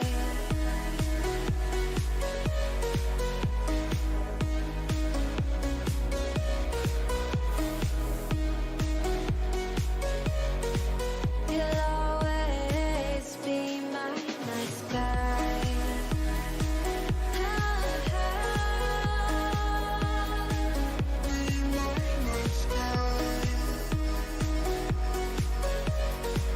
You'll always be my night sky. You're the night sky hiding behind dark gray clouds. I can't figure you out now. I see all blue. There is so much cold in you, and the silence is so loud when you go. I just stay dancing with my shadow all day. Watch the time. I can't find the point where our two paths align. Right? You're the night sky. I'm trying to see your stars, but I've always feared the dark. Now I see violet. I can feel your silence. You always feel so far when your stars have burnt out and your heart makes no sound. I'll find violet in your eyes. You'll always be my night sky.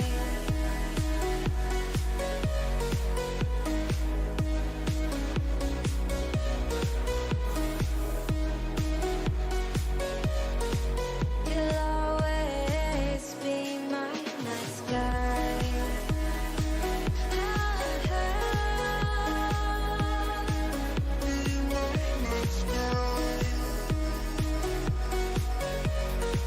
You'll always be my night sky.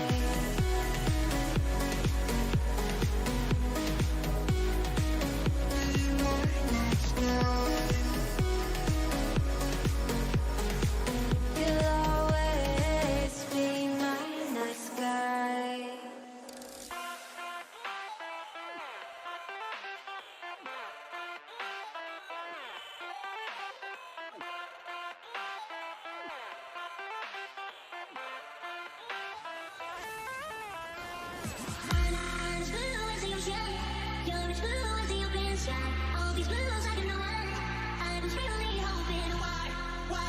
You and I don't together like we can change the world every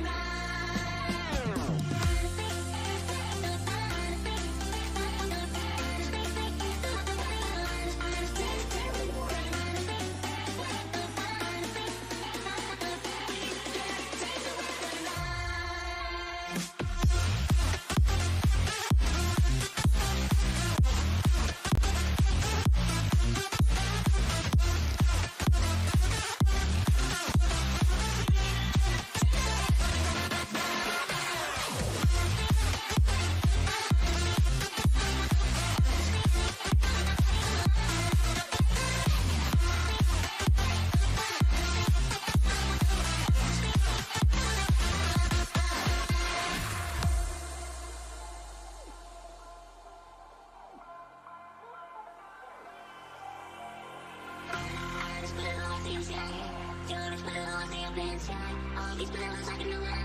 I was really hoping hard. Why don't you and I don't together like we can change the world every night. I'm as blue as the ocean. You're as blue as the open sky. All these battles I can win. I was really hoping hard. Why don't you and I don't together like we can change the world every night.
inside my own world of make-believe. Kids screaming in their cradles, profanities. I see the world through eyes covered in ink and bleach. Cross out the ones who heard my cries and watched me weep. I love everything.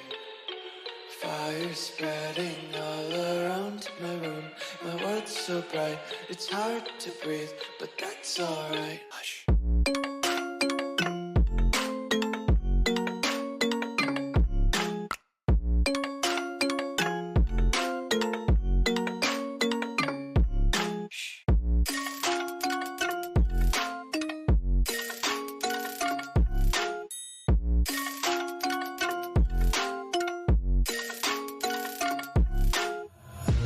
Take my eyes open to force reality.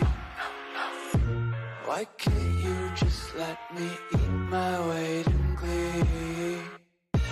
I live inside my own world of make-believe. Kids screaming in their cradles, profanities. Some days I feel skinnier than all the other days. Sometimes I can't tell if my body belongs to me. I love everything. Fire spreading all around my room. My world's so bright, it's hard to breathe, but that's alright. Hush.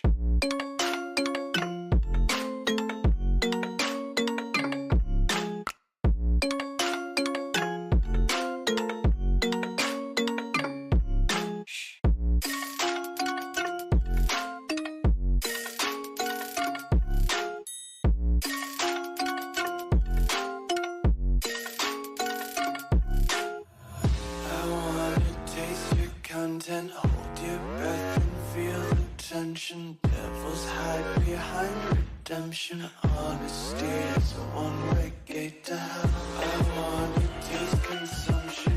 Eat faster to waste oxygen. Hear the children sing aloud. It's music till the wick burns out.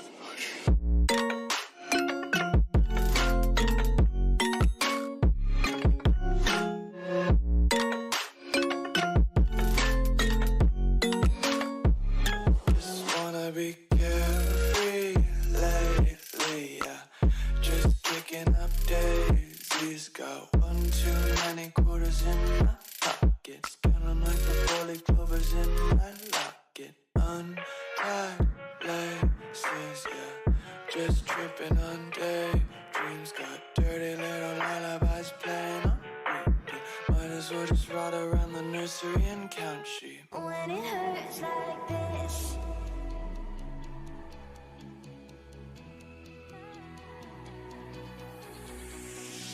we climb the greatest heights, jump down and have a fight, and that's all we'll ever like. But that can never change my mind. When it's good, it's amazing. When it's bad, it's uneasy. I wouldn't have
you keep it in a bottle, lie in bed and pour a drink of me. And let your friends think you're developing a problem, but we're happier than it could be. And if there wasn't always something dragging us down, like everyone around us saying we're just messing around. Well, maybe I can love you, babe, but maybe I'm too afraid of getting less than I gave. I'm not that brave. I'm not that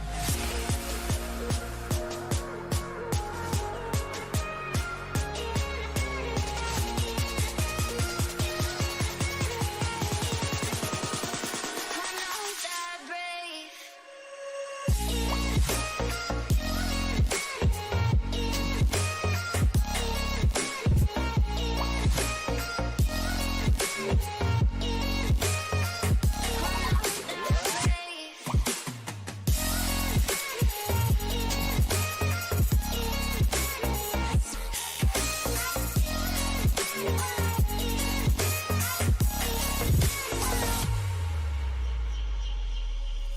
We were so close to everything we wanted, to everything we almost had. We were so close that I could almost feel the pain and it hurt so bad.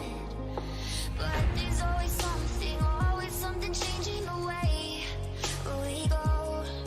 Like everyone around us thinking that they should have a say, but they don't. Well, maybe I can love you, babe, or maybe I'm too afraid of getting less than I gave. I'm not that brave. Oh, I'm not that brave. I'm not that brave. I'm not that brave. I'm not that brave. I'm not that brave. I'm not that brave. I'm not that brave.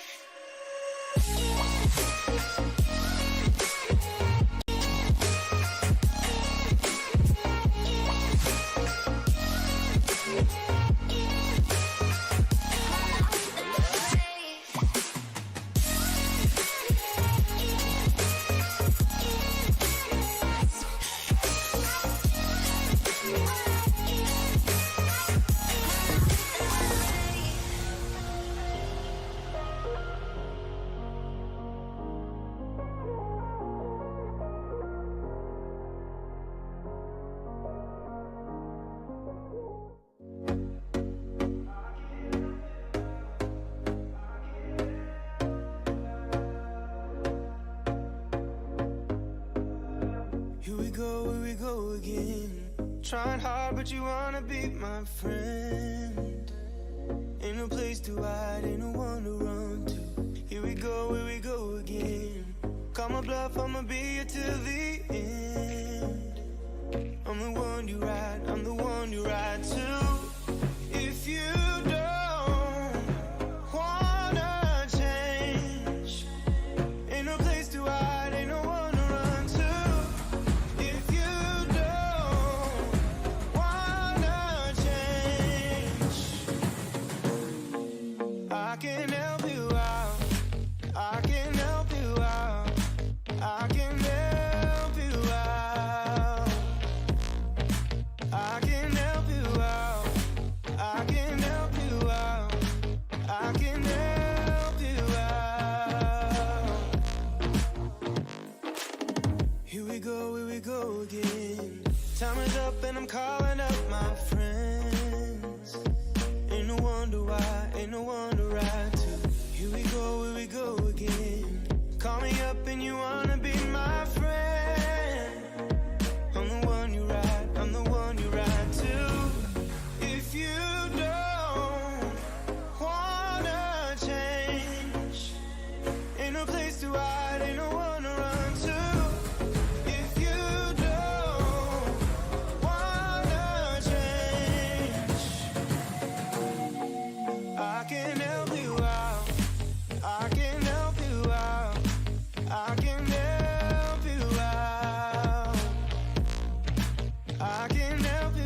can help you out.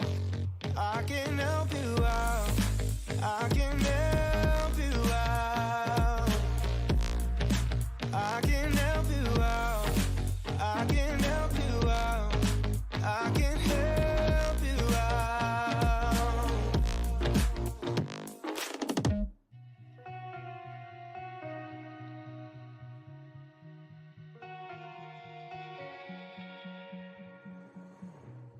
Whoa, oh, oh, whoa, oh, oh.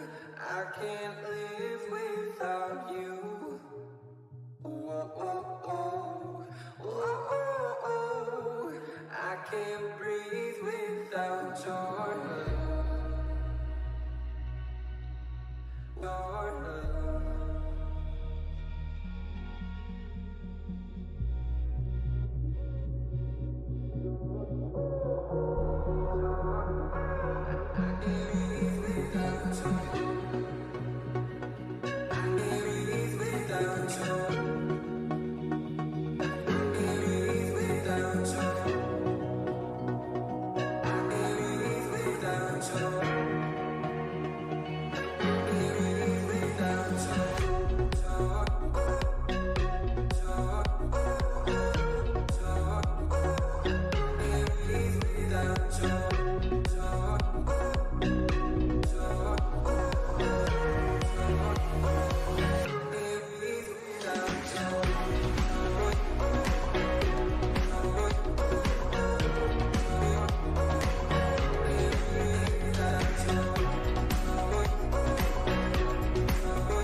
Boys, we have a good game for you. It's Regicide versus Runshark White, and I know there was a very entertaining game on your screen just previously between OG and 80k, but this is arguably going to be just as much of a banger.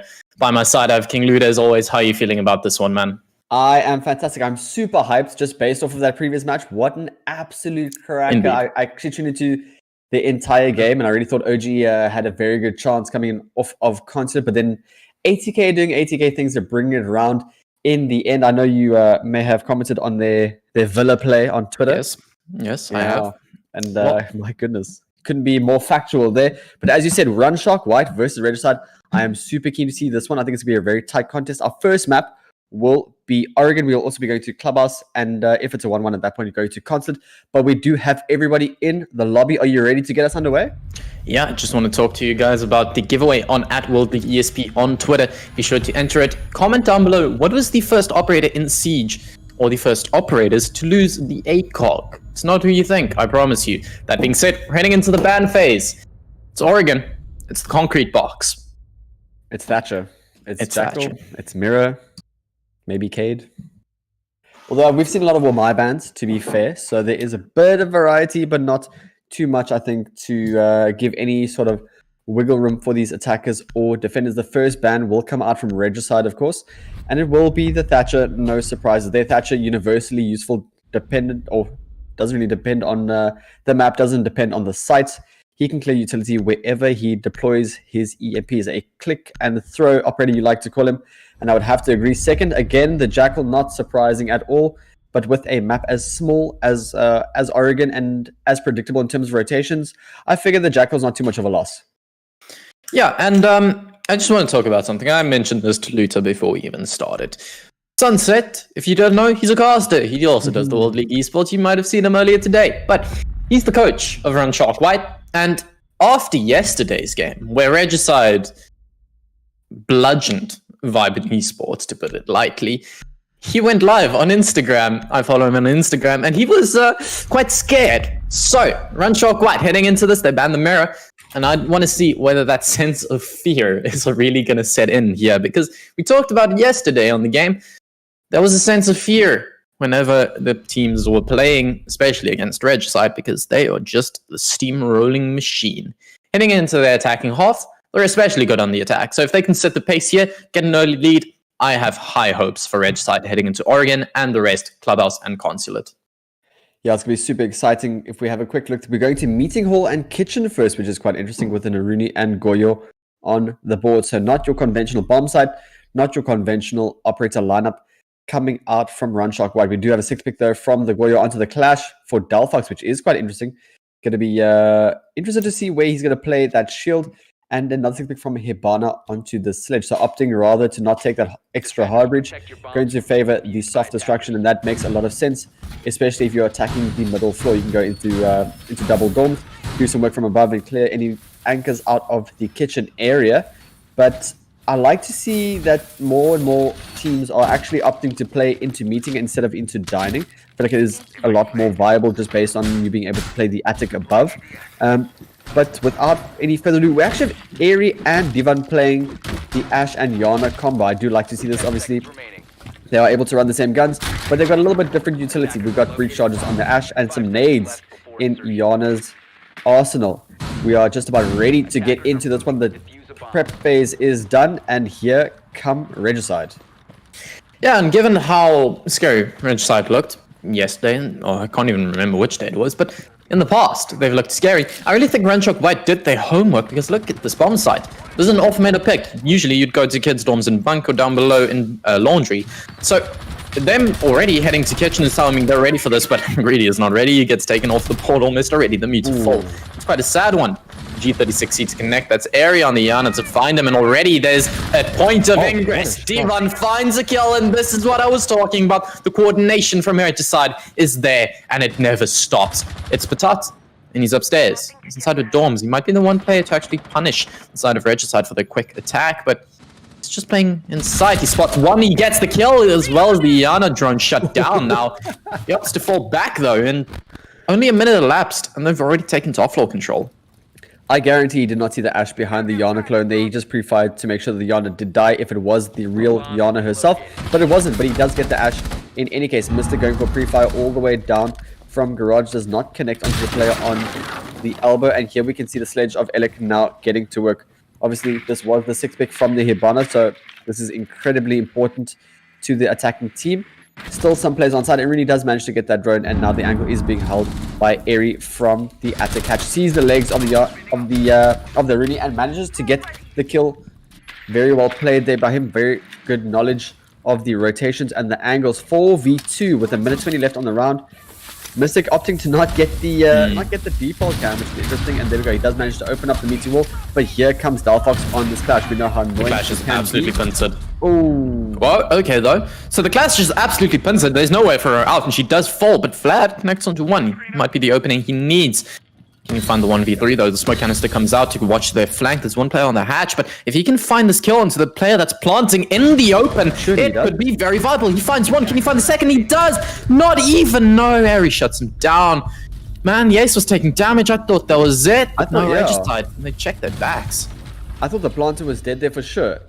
Bandit, I think, had an angle from that breach, but there was too much cover from the rest of the attackers there was more than enough cover to make sure that the planter was able to get the plant off in the end, but no, it would be him to fall instead. First round goes to Regicide, and based off of their entry, I did feel like they would have taken it anyway. The sheer aggression and, as you said, coordination for that top floor, things are looking fantastic. They are warmed up. They are rearing to go, and Runshark White should most definitely be scared. I mean, it wasn't even like Runshark White overextended. They did a top floor extension, but I mean, that's bog standard. They literally just played on kind of away from sight and assisted roam. And Regicide just walked in, they tapped heads, and they got a kill. Airy found one, they found a second. Sure, the Yana was shut down. Sorry, make that the Ash. But it just looked like there wasn't really anything Runshark White did wrong. If anything, Regicide are just slapping at this point in time, and that's even more scary than, say, you making errors. Because Runshark White, had they made a big blunder, they over-aggressed, they found themselves in a position where they were pinsted, whatever, there's room for improvement. But when you're facing down Regicide, given what they've done in the last couple of days, I don't know how to feel about this. That being said, it's only one round. I might be completely wrong, and this might mean absolutely nothing, and I might curse the hell out of this. But I don't know. Regicide, they're looking powerful. They're looking to enter from T3 side. They're going to drone it out, do the due diligence, and take this attic wall and see where this goes from here. Yeah, we can see Alec prepping to swing in. You can see Ace has already got, I think his Salma's on the wall, but it would likely be mute champ. There is some breach denial on the board for the defenders. And yes, there we go. We see Mystic does eventually go claim it back. He's going to open up now into the meeting. This will allow them to shoot up through the meeting wall into the bottom of the attic, get rid of that mute jammer, and make sure they can get the entry that they are looking for. More drones now being deployed from area, and actually the mute jammer not covering this drone hole. He'll make it through. He'll spot out the players in the base of the attic, and here you can hear the pre-fire coming out from the AK-12. The R40 also ringing in the ears of these attackers and defenders alike. Vlad taking some initial damage, about 30 HP off of him. And a quick rotate now from the Yana. Minted is actually on this double window. Mystic gets the first count in Nivek. That's the Jaeger down. A very nice shot. We'll find Belfast also hitting the deck. Bitat gets a refrag onto Divan though. But the low HP for both SAS boys. Malusi is still on the board. But again, it's a 4v3 with not even half the round gone. They're aware of the player in attic. And there's probably a pinch coming very soon. And ooh, very nice shot from It's Patat to clean up onto Eri. Now Chuck over a nade. V3, what? Chuck over a nade and alleviate the pressure for your one player pushing attic. Sure, there's one player on your left side, but that would alleviate so much pressure. Only one player on the bomb side, they find him. Now it's just the player in attic left last live. It's Vlad and a 1v3. He can't do anything. Minted shuts him down. These players, they've got the zoomies, man. Sheesh. Yeah, they are not sitting still. They are peeking aggressively. They are setting up these pinches faster than we can even cast it. And I think they're trying to speed run the scrim, to be honest. Oh, timeout being called in chat. I mean, see, I think that timeout is just to buy them some time, really, because at this point in time, they've had no time. These players are just, I made the joke, they're off the zoomies, man. They just shift W, they right mouse click, left mouse click, they win the round. It's as easy as that. That's not to say there's no coordination here. There's incredible sense of coordination. They establish where the players are playing. I mean, you saw that in the previous round. Pick the player off inside of attic, as well as, I mean, you just rotate onto the main window, catch a player off guard. It's as easy as that. When you can find kills like these in unexpected situations, but have that happen because of your zoomies, that's a really good position to find yourself in. Yeah, I think there's in my head, there's a polar opposite situation in terms of communications coming out from both sides. Yeah, we've got obviously the attack, like you said, reflecting or projecting rather the zoomies onto this map. I imagine the comms are short but concise, very accurate. And if you maybe switch over to the defender comms, I think it's an actual mess in terms of where these attackers are coming from, who's getting picked off, who's under pressure, who can help who. And it was actually a nightmare. Hence the timeout being called. They need a break. They need some time to breathe, just recollect themselves, decide which bomb site they are going to. It looks like it's going to be a launch supply room defense for those. Just so for the audience, I think we are currently on webcam, but it will be a laundry supply room. And my goodness, let's get back into this. And sure, I'm not sure what to do if you are Runshark White. I think Sunset was right to quake in his boots ever so slightly, because even I am shaken by the sheer pace at which Regicide are injecting into this matchup. I mean, I think they were so scared that a certain process happened and that they now need to go to the laundry room. Sure. The most defender-sided side. Please tell me you got that joke. Come on, please tell me that didn't go over your head. I'm just gonna move past that very Okay, gently. thank you. Okay, let's have a look at our lineup. It is a basement defense. We have a 6-pick coming out onto the Nomad, which makes a lot of sense for me. There's a very typical rotation throughout that bomb site, and it's a very standard operator lineup we've got in terms of defense. We've got the Jaeger likely going to set up around the pillar side of things. We've got Vlad on the Malusi going to slow things down. We've got Greeny for that wall denial, so no banner being run, which is quite odd. Usually you'd bring at least 2 if the Cade is not in play. I feel like It's Patat is going to come in clutch here with these cameras as well as Delphox. They are doubling down on the information gathering tools aside from obviously the default cameras. So Regicide are going to have to do some work here in terms of clearing utility. I don't know if you caught the little mini game there with Divan's drone and Greedy on the mute, but he does find the jam, and it does actually it's going to be placed out in quite an interesting spot. 2 mute jammers, one to actually cancel out onto the main hatch, one to cancel out the main stairs. So the main stairs push area, you can't just walk down there and get free real estate. I like that. I like the assisted hold from the mute, but also, strangely enough, I don't think there's a shield on the board here. So that's telling me no extension into blue. That's telling me they're going to focus either more on Pillar's side or into Freezer. But I haven't seen an extension into Freezer. I haven't seen the main wall opened up there from Launcher. If the observer can quickly pan out there. But look at this. Maybe that's what they're going for. They have a Jaeger here inside of Logistics that could potentially poise to be a bit of a threat. Anyway, Does he ever rotate out of there? He doesn't. No, he's stuck there. Oh, snap. This But is... they don't know about it. I mean, it's one of those do or die positions where you're in any way going to play it until you die. Okay, actually, the hatch is open, so you can fall back. So that's just adding more credence to the fact that they're going to play into this freezer area. And Airy is going to jump on in with the Iana hologram, but Jaeger does decide to fall back. And it looks like they're just going to make this freezer area an absolute kill box. Yeah, a minute wasted so far, and all the Jaeger did was stand in the room, but he does eventually drop. However, that sideline is now open for the attackers to use. Nomad is going to start putting those air jabs around. He's got one on the main stairs. That air jab is muted and you can go for a flank. That's a massive oversight. That is incredible. That is likely due to the recent patches and people like defaulting to what they know and not what they've read about or what have been researching, which is incredibly unfortunate.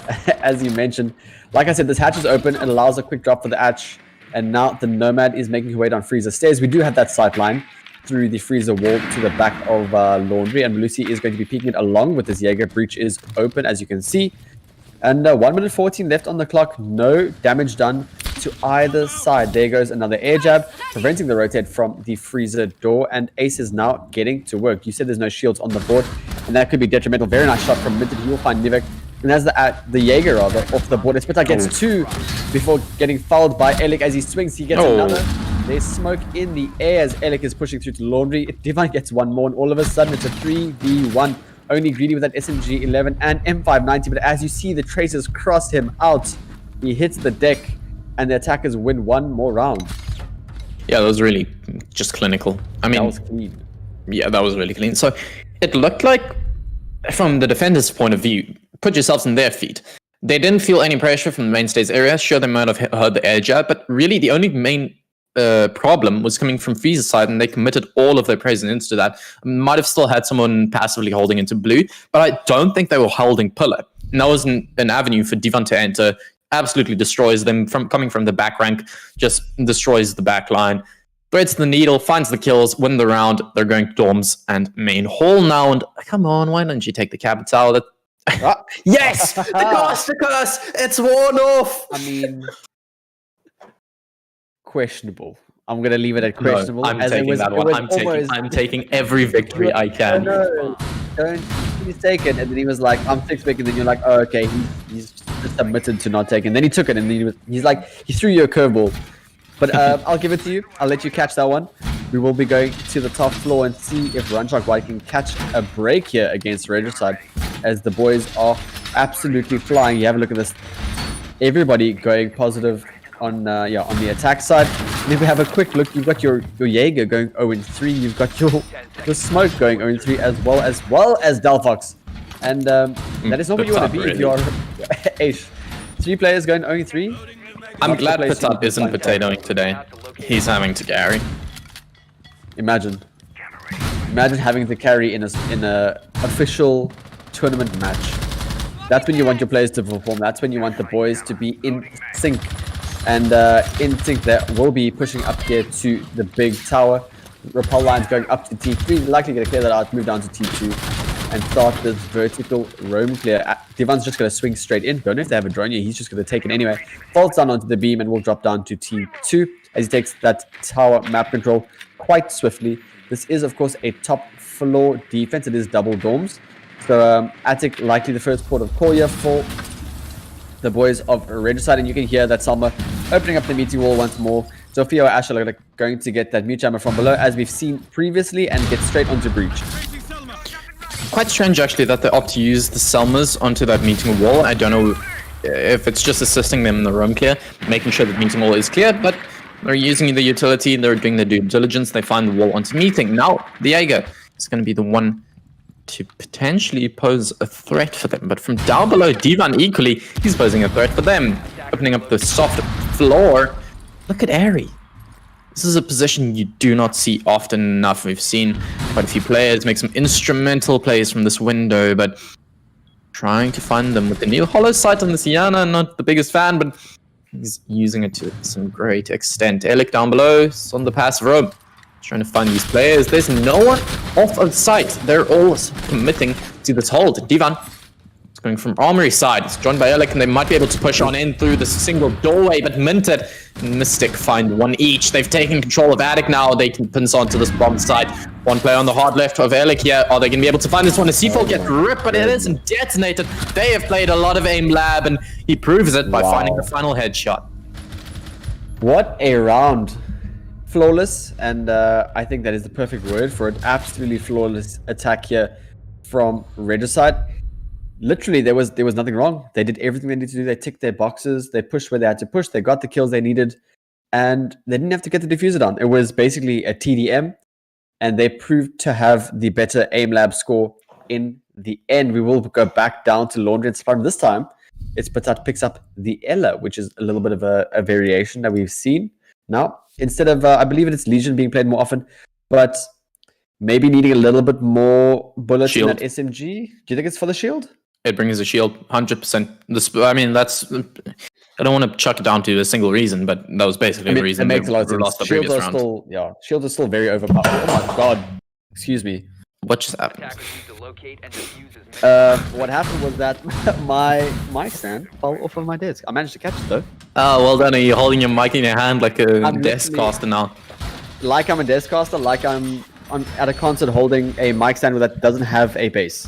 Hell yeah. Well, they're picking up the two shields, both the smoke and are going to be bringing them. So maybe an extension into blue, maybe just holding onto Laundry is going to be viable now, because if you throw your mind back into that previous round, the Zofia was able to just walk down Freezer stairs because she has a 2.0 scope. She won the gunfights. You can't kill you can kill someone when they're out in the open. You can't really do the same thing when they're behind a shield. Greedy is going to be extending into blue. So, in variation on the default setup. But let's see what inside of Regicide can do with this, because they have quite a lot of soft reach to put it lightly. They've got the Ace, Zofia, and the Ash. Three of the most destructive operators in this game, joined though by, in this new meta, being actually able to flex onto different operators, more of a lenient lineup, being able to be brought with the Gon 6 and various other abilities. But he whiffs the drone into Armory. That being said, they're still going to clear out that area of the map. Minted. It's pre-firing on. Looks like they're really full committing onto this room clear, though there's a Malusi up top. Yeah, managed to fix the boom, which is great. So we're Gucci. We move forward, and Vlad gets the opening pick with that MP5 onto Elik. That is the capital off the board, but instantly refragged is the Ash coming from the top. There's still one up top though. They don't realize. They don't know. They have no idea. They've moved. They've assumed their roam clear is done, and they're now running the middle floor. They're wanting to set up their execute and move down these different avenues, such as the back tower stairs or even the freezer stairs and main stairs. Drones, as you can see, rolling around, trying to figure out where the rest of these players are. But you've neglected one. You've missed one who's cheekily hiding upstairs, and that could be the straw that breaks the camel's back. The one that just knocks down the card tower. But you'll have to wait and see how these cards play out here on the bottom floor, as this is where the action is about to take place. We can hear Ash shooting out a breaching run. I think it actually got zapped by ADS. I didn't hear any explosion.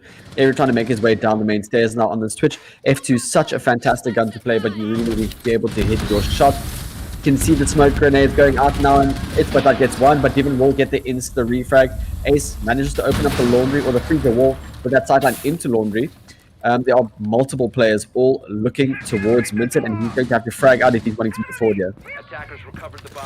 Yep, now they're kind of stuck inside of the freezer area, and I don't want to chuck this down to the shield play, but come on! Swings what? No, not even the ACS-12. He whips out the secondary, the Bailiff, to find the kill of each and every single gun in the game. I would have imagined I would have seen a kill from today. That's not one of them. Divan, inside of Freezer, he's drawn by Airy, inside of Laundry. So the pincer could still work out for him, though the diffuser is dropped as well. I believe there's still a Maestro default cam up and checking these angles. A smoke canister coming out from the Twitch. A great new addition to her kit, and it might just allow them to come for this collapse. And indeed it does, but with the ACS-12, what are you doing, man? He finds one, can he find a second? Trying to clutch this round out, and the smoke canister comes out. He's going to try and full commit onto this bomb site. He doesn't have the diffuser. He needs to go for this kill. He finds the first, but he can't connect the SMG-11 of Greedy to find the final kill, and that's Runshark White finally posting a roundup on their scoreboard. Airy nearly had that. I'm not gonna lie. He really did. His 1 point, but the SMG-11, the fire was just a little bit too much and managed to beat out the final attacker. He did so well there to try and bring it back, but not to be the case. Regicide 4-1 up. We go into our final defense for Runshark White. And let's hoping they're going into this 4-2. It is not the worst place to be. If you have 2 rounds on the board, this could tend to be attackers sided, but I don't know that Runshark White are going to be able to match the pace and the aggression that Regicide have shown thus far. Sticking the same lineup with that Twitch on the board, a Rooney 6-picked instead of the Liege, which is quite interesting. It's going to be a double Dorms hold. I guess that does make a bit more sense. We saw in the previous game on Oregon as well, Sir Pancake tried to make it through a Surya gate and actually lost his life tragically. Did not have a drone to throw through. But that just shows the versatility that Aruni does bring. That those clutch situations where there's no other utility left for the attacker, they are low HP.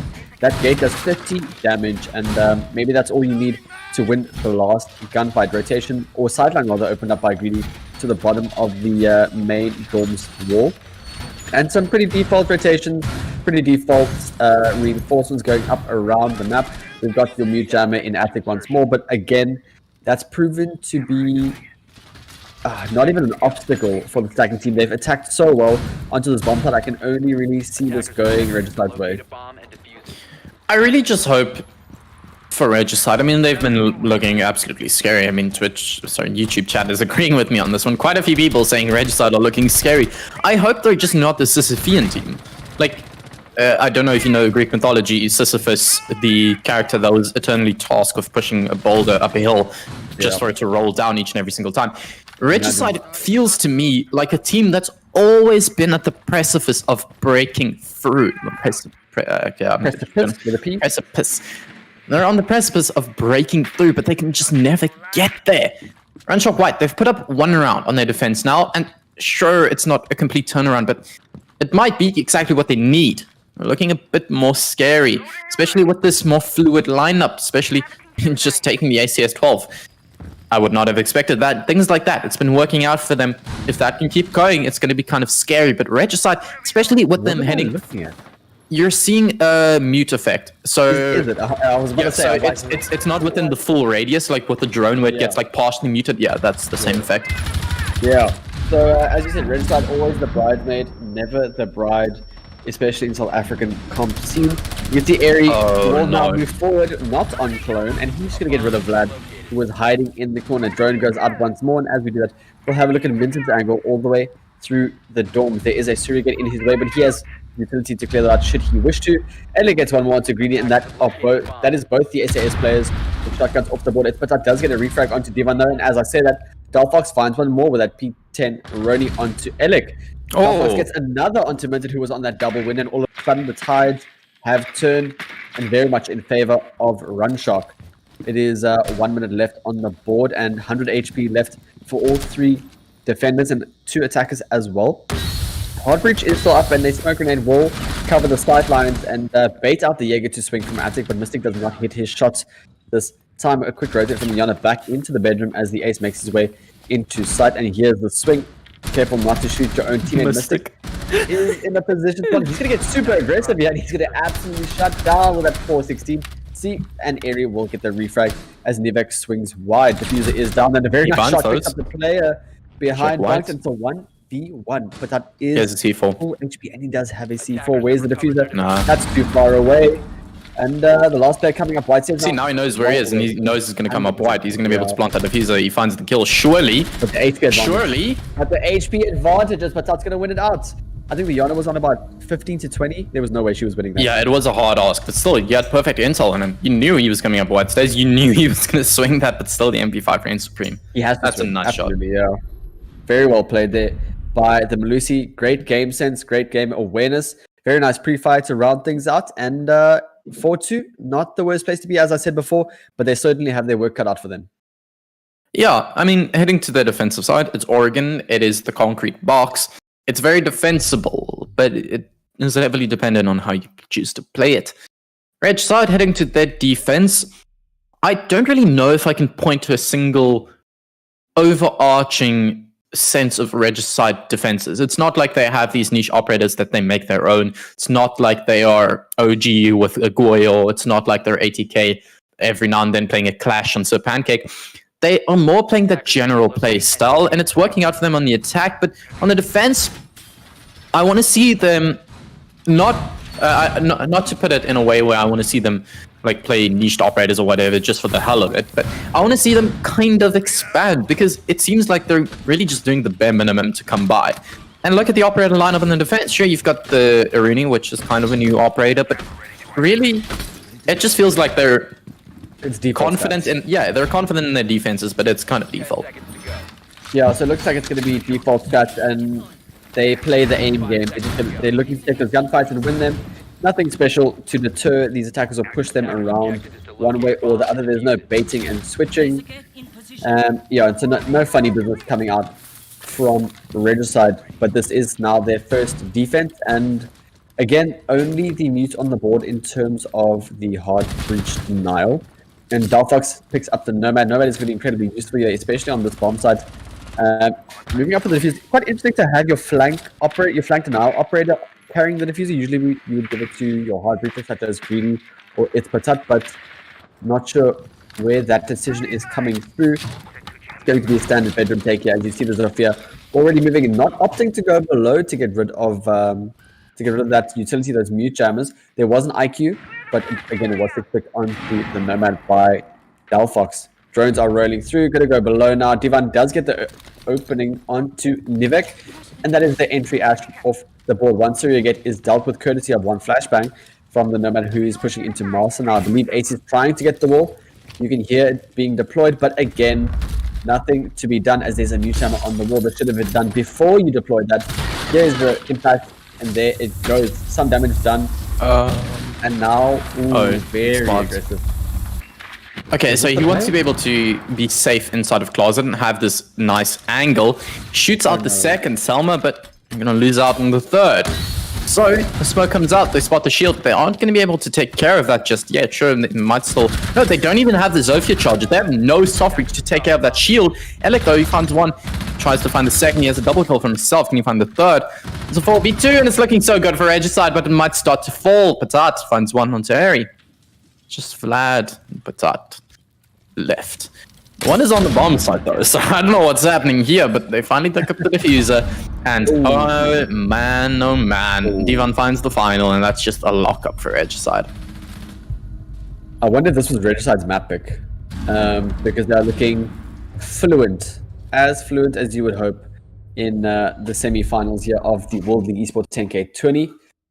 Very strong, 5-2 up, and not looking to give Runshark White any space to move thus far are Regicide, and they've got two opportunities here to push forward and wrap things up. It will be a laundry room and supply defense next, and again, like you said, nothing special to come out from the defense, but on the offense we have a Lion and an Amaru. Yes, I don't see enough teams. Yes, and they're not six-picking it. Yes, the caster curse has a burst for this one. Let's go. Yang and Lion. So okay. Oh man, that's the biggest read ever. Okay. So I don't know about the Ying, I don't know about the Amaru, but the Lion, I just want to talk about this. In what's that? OG's game yesterday, I was talking about an attacking team. Just pick up the Lion, man. When you're faced against a player like Dr. Dropshot on OG, there are similar players here on Regicide that you can single out, but just in general, I'm going to use them as an analogy. When you're facing off against someone like Dr. Dropshot, who you just can't seem to shut down, never seem to establish where he's playing, run a line, man. EDD scan, shut him down. Like, it's literally click. That's what Fabian was complaining about 6 seasons back. Operation Chimera, imagine just seeing everyone for like 10 seconds. That was the roughest season, I'm not gonna lie. It was the The best. meta season. was literally run line thinker and good luck. I mean, that was it was fun. It was unplayable. What was ranked at that point in time? Ranked Oh was my fun, goodness. man. Rank was With crazy. the homies. Belfast immediately Oh, okay, this is what they're through going for. the foosball window, and Amaru is top floor. Okay, this is line what they're tech. going for. Okay, I see you, but yeah, you're gonna lose out on all the utility You know who because sees them, Ish. Zeri is Alec the and one. Minted. Yeah, so that's He's literally unfortunate. got special glasses to look through them. But Ivan is gonna find that one, and now it's just Greedy and Newek. Sure, you can bring operators that might shock your opponent, but when you die before you can even use your utility, man, that's sad. That is incredibly sad. And the actual 6-pick onto the Warden for me, I was like, that was such a beautiful moment where we were just like, It was oh, you such got a big Ying? read because they didn't Ish. even know the Ying was on the board. Literally, it was both 6 were picks. six-picked, yeah. But coming in clutch there, that intuition from the defense, and my goodness, what a play that far. And all of a sudden, yeah, 5v2 with not even half the round gone yet. And you've lost those special operators that you have selected. Ooh, the pre-fire goes through. Eri does take some damage down below. There is another player looking to rotate through. Mystic will get that pick onto Nivek, and Greedy is left in a 1 versus 5. Will have to get the ace clutch, and he's gonna just play this angle. Eventually gets a kill, so just padding his KD at this point, and he looks like he needs it, going currently 2 and 6 with 7 rounds gone. Slowly walking up to these white stairs, anticipating a push. But I think that Regicide just they're just comfortable to sit on site, wait. They know the diffuser's down, and he's got 1 minute and 10 seconds to find 4 bodies. It's hard, no matter how you put it. He's gonna try and walk down Freezer. The diffuser's Narnia. There's a minute on the board. There's a default cam. Sure, you've got the AK-74, but this is looking grim, man. I don't want to be a nihilist, but this is unclutchable. He finds 1. It's a double kill. Gonna need an ace clutch. 3 players inside of Oh laundry. He my finds goodness. another. Suddenly, Surely it's not. looking doable. He finds Surely not. another. The quad kill is on the board. No. Come on, man. You had me excited and everything. Wow. He nearly had that. He nearly had the ace clutch. But the thing is, they were... that. And yeah, that's the thing. Once those 2 remaining defenders were doubled up on the same angle, I don't think the way he was... If they were separate, I think he would have been able to flick to one and get the other. But just the game sense coming out from the defenders, knowing where they need to be. And I think they were a bit lackadaisical, just biding their time while he literally walked inside, just slayed them. But it was a very good try. Shout out to Greedy. I think he managed to nearly go even after that little debacle. But we go to kitchen and dining hall now, not going to meeting as we saw previously from Runshark White. They will be attacking the dining hall more than likely. It is impossible. I say it's again impossible to keep that dining hall open just by virtue of the fact that you can only really put somebody in small tower and there's too many windows and angles on there. So I expect this to go towards the attackers, but they're going to have to really put in the work to clear these roamers from the top floor first. And their roam clear hasn't been going too well if we just think back to the previous couple of rounds.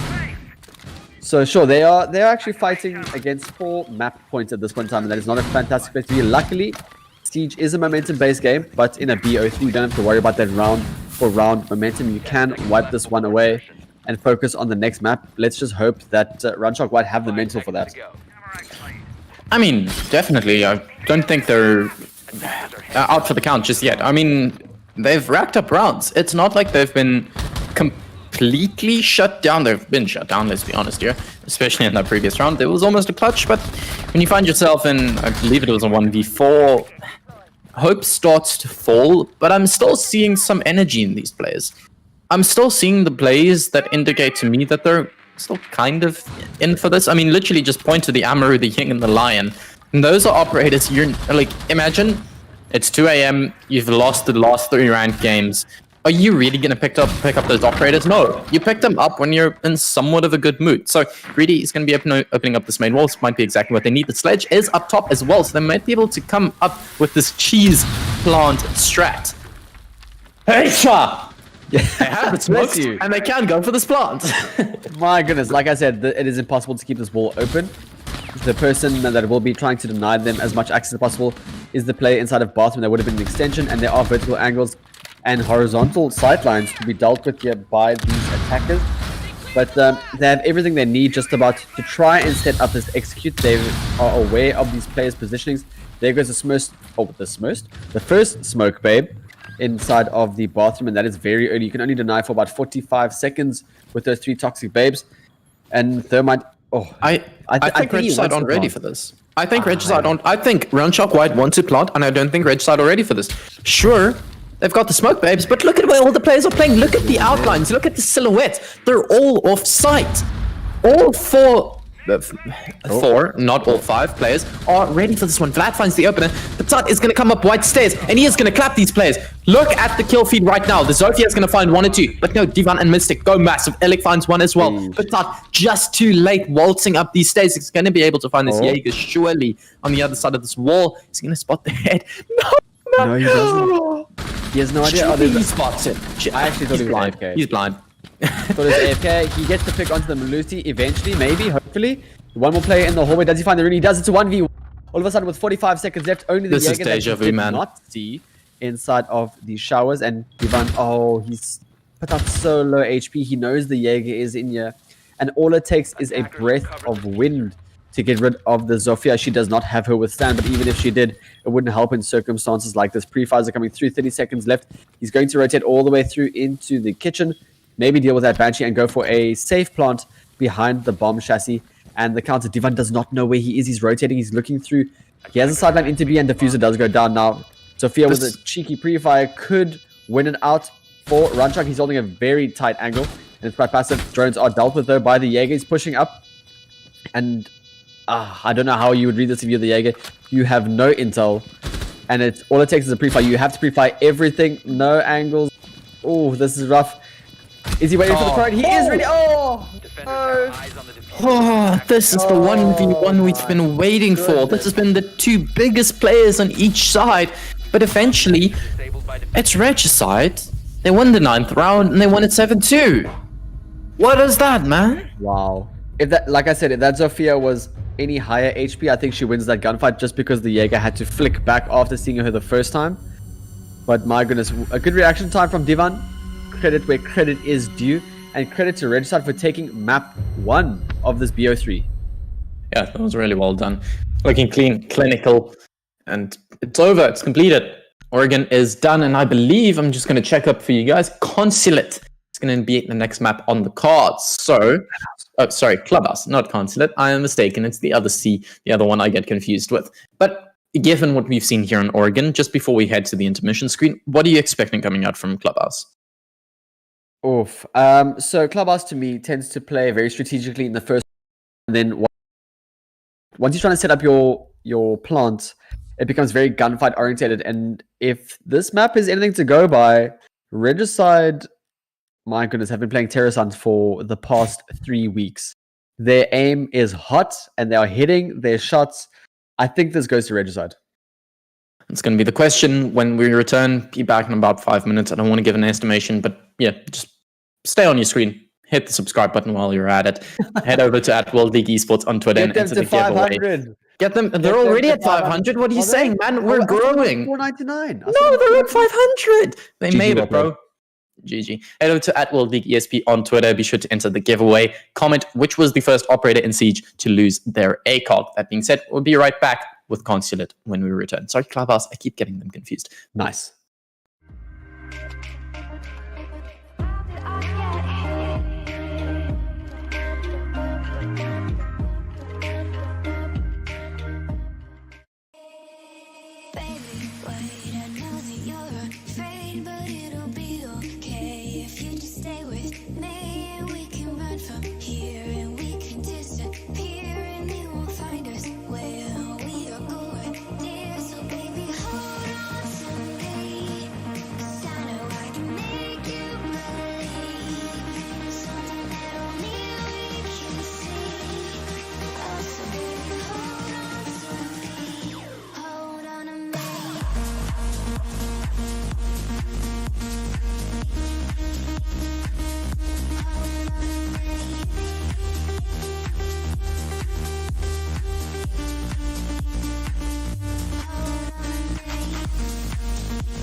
under the night sky, trying to make me see your stars. But the dark gets so lonely.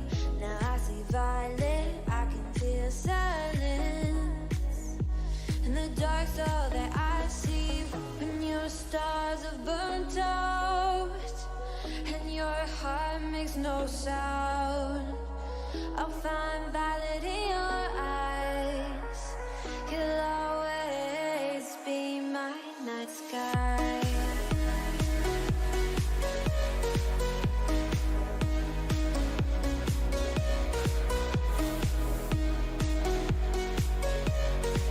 You'll always be my night sky.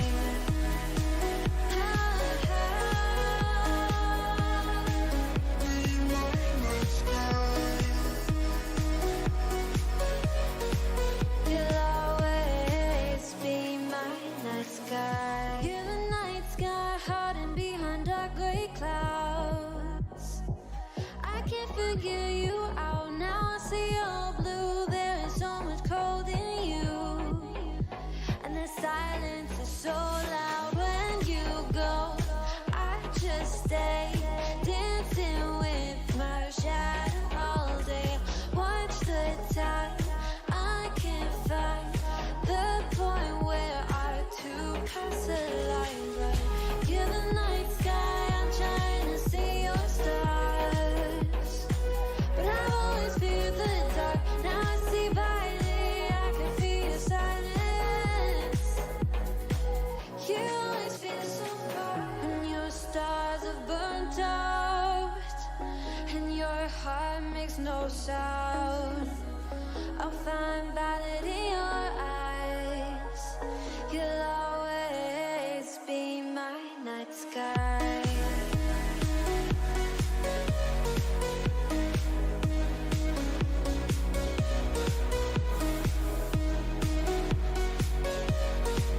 You'll always be my night sky.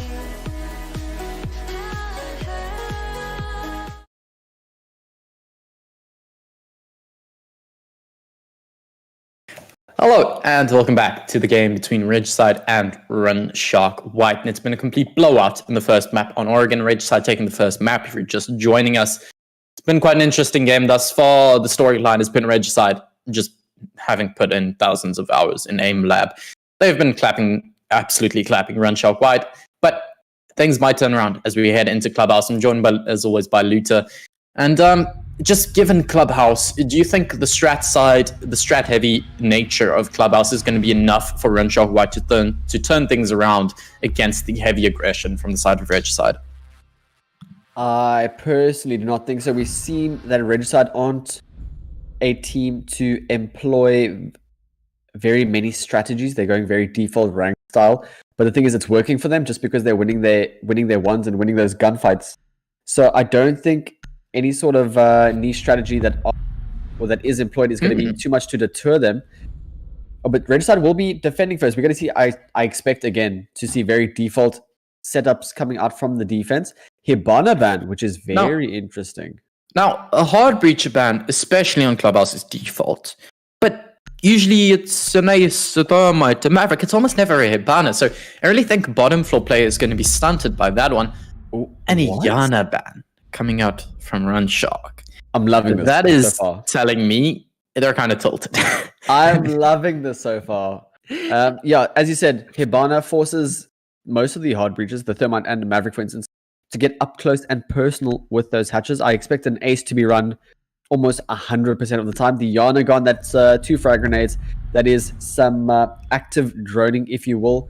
Malusi banned as well, which is not surprising. She is quite impactful, especially on places like your red stairs, like your construction sites, main stairs when attacking gym and bedroom and the likes. And lastly, a Mirror, which is no surprise at all. Mirror, incredibly strong on Clubhouse, and I think these bans have set us up for an actual banger of a match. Yeah, I really think so, especially with the Thatcher in play. I see this going more to the attacking favor on CCTV, not as much down below. So I really think coming down to this, okay, they're going to opt to go in CCTV and cash room as the primary bomb site, but I really think this is gonna switch up the meta in a way that I don't think these teams are ready for. What were you gasping at? Cade and Thatcher in play? Cade and Thatcher? And Jackal? And Jackal. Is this South Africa? It is, strangely enough. Shook. Shook.adg was a team. They're not in Okay. South Africa anymore, Thanks, as far as I know. Wow, we're going to see a different side of Clubhouse, I feel like, just based on these bans, because obviously everybody scrims out with the default bans just about that Thatcher, Jackal, the Cade, always gone. But now with these operators in play, you have a little bit more flexibility in terms of what you can do, where you can push, what you can attack. So I'm quite keen to see if, due to that, there's any difference in the gameplay here from both these teams. Obviously, Regicide will be heavy on that roam, but Jackal not being brought through from the attackers now, which is a bit questionable in my opinion, but the operator, the lineup that they've got covers all the bases that they do need to set up a decent default execute. You've got your Nomad for those flanks, you've got your Ace that's going to open up the wall with the Thatcher, you have your Capital that's likely going to...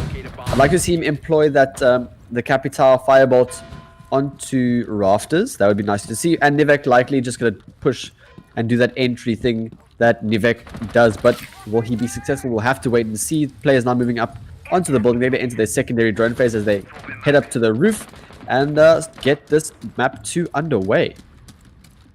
A question for you. Given that Thatcher is still in play, do you see any worth in bringing operators such as a Cade and a Bandit? Do you see worth in bringing a Valkyrie when she's gonna just die instantly? I mean, You fun to kill. Oh, let's hope that she had her black eyes out and had them deployed. I know some Valkyries tend to set up on side first and move around the map every now and then. But the pre-fire, as you said, will catch Ooh, the that was Valkyrie. well done. Cade tricking on the bottom of the CC wall. Very interesting. And I was going to say, I do agree with you in terms of not bringing any wall denial just because there's a Thatcher player, unless you're going to have a dedicated Bandit tricker or Cade tricker. Bandit does make his way. Oh, Tronal would have gotten the 2k, but it's fine. It's fine. The collapse is going to come out inevitably onto the bomb side. They're inside of construction and they're taking care of their flank, but already Runshark White are in firm control of this round at the very least. It's 3v5. They're looking to push onto the bomb site. The cap tower is in. There's a player on his right and a player on his left, as well as one on the top of red stairs, though. Divan finds the opener. That might be exactly what they need. He finds a second. Incredible for his team. However, he's shut down. It's just Minted and Elik. The two hard breach denial operators on the board, the Orgate 3 and the MP7. Will it prove to be enough? The diffuser's getting planted. Thatcher is being supported. Minted is going to try and spray through the wall, but it's not enough. The diffuser gets planted. Now they're in a very risky situation because they're kind of stuck inside of CCTV here. They're going to have to contest this ace on the window. Can he find the skill? No, he can't. It's just left up to Minted with the MP7 in hand. He's going to try and push it from red stairs side, but eventually with the ARX, it's Vlad to find the kill, and already Runshark White just looking in control of this round. I had this meme in my head of Delphox on the Thatcher walking in, slaps the cash table and just says it's free real estate, because that's exactly what it was. As he entered in and he just hopped in, got that diffuser down shortly after the Capital was in. And very clean execute. They had their crossfires established. They won the gunfights that they needed to. The ones went their way.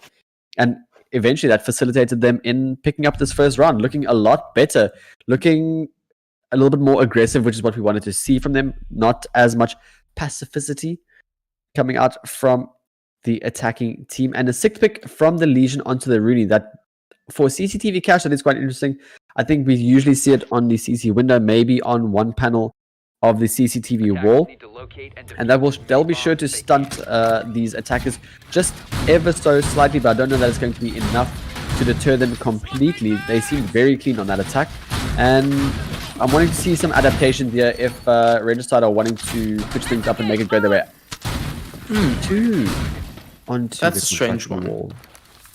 Yeah, so what that is telling me is they really don't want to lose control of construction, or at the very least of CCTV. They're allowing that to be opened, but when it's opened, you can't push through there. So either CCTV is going to be a kill box, and they're going to focus more on the red stairs side, as well as catwalk to hold onto that and make it a kill box with these soft walls. That, or they're going to be maybe extending into catwalk and playing that as a proximity where they fall off once it's pressured. I don't know. It's a question that will be answered within the next minute or so. But the attack is not spawning in. There's a Thatcher, man. It's not like he really is going to do anything. Aish, yeah, okay. So Logi hatch is open. We still have the players on the roofs. Still trying to figure out what is the best point of ingress here. Nivik not going to get a wallbang this time around. Not going to spray it through. But you know who will get sprayed down is Minted, courtesy of the AR-33. There we go. Thatcher deploys one more EMP. And that will enable this wall to be open. There is still Elik on the Kaid. And I don't think he gets his electrical down in time. No, indeed. You can now see the wall open up. They have the sightline onto rafters, so that's going to be incredibly difficult to challenge there for the Cade, as he has he's stuck between a rock and a hard place. He has to play his life out, as we mentioned in the previous broadcast. If you are on Catwalk, that is where you will stay for the remainder of your lifetime. Smoke has already started deploying the smoke webs in cash, and a very nice shot from Nivek. But Elik catches Delphox as well. Smoke now on site. Here comes the firebolt, and it will burn once you get. Here comes the second, trying to burn the smoke out. And he does not take any damage. He does deploy a smoke babe for his efforts, though. One player still Catwalk again, as I say, playing his life out. Nivek trying to hit the toes of the smoke through the bomb chassis. And he is doing some damage. Yep, 25 damage off of Mystic. It's a 3v4 with a minute 15 left on the clock, and some more sprayed bullets. We'll see Nivek take some damage. There's the smoke, and it's a rush, and I don't think it has favored the defense this time. Yeah, they find the opener, but Elik here from Catwalk, he's just raining on through with this ammunition. He finds one. Suddenly it's in a 2v2. The Aruni is still on the top of red stairs, and she could pose to be a massive threat, and she is. The diffuser is outside of the main wall, and sure, it's been opened, but Elik is holding this crossfire, joined by Airy. He's gonna waltz on through, but he can't do it. Airy to find the final kill, and luckily for them, they take this one, because Runshark White are looking in control of this attacking side all of a sudden. What's going on here? Runshark White are waking up. Sunset was like, we have nothing to fear. We can beat them. Just spend the 10 minutes that we were in.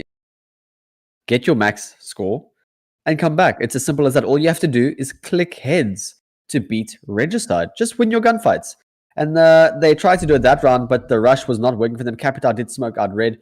But as soon as he set a single foot inside that cash room, he was absolutely shut down. But luckily, there was Nivek to back him up. But of course, we had the Aruni left alive with that pepperoni gun. The absolute laser that it is. However, if you're not hitting headshots, are you really? Not entirely, but that is not an issue for Regicide. Now we will move forward into round number 3, I believe it is, and we will go. Is this basement? It is basement. It is Church and Arsenal. No variety in terms of operator lineups. Nothing special. It is going to be a stock standard defense. It looks like. I'm going to wait for them to set up to criticize them anymore, but I don't expect anything special. I really like finally going to Dumbledore and Church and Arsenal, even though it's kind of forced with them winning CCTV. The reason for that, Ibana is not in play. Look at the hard breach for Runshark White. They've only got the ace. You need to expend 2 Selma charges to open up 1 single hatch. That means you're only going to be able to open up 1 hatch. That is sneaky. That is cheeky. Wow. Is he running a suppressor on the org? Oh man, he is just full of surprises. No. He is. He's playing in South Africa all of a sudden, but Oh no. Okay, I'm not even going to talk about it. There's a certain glitch. I'm not going to mention it because people are going to start abusing it. But Batat entering with the shackle here and spot out these first steps, but I really worry for Runshark White because realistically you're going to open up dirt that's going to expend 1 Selma charge. You're going to have to use 2 on a hatch. Yeah. If one of them gets tricked, you're not getting through these hatches. I wholeheartedly agree with you. It's a bit of an oversight here, but this is the beauty of the Hibana ban, not bringing a Maverick, not bringing a Thermite either. Those extra thermites are a lot easier to trick, but alas, you don't even need a Cade on the spike. One of them gets tricked. There we go. They're not opening hatches. They need to funnel either through the main stairs, oil pit, or the opened up dirt tunnel. It's not looking good for them already. There's no way you push through dirt alive. Yeah, we talked about gunplay favoring Regicide, and Runshark White's only real pillar to lean on being the strat play. And in a situation like this, gunfights are going to reign supreme. Divan finds the first, it's on to Vlad. Newick taking a bit of damage, I don't know from where. And man, Ari to find one, it's just not looking good. No, this is not. I really don't think this is going towards the attacker's way, just because of the oversight that was mentioned. No more hard breach. All he has to use is the AK-12 and 2 smoke grenades. That will not be enough to win them this round. As you can see, Nivek also now taking some damage elsewhere on the map. Gives his position away. Very nice pre-fire from Greedy. Wins one gunfight, and that is exactly what they need to do if they're wanting to win this out. 1 minute left on the board, and a Jiggle Peek and K to deal with next. There is the pre-fire from the Orc. Divan gets one more. It's a 4v2. Jackal sprays through the main hallway, finds the Jaeger, courtesy of that C7E. It is now a 2v3, and as I said, that it's going to be a 3v1. As Elec finds one more. Lost alive is inside of dirt. Again, you do not push through dirt and survive. There's an older train your way. There's an Org 3 also staring down the barrel at you. And Greedy... No, sorry, I'm gonna write this one off. Yeah, as long as none of them swing and give him the 1v1 engagement, they've got the crossfire. There's no way they lose this. Greedy is stuck inside of dirt, and this is what I was worried about. There's nothing really you can do here. He's gonna come with a quick peek, and he's almost gonna take off the head. Finally, he does swing wide, and he almost collects the kill, but no, from the side, it's Airy, shutting him down with the MPX, and like I said, it's what I've been worrying about, because with the Ipana ban, you need to pick up a second hard breacher. You can't just keep it going like that, man. Swing or be swung in the end there, and there was nowhere to swing actually for the ace, and he was resigned to his fate. He was like, I may as well just sacrifice myself, maybe turn this into a tactical timeout for my team. But Regicide go 2-1 up. Elec picking up the Frost for Gym and Bedroom. That is a nice adaptation. Frost, of course, brings that shield. She also brings Mira's secondary shotgun for that side setup, along with the castle and that super shorty. Thatcher being 6-picked off onto the Maverick. That is quite interesting. But we do, of course, have a bandit on the board. And let's have a look if this Jacuzzi ball is going to be actively banned. I feel like it is. And hoping that the ADSs can catch those nades that are going to... no doubt fly through a cheeky Maverick blowtorch hole in Jacuzzi balcony. Elec does have a deployable shield, and I pray he uses it on the drone hole, because there's Zofia and there's nades on the Maverick. Please tell me he's going to use that shield to save the life of the bandit, because if not, I don't think he's going to stay alive over very long. Sure, you've got the castle barricades, sure, you've got the Aruni gates, but you kind of need that backup there. The attack is not spawning in, and this time around they have 2 hard breaches. I don't know why they didn't in the previous one, but I digress. CCTV is going to be their point of ingress. And now, the player's still reinforcing the wall. He hears the audio cue, and he drops down into oil pit. That awkward moment when you back up a little bit too quick. It sends you to the 5th dimension. It will be... a pre-fired hole into the... Oh no, he's missed. Oh, the distribution of utility coming out from the attackers is not what we want to see. Runshark White, a little bit careless on their entry here. Exactly that. It's why you need the deployable shield to stop the drone hole. But the MP5 finds one. We find a second. Still inside of Cash as far as I can tell. Still trying to play it for his life. Delphox has fallen, but he is stuck inside here, but he looks to win these gunfights. He's spraying on through. He wins the first. Now he just has to worry about one of them on his left side. Does he know about the second? He's playing an angled grip and extended barrel on the UMP. Not a combination you see every day. Vlad is going to come around from the top east stairs side, and is the castle going to be ready for this? Vlad, he finds the first area isn't ready for that. He shuts down Elec as well now. It's a 2v3 suddenly. Make that a 2v2 if Devon finds Grady, but now they still need to deal with these Aruni gates. Surely castle's flashed.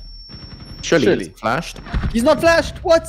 He swings wide, but the AK-74 will pick up the fire. Only Divan left alive on the board. for Regicide, he is 100 HP, and we know that he can do, or work wonders rather, with that carbine in hand. He has Nivek and Vlad to find. Vlad is already low HP, but a full HP Ash versus a full HP Jaeger. A battle for the ages, no doubt. He's going to play his life here in the bathroom rotate. Now they know exactly where he is. There is still a Surya gate on the wall preventing this Nomad from pushing through. She will have to take... She will actually lose her life, I think, if she walks through that gate. She has a drone in pocket. Yeah, oh my... Oh. Okay, Wow. she uses... I don't know what she used because her drone is still in her pocket, but Divan finds Vlad. Here we go. It's Ashby Jaeger. Jaeger. It's Ashby Jaeger. It's the battle of the ages. 5 kills versus 6. 2 of the biggest fraggers on the team. Can he find this though? Because the diffuser is on the other side of the jacuzzi wall. He needs to push through bathroom to find the kill. The red ping's on him. He's going to push through the hallway and he knows about it. Divan wins it out. It's a Regicide to lock out round 4. That is all down to the intel. You can see the red ping on his screen. He knows exactly where the Asher pre-fires one side, pre-fires the other side, and it's a done deal. In that situation, there's nothing you can do. The only advantage was that intel, and it paid off in the end. Regicide go up 3-1. And Runshark White, they started with such fantastic momentum, but I feel like Regicide are just like, okay, we've given you the hope, but let's just rip it right away from you. We go back to CCTV and Cash. I'd like to see this Bandit / Cade play with a little bit more reservation. They're getting picked off very early as soon as the wall is being opened. They're not falling back in time, in my opinion. If they do, I feel like it's a more comfortable round going into the latter stages. But we will see actually minted 6-pick from the Bandits onto the Aruni. So opting not to go for that hard bridge. They're going to stick the Cade and likely just pre-place those Cade charges and just give up the wall once the Thatcher EMP hits. But Thatcher's actually not being run. Yeah, I don't know what that is all about. Put the Surya gates on CCTV wall. That way, when Maverick opens it up and they have to throw a nade through, it gets burned. It burns the Surya gates and not the wall denial. Big brain? Question mark? I mean, I just quickly want to talk about this as well on the trend of wall denial. Causa in chat said, why would he place a shield there? Speaking about Jacuzzi wall, Mav makes a single hole in the wall and Bandit's gone. But with that same argument, why would you even play Bandit at all if there's a Maverick? Like, I brought this up in the very first round. When Thatcher is still in play, why even bring a Bandit? Like, I agree. When Thatcher and Maverick are in play, what can you really do? Yep, I wholeheartedly agree with you. I'm keen to see how this interaction works between the surrogates. Observer, can we see where the surrogates are, perchance? I mean, probably again into cash. Double on... No? No, they've got the sideline now into construction. Where is the second and third? I swear if it's in his pocket, I'm going to be upset. No, he's placed them out. Where are they?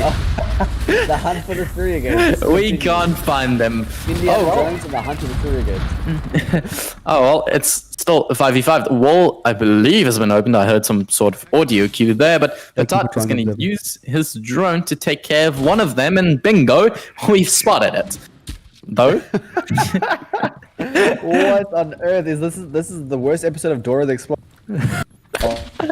Where is the surrogates? I don't know. Let's move on with our lives. It's Patat and Vladar posting up inside of the master bedroom, looking to push through the Capital and the Nomad. Ooh, a cheeky pick from Elik. We'll see Delphox off the board, and that is your hard breacher, or one of them at least. And as I say that, Vlad also gets a significant chunk of his HP removed. Nivek does get the pick onto Minted though, and that is the Arena board. I found the one Surrogate. The map told me it was on the CC window. And Patat's still trying to get in here, but he will instantly be smoked out. Likely from the construction door, rather, the cash door. Greedy's still on this rappel, minute 18 left on the clock, still very wary of a flank that could come up the main stairs. Pre-fire comes through. Ooh, Mystic takes some damage behind, but will get instantly picked off his Nivek as he gives away his position on the window. Divan gets the pick onto its Patat. All of a sudden, we are in a 4v2 because Nivek is still down. Diffuser is also down with 1 minute left, and pre-fires are raining through with no prize, no reward. It is a very passive game at this point. All Regicide are going to do is sit pretty. I nearly thought he got that shot off. Yeah, it's a very hard one to find. He's trying to thread the needle, but equally as much the Jaeger here. Devon's movement has been absolutely incredible. I just want to talk about that. He was getting sprayed down by the AK-74 and he's just able to dash on through. I don't know what it is. Maybe he's channeling the power of that UL skin. But now it's in a 4v2. Kind of, because Newark is down and they can't really go for this race. You see his head? No! Not like this! No. Oh, like this, man. Unfortunate. Okay, granted, we see outlines, so we knew. But do you think that Jaeger helmet literally looks like a paint He can? has the blue EUL skin. It's not like he's blending in. Oh, no. When you're so hyper-focused on your reticle, you just have no peripheral. I made the joke, and Chad is making this joke as I speak, that the EUL skin is giving him some confidence or whatever. But literally, in that engagement, I don't know what it is, but he just wasn't able to spot the blue, man. What the hell? That's crazy. Absolutely crazy. But what's crazy is that Runshark won another, despite looking phenomenal in the very first. It is 4-1 to Regicide, and this is the very final defense for Regicide to lock this out. They're looking to go into this 5-1. I think if they do, life is going to be incredibly difficult for the boys over at Runshark White. I think Sunset is still not stopped shaking his boots. You may as well give him your protein shakes, as he can he'll be able to make that for you quite significantly. Maybe he may need one himself, who knows. But I'm digress very much so. I'm so glad people shoot that jukebox, because that is incredibly irritating. So thank you very much, Aerie. I appreciate it. Valkyrie yet to put out her Valcams. I think this is what we saw was a bit of a flaw last time, as she was sprayed through the jacuzzi wall, and I do like that cam. I think you picked up on it. Was it Kozla you said that used it, that you picked up of? Wait, say again? The Valkyrie camera on main stairs on the stairs. Oh, yeah. So I learned that from Dr. Dropshot back in the day. Dropshot, Yes. And it's such a good spot, because even if you know about it, you're going to get caught out, because you can't just go down that stairs facing the wrong way. It's one of those cams that it's not that hard to spot, kind of, when you're going down the stairs. When you look back, it's night and day, really, but you just don't really look back on the stairs. That being said, finally, it's not just the Ace, they have the Maverick as well. So you can see what happens in this round. Are they going to be able to open up these hatches? Looks like that's what they're going for. 2 C4s on the board though, so let's hope Maverick can get his job done without a lick of damage. It's Patakia moving through C7E, and he makes his way through CCTV. We do have Greedy down below, trying to get to work on the bar hatch. It is being electric lord, so he may take a little bit of HP damage trying to get that done. Very nice shot from Nivek as he claims Mystic's life down below with that soft breach R4C reigning supreme through the floorboard, and he's going to continue his onslaught here onto the floorboards inside of the kitchen. They've tracked the one player inside. They can see there's somebody behind generator, and a patchwork job being done by Greedy here. And as I said, he's going to be taking some damage on the hatch. It's but that actually drops oil pick, which is quite interesting. He's swinging that. The C4. Oh, goodness. Oh, barely misses. He's going to chuck Great down the grenade. nade. Tries to lock it down. Yeah, that really is. But man, oh man, they're going to drop on through this. They're all looking to find these gunfights. They might just go for the old school, open up church wall and plant behind black box. That's what it's looking like right now. They hear the audio cue of a C4 getting ripped, and it flies over the church wall. Does not connect onto anyone just yet. With the M4, Greedy is looking to swing wide onto this, though. There's still people in oil pit. Minted finds one for himself. It's in a 4v4. Del Fox doesn't have any Selmas left, so they can't open up this church wall, though Greedy does what he can. He finds the first into Airy, and they might just be able to go for this plant. Newick from the hatch, he shuts him down. It's just Divan and Elik. What are they able to do with the TCSG? He finds one with the Inja, but man, oh man, this EUL skin just so deadly. Elik to fall, and now Divan finds one. Can he find another? Make that 2. Yes, he can find another. He's spraying on through the wall. He's trying to find the planter. He doesn't know where it's going down. He's getting red pings onto the one, but he doesn't know where the other one is. Shwilly, just through the power of working out where it's going to be, he establishes that it surely has to be black box. He finds another, the triple kill on the board. He's looking for the quad. He gets the injure. He has won out the final round for Regicide on their defense, locking it out 5-1 with disrespect coming out. It's kind of a custom, man. You got to do it when you clutch out a round like that. Don't skip leg day is what Devon is trying to tell our chat. Get your squats in. Alec with a cheeky little banter, but a very nice shot. Very nice 2 shots to find those last 2 attackers on the side. He will get the diffuser, and he will put them on 5-1 going into their split. Absolutely phenomenal play there from Devon, showing why he is the fragger to beat. It's the in UL skin. this lobby. It is the EUL skin. It gives you good luck.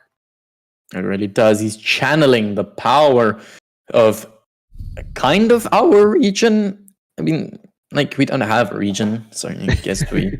We don't have a region. Yay. We're going to CCTV and catch. And I don't know if this is the play because we've been talking about it. Hibana banned! Just go to church and Arsenal, man. They can't open up the hatches unless they have secondary hard breaches, unless they're using a Maverick like they did in that previous round with Greedy opening it up. Still, though, surely you take the bottom floor. Surely you play somewhat of a roam, 1 or 2 players up top. You delay time and then they can't even open up the hatches, so you just win the round. But no, they're going to CCTV and catch. This is... These are the last few moments of this game. I mean... 1 more round for Regicide and they're on match point. So, I don't know. What is gonna happen here? With Runshark White, they're 5-1 down. They lost out 7-2. They've only gotten 3 rounds in this entire series. What is their play? What do they do to bring the things back realistically now? Oh, I'm trying to think. I think this is another case of... We've casted a couple of games like this where it's not necessarily what they're doing.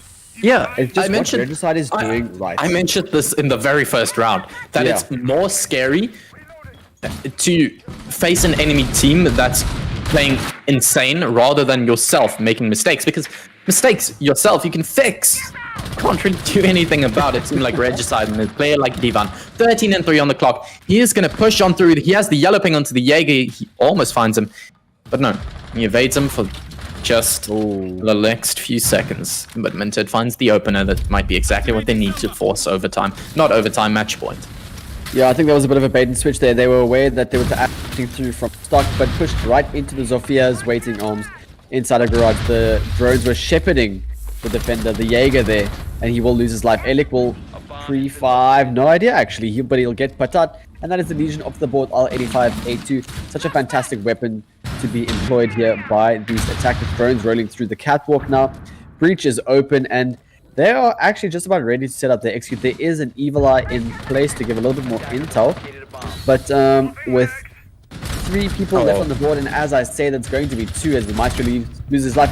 What a fantastic shot from Mystic to get that one onto Red Stairs. It's a flawless round as Airy claims the last. Spam C in chat. Get your leg day. Get your thighs, your hamstrings working. We are going on to map and match point for Regicide. It's incredible, man. It's so fun to see. Siege, when it's played right, when it's in a team that's working together, it's just a beautiful sight. It's 6-1. They're finally going to Church and Arsenal. They're picking up the Goyo. They're switching up their entire play style. They're picking up the pulse as well, but I just don't know if it's too late. A lot of intel on the board. Maybe that's what they need, but Airy, please, I pray, stick that lion. I just want to see it. So I was thinking about this whole Church and Arsenal league, talking about the Hibana being banned. They are not running. Oh, wait. I'll let you have the next 4 seconds. Just let me wallow in peace. Wallow in self. Yeah, so one thing I was thinking about it. He's running an operator that carries a secondary hard breach tool. If you have your Thatcher in place and you've got that, you can get Moto Hatch without having to Maverick it. Then you can employ your Selmas or your Thermites to Kitchen. I don't know. You can double down on that Kitchen just to make sure that it doesn't get impacted completely. As you can see, there's only 2 impact grenades on the board, so they can only get rid of 2 pieces of utility. If you had double down or even triple down on your hard breach, you would have some sort of semblance of hard breachability rather in this map. But again, not to be the case. TCSG in hand, Goyo's going to be setting up inside of Grid, and drones are sniped by Vlad, making sure that Runshark White that Regicide have no further intel. They do not need it, as they've proven thus far. They are going to throw some more out. Secondary drone phase, pre-fire onto the catwalk maybe. No, it's just going to be a face check of the garage rafters. Now, oh my goodness, Vlad gets the early pick onto Airy, and that is the Jackal who was on the hunt. He does get stunned inside of Generator or Blue, and Evil Eye is dealt with. Now, Divan makes his way down and will pick up 2 kills, Left. courtesy of that R4C. Ele gets one more. How? What is going on? It's a 2v4. Mystic takes damage, and 2 people get down for Regicide, and all of a sudden we're going to find ourselves in a 3v1. 2v1 technically, as Elec is down, and Divan looking to round this out nice and quick for his team. Yeah, it's just Vlad, and make that just no one. He dies, and Mystic collects the final kill, and that is Regicide. The Sisyphean team finally pushing the boulder all the way to the top of the mountain, 7-1-7-2. They lock up the game versus Runshark White, and they push it all the way into next weekend's game. We're going to have one game on your screen shortly. I believe that is going to be DNMK versus Tribe Simba. It's going to be starting at 6 p.m, so stay tuned for that one. But, I mean, man, oh man, Regicide, incredible. I'm looking forward so damn much to their next play days. Goodness gracious, Divan going 16-3, absolutely massive in that final map, and putting the rest of his team in his backpack, and says, let me show you to the promised land. I'll take you all the way to the finals. Stick with me and I will make you famous. Fantastic performance from Regicide. Very unlucky if you are Runshark White. And Sunset, I feel like his intuition was correct, so maybe let's lean into his opinions for the following rounds. But for us, I think that is it. Anything else that you would want to leave with our viewers? No, just head over to @WorldLeagueESP on Twitter if you want to win a sexy mousepad and a shirt. Just go comment who was the first operator in Siege to lose their ACOG, and you might be the proud winner of World League Esports shirt and mousepad. That being said, it's been fun, but I bid you farewell. Cheers, boys. Goodbye.